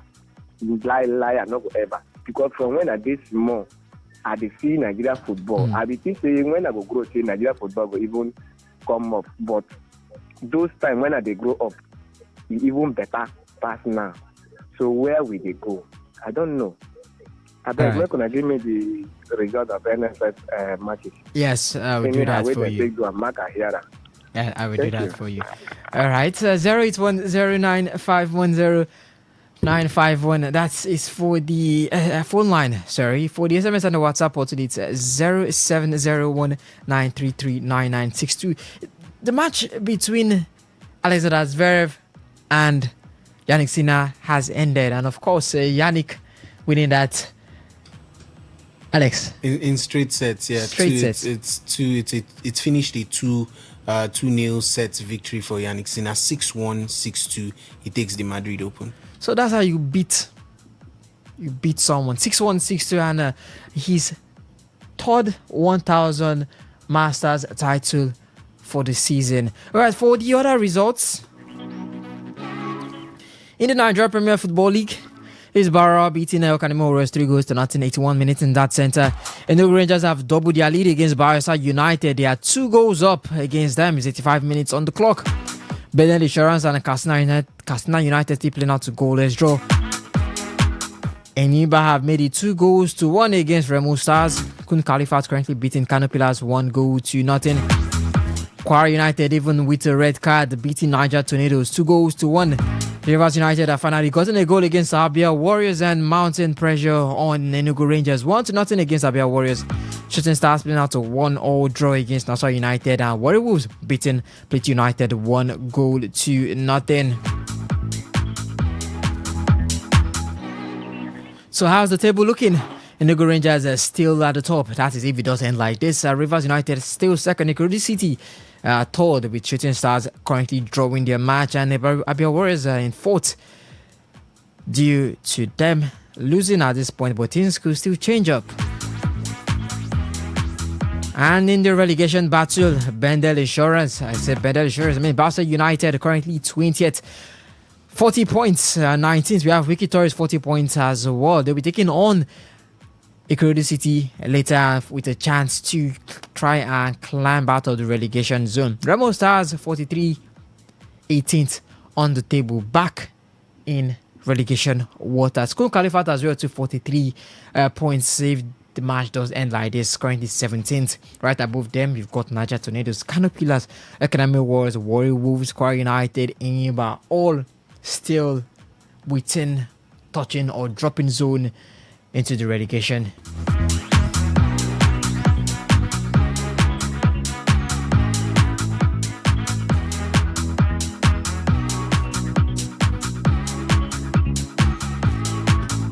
And other leagues in Europe. Yes, Manchester United and Liverpool has ended. Liverpool losing to Manchester United 3-2. In the Spanish La Liga is Real Betis against Real Oviedo. It's goalless at that center, 12 minutes on the clock. Verona against Juventus 1-0 in favor of Hellas Verona. In the German Bundesliga is Borussia Mönchengladbach against Borussia Dortmund. It's goalless at that center. In the French Ligue 1, lots of goals to report. Auxerre against Angers 3-0 in favor of Auxerre. Paris beating Stade Brestois 3-0, and Strasbourg and Toulouse are playing out a 1-0 draw. 08109510951 That is for the SMS and the WhatsApp portal, and that's where I'll be heading to next. And this one, and that's from Moji says, can you imagine that United sold us Garnacho and bought Cunha? Wickedness.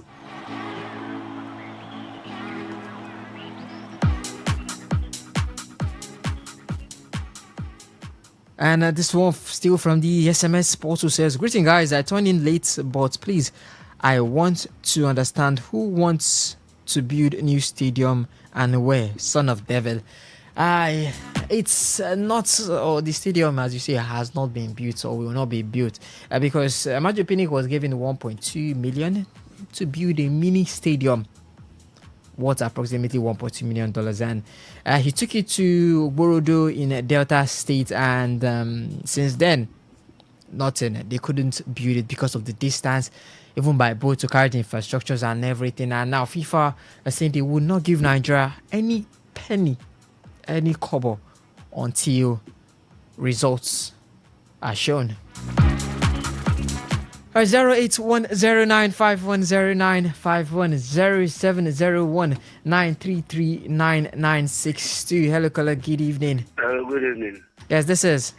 On the FIFA's position as per not giving Nigeria on the result issue.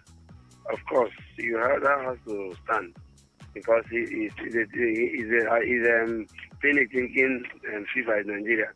So you can issue out funds even without seeing any project on ground, and they give you more milestone payments. The question I want to ask, I think Amaju Pinnick is part of CAF, right? He's a member of CAF. Yes, he is. Yes, he is.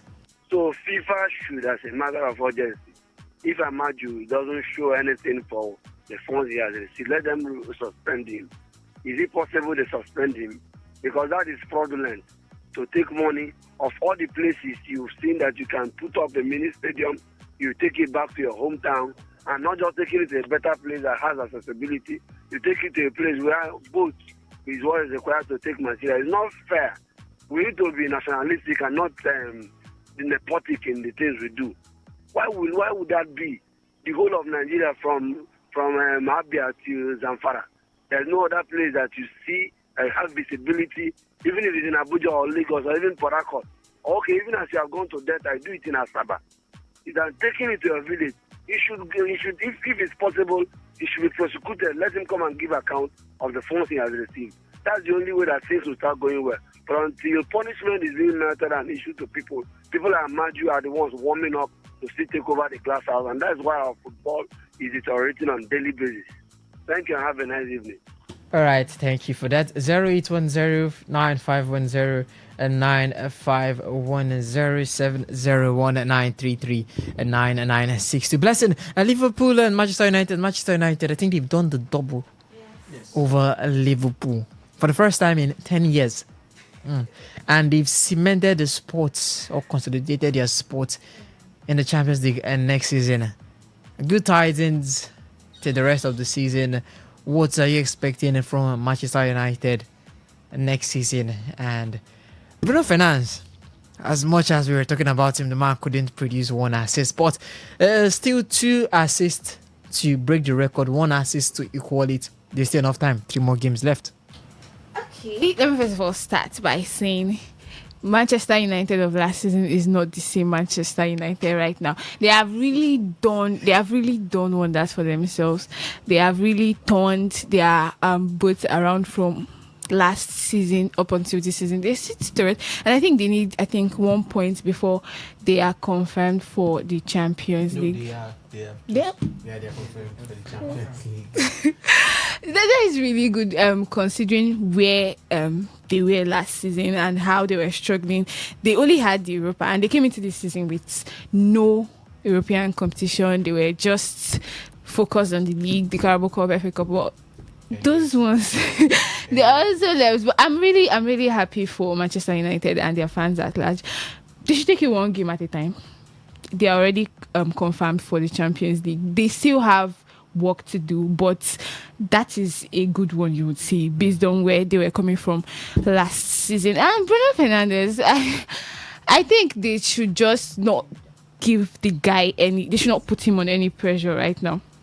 They should just let him take it a game as it is. As the game comes, just take it each game. No need to put him on any pressure, because if he feels pressured to break the record, he might never break it. But right now, he should take it 1 game at a time. It is definitely a good one for him. It is definitely a good individual record for him. And genuinely, I would say most Manchester United fans would want him to break that record. He would definitely want to break that record himself. But I think he should just take it easy, 1 game at a time. If it comes, very good. Even if it doesn't come, he has done really well for himself.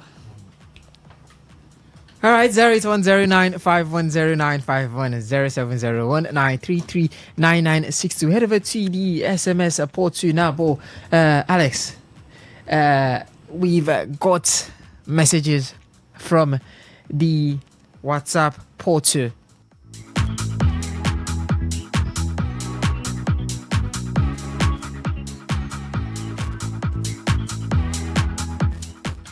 All right, now we head over to the SMS portal. This one says, good day guys, Miami F1 finish, Kimi in P1, Charles Leclerc in P2, George Russell in P3. So 1 Ferrari on the podium, 2 Mercedes on the podium. Maxwell from One.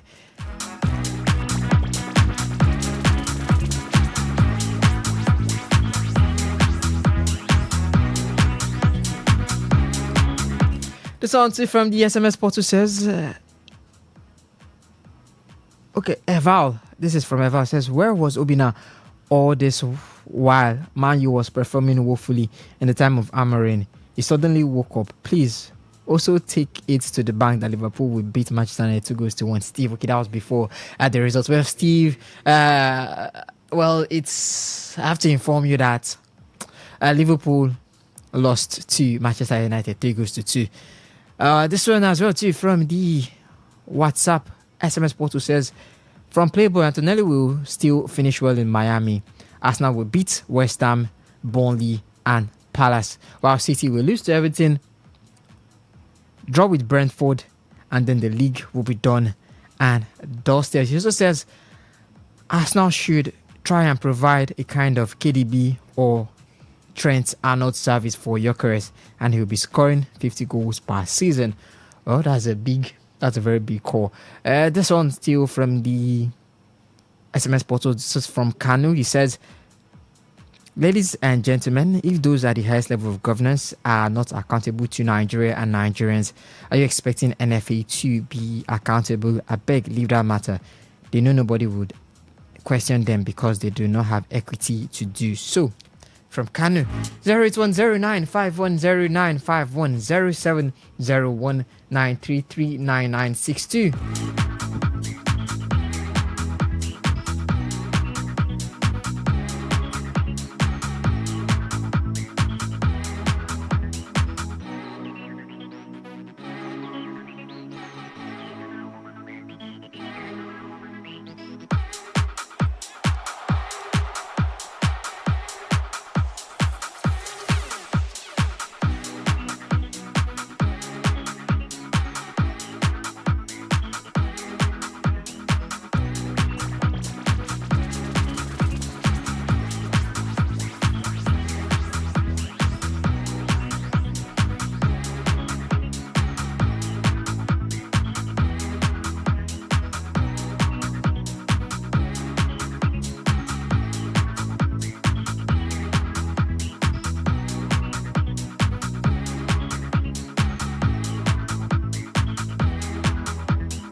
All right. So, Alex, we're talking off air about FIFA, and maybe we're talking about the corruption and how Real Betis have scored a goal. That was Hernandez getting that for Real Betis against Real Oviedo.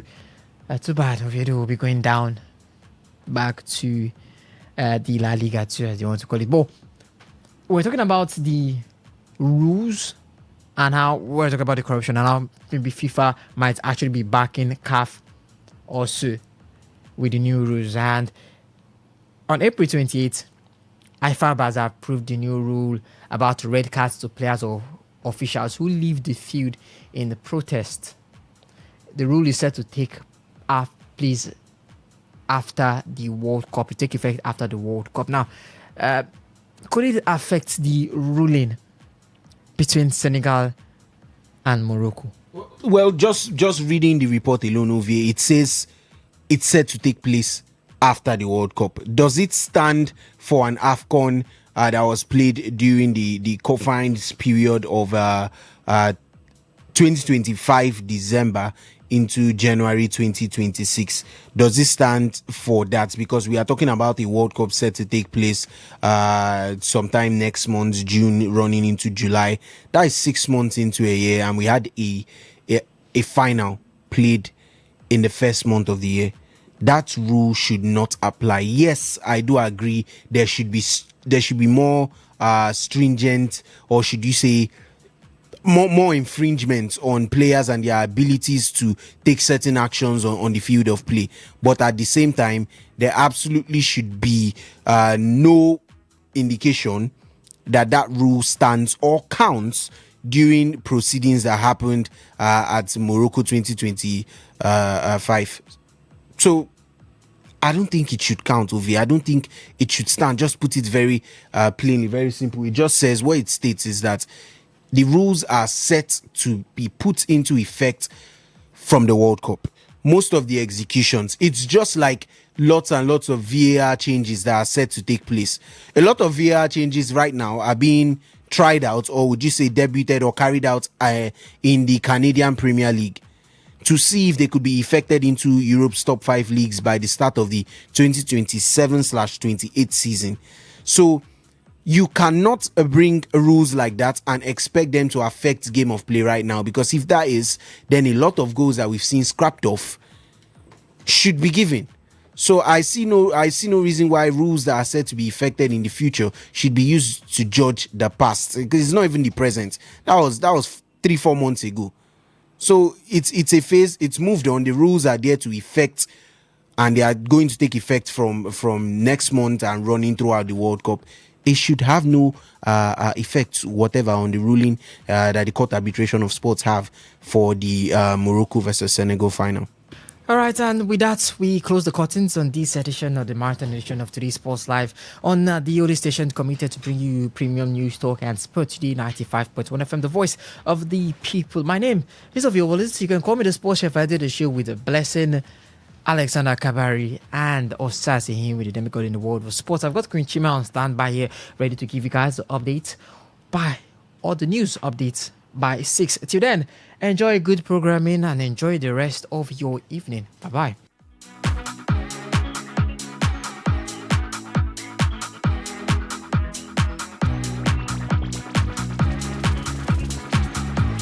Today 95.1 FM, where news meets insight, sports meets passion, and entertainment meets excellence. Expert analysis from seasoned professionals and our top analysts, informing, educating, and entertaining you. Your voice, your station.